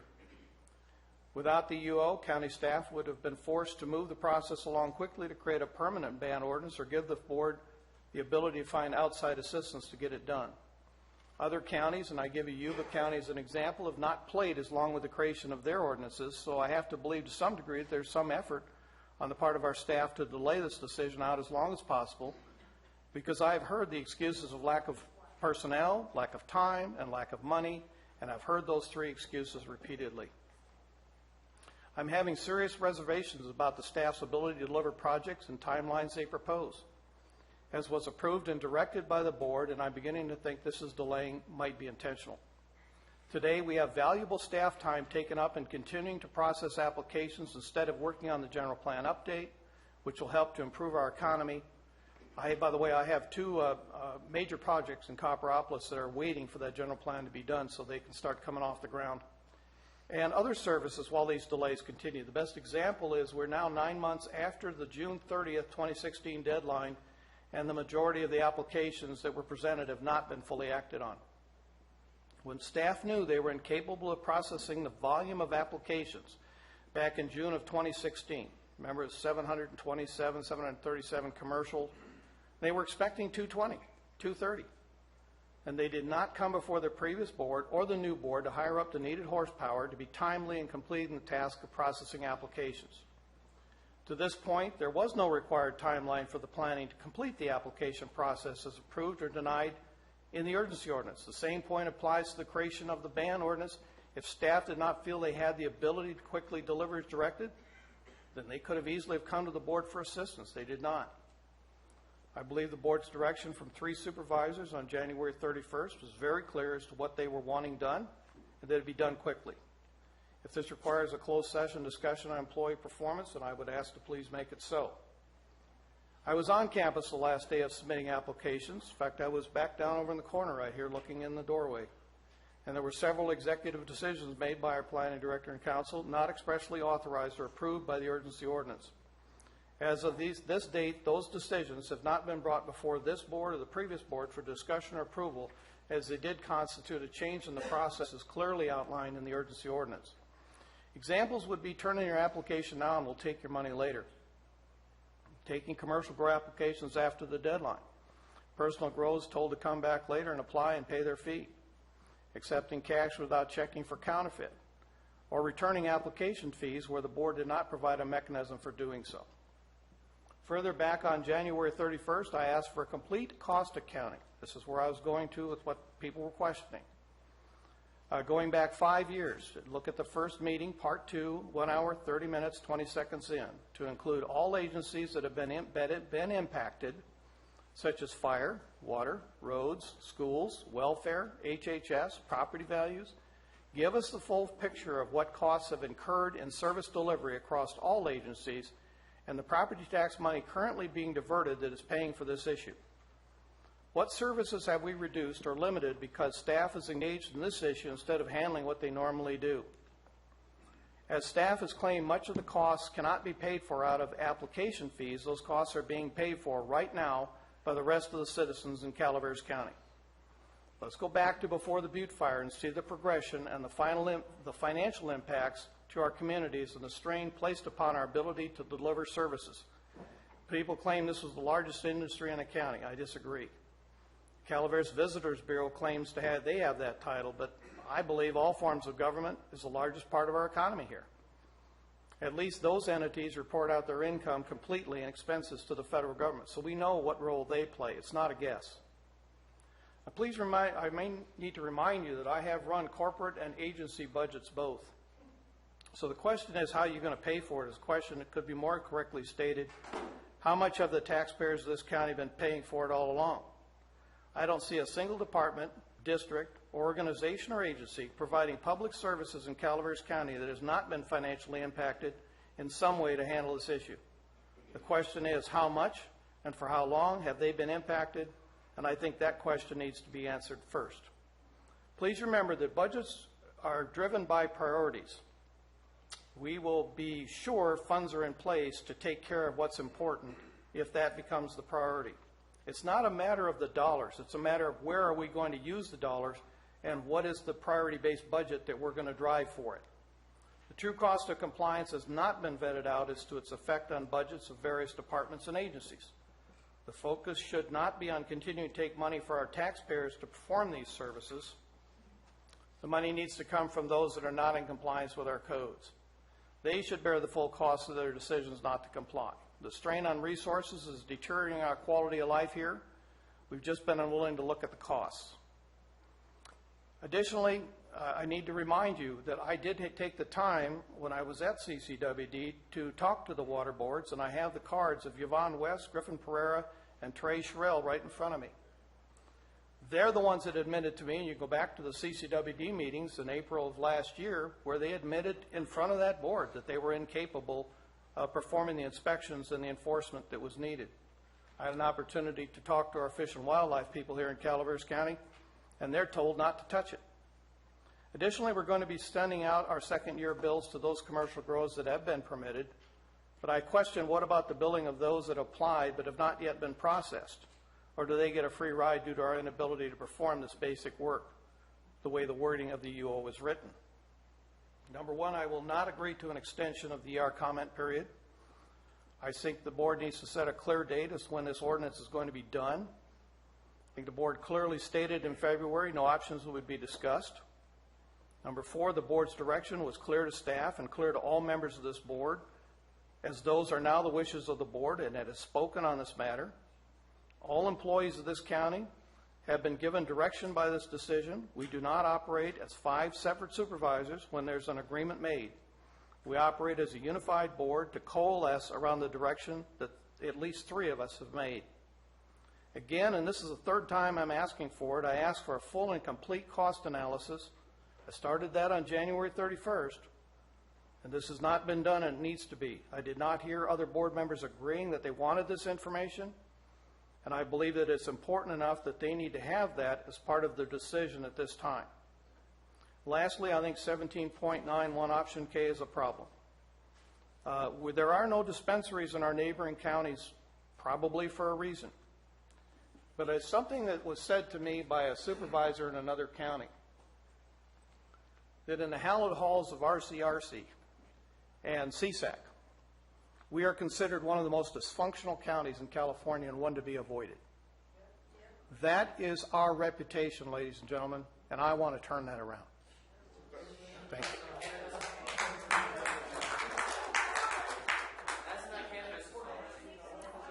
Ladies and gentlemen, please.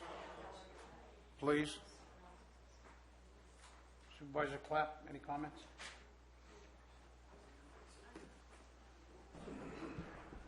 I couldn't agree more on what I just heard. Because I like those people there. I like them out of my county. I don't want them living here. I've been nothing but insulted by people here. So I don't know what you think, but I don't care for you. You can make all your jokes you want. I don't interrupt you when you're speaking at the thing. I listen to you. I listen to your insults to me, to my colleagues. But I agree with Dennis.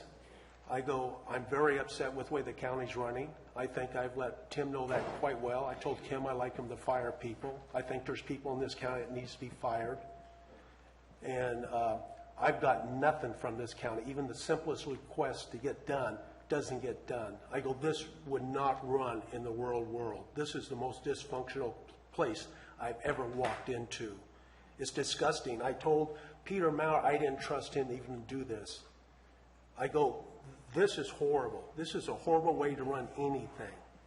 And here we are again. I'm sitting here at 11:30. I should be in the Bay Area. I mean, it's disgusting. And that's all I got to say. Supervisor Tofinelli?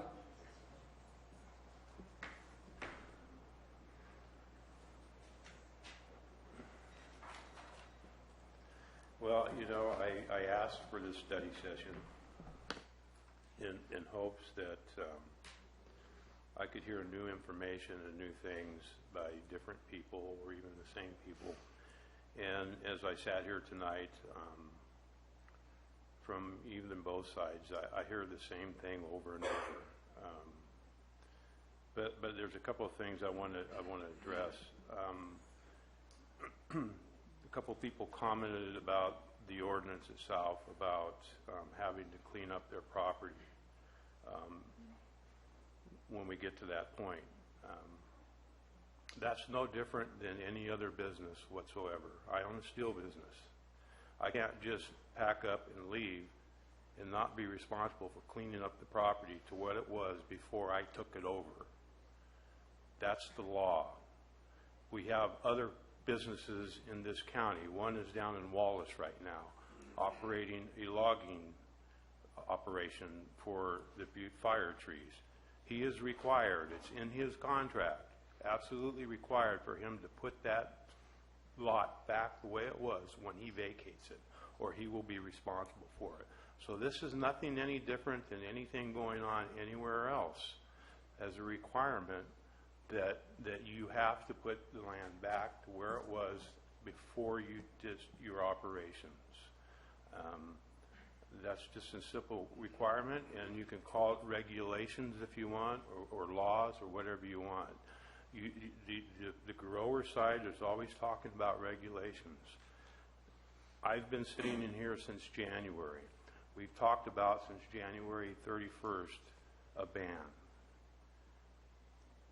I've never heard one grower, and I was hoping to hear tonight, one grower stand up here and talk about what regulations they can stand.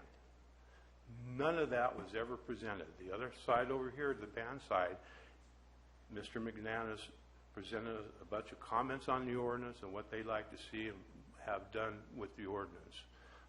Read through that stuff. So a lot of it is viable. But not one thing. All I get from people coming up here from the grower side of it is pointing fingers, making accusations at board members sitting up here, and threatening and just not benefiting their side. Not benefiting their side by doing some of the things they're saying. I'm not saying all of you are like that, but it seems like the same people are doing the same thing, trying to threat, argue, and I understand where your position is, where you're feeling that you're being backed into a corner or whatever. But you haven't presented anything on your side. If this was a court of law, it would be slam dunk. You did not present anything. Point of order. I'll hear your point of order in a moment. This is a supervisor's talking now. I get to talk and say what I want. We listen to all of this. But I've sat here and I've been involved in Calaveras politics for quite a few years now, and this side of this issue on both sides. When I first got thrust into the spotlight and was elected supervisor back in 2008, there was a big issue in the county called Trinitas, and there was the room was divided every time we had a meeting on Trinitas. And it seems like it's always going to be something in this county that's going to divide us instead of us working together to get something accomplished. But I look at and hear the same things being personal attack on a supervisor for representing his district. And I'm telling you, I represent my district. And I went and knocked on doors. I talked to a lot of people. And I ran my campaign on the fact that it doesn't belong in residential zoning. And I have not wavered from that one iota. It does not belong in residential zoning. It is what's causing us the most problems of all of this. And I will not move from that. Anything that's presented to us when we get to the ban ordinance presented to the board. This is the first time I heard tonight from Mr. Mills about the delay in this coming to the board. I had a conversation with the CAO today, earlier in the day. I got here about 3:30, quarter after 3:30, and had a conversation with him. And he didn't even present to me that there was going to be this delay into sometime in July and August. I assumed that it was going down the path that it was being taken, and I know the 45-day period is up on June 14th, I believe it is, or 15th. 14th? Yeah, 14th. So I'm expecting it to go through the period of about a week in planning for them to address the comments on it, and then going to the Planning Commission as soon as possible. I'm in agreement with that. And then I expect it to come here to the board, and we can have adult conversations on this ordinance that's presented to this board. If you have another 14 days, today's the 30th, it's going to be the 31st here in about 20 minutes, 25 minutes, 30 minutes, to present your comments on that ordinance. That's the American way. That's the way the system works. People were commenting about why it takes so long to do something or get an ordinance or anything else that we're trying to get accomplished here. That's the way the system is set up. You, as people, especially at the local level, not so much at the state or federal level, you are participants in it. It's your duty to participate. I'll tell you a little thing about being a contractor, and I have been a contractor for close to 30 years. You go through a process to get your license, and for the first 20 years, you don't hear much from the state licensing board. Then once you get to the 20-year period, then you start getting notices from the licensing board in forms of questions on what you would like to see or proposed laws. And so it's your duty. You can ignore them and not participate in it, or you can participate in it to put your input into it. And I always fill them out, and I always participate in it because I feel that's my right. At least I have the right in this country to do that. And it's all of you. This ordinance needs your participation, not standing up here making accusations, not standing up here asking questions about where this and that or what. It's your come up and say, hey, you know what? This is what I would like to see. Not attacking one of us or all of us or some of us. Tell us what you would like to see. Answer the questions yourselves, all of you, on what you would like to see in it. You have 14 days left. You can go online on the Calaveras County website. You can go to Planning Department, and you can open up, click on, and you put your comments on that ordinance and the EIR. And I was hoping to see some of that tonight, but none of it did I see any of it. All I heard was the same rhetoric things that we've heard since January 31st. So those are my comments. Thank you. Thank you. Point of order? I'll hear your point of order, sir. We were hoping to speak about that too. The agenda clearly states the public comment happened after the ban ordinance discussion. From 8:45 to 9:45, the ban alternative, curtail, tax, and regulate, was supposed to be discussed. That's what I wanted to talk about. I was with you. I wanted to talk about. I've got suggestions. We're All right, ladies and gentlemen, let him have the floor, please. During the ban ordinance discussion. That's not what I was here for. I didn't want to take up any more of your guys' time. Sorry we weren't able to talk about that. Weren't you offered the opportunity to speak to that then when we were discussing a public comment on the agendized item? We discussed the ban ordinance with staff here. We did not go into the segment. It was clearly in the agenda about ban alternatives. That's why I didn't let them approach the voting. That's why I didn't talk about certain factors that Mr. Cofinelli might hear. Yeah, I want, come to the podium and speak, would you please?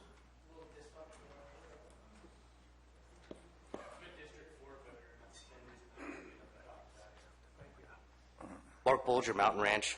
I'm simply going off the agenda that I got offline. Ban alternative. We didn't have that discussion. Curtail tax or regulate.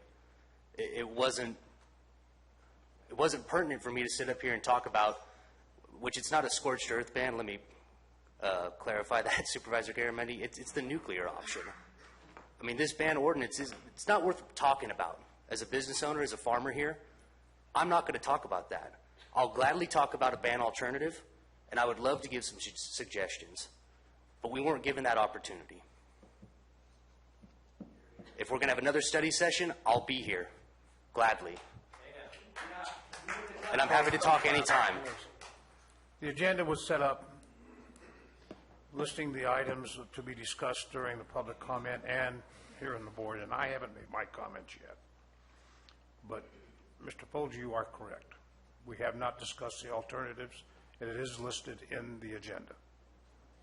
There's lots of compromise we're willing to make. So, Council. Thank you. Council, can you comment on this issue? Both of you?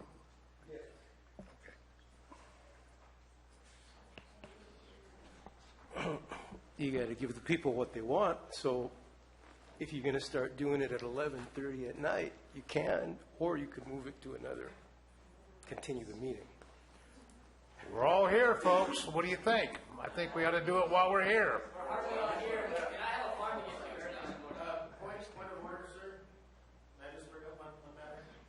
Oh, your point of order. During the presentation of staff, nothing was said about the draft permanent ordinance from 15 months ago. Not one word about that. And we all want to discuss that.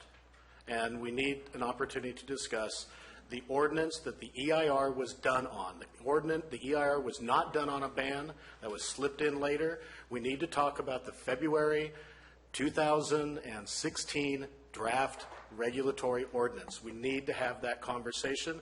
I agree fully with Mr. Tofinelli that we need to talk about the whole thing. We didn't even consider the ordinance that the EIR is being done on.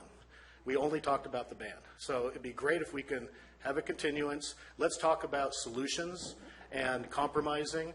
And I would love to hear staff discuss that ordinance and where we stand with it and what's possible and so forth.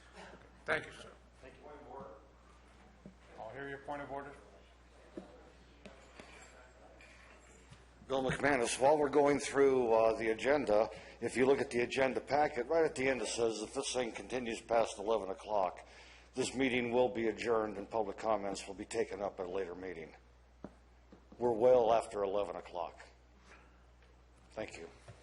That's right, Mr. McManus, and the chair has that option of continuing this meeting or making another one. That Sorry, wasn't what? a question. Are you I didn't addressing need your me, sir? comment. We have the option of continuing or not even hearing it, and I'll make that decision momentarily. Okay. Thank you. I was just repeating what was in the I understand. packet. I got a copy right here. We did announce that we were going to cut off at 11 o'clock, but we went over, and it's public comment takes time, folks. Everybody gets their fair opportunity. And I believe you are correct. We did not discuss that issue. And I would poll the board for a continuance or continue this meeting now. I would like to make a statement. Different than Your light's on poll. first. Go ahead. It's not a direct response to your question. Okay. on polling. Supervisor Tofinelli, you're first.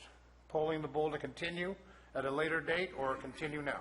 I think we need to give staff a break. They've had a very long day, so I'm in favor of continuing. Okay. Supervisor Clapp?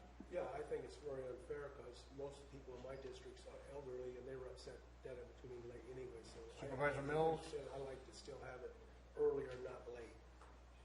I think staff needs to be considered here, and I would defer. Okay. Supervisor Garamendi? I could keep going, but we could call it a day. I would concur of scheduling another time. But I would like to. Have fresh minds and I mean, Mr.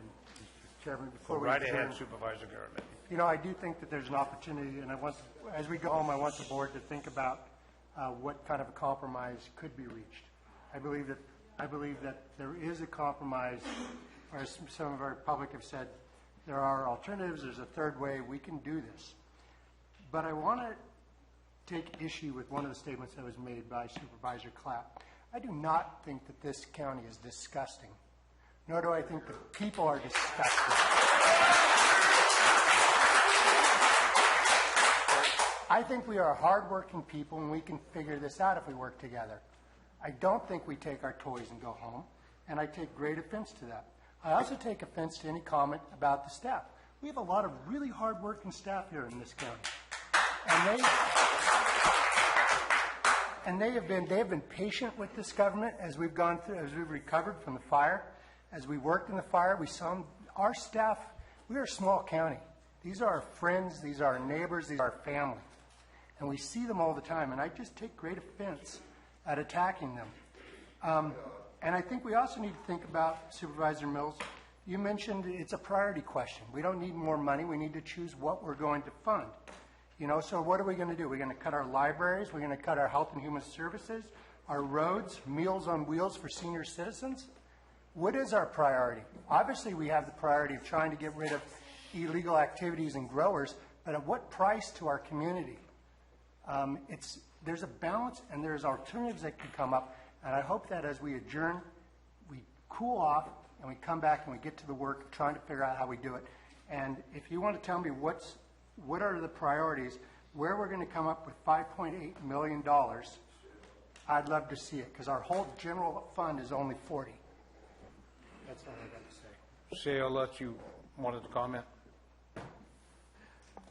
I'm just going to ask the clerk in terms of timing for when the the continuation session might be. My concern being, as we know, budget hearings are beginning on June 13th.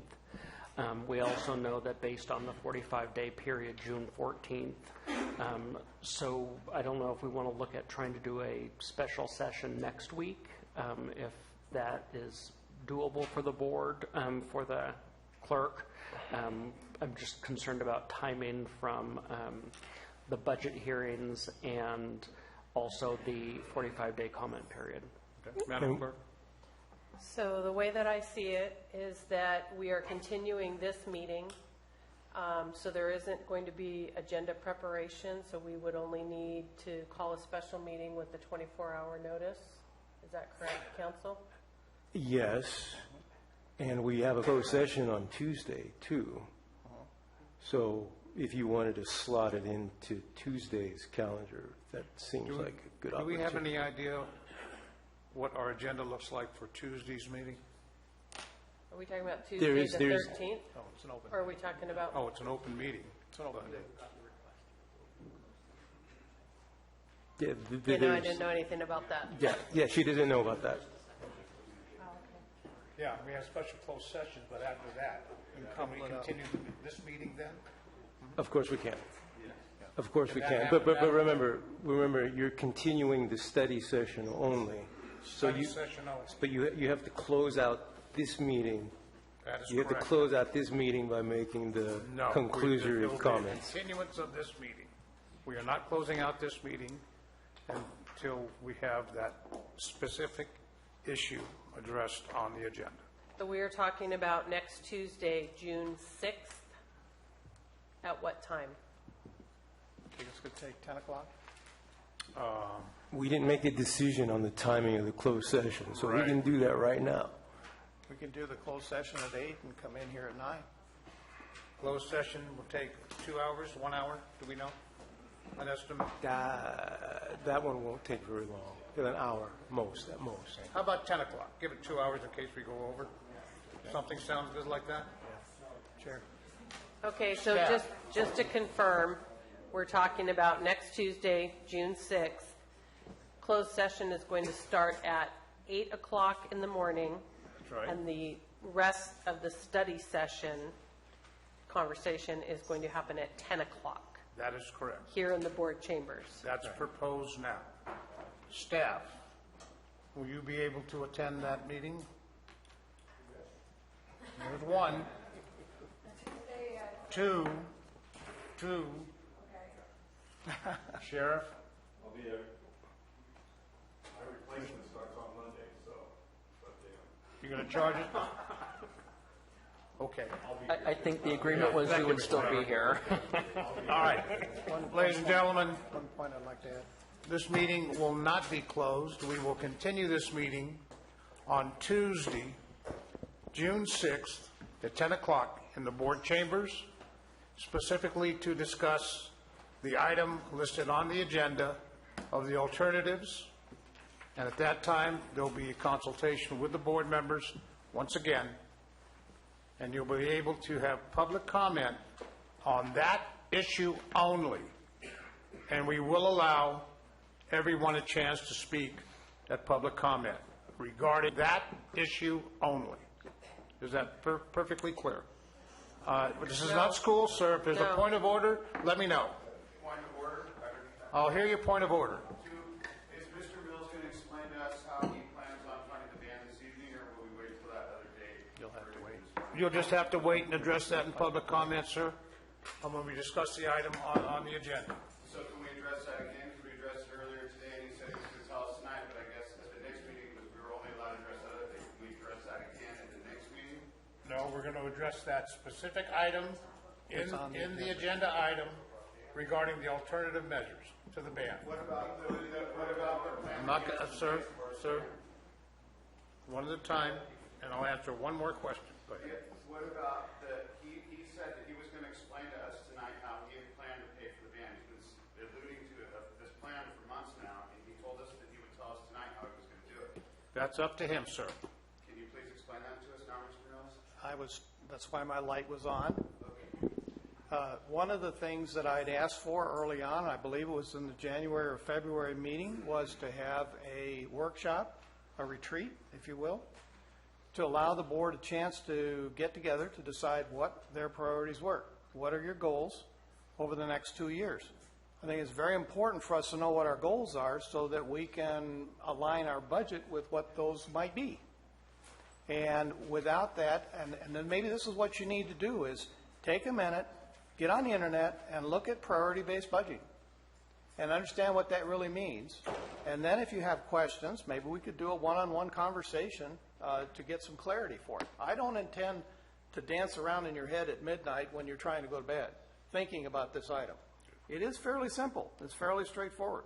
It's a matter of what is important to us as a county as we deliver our services. That's first.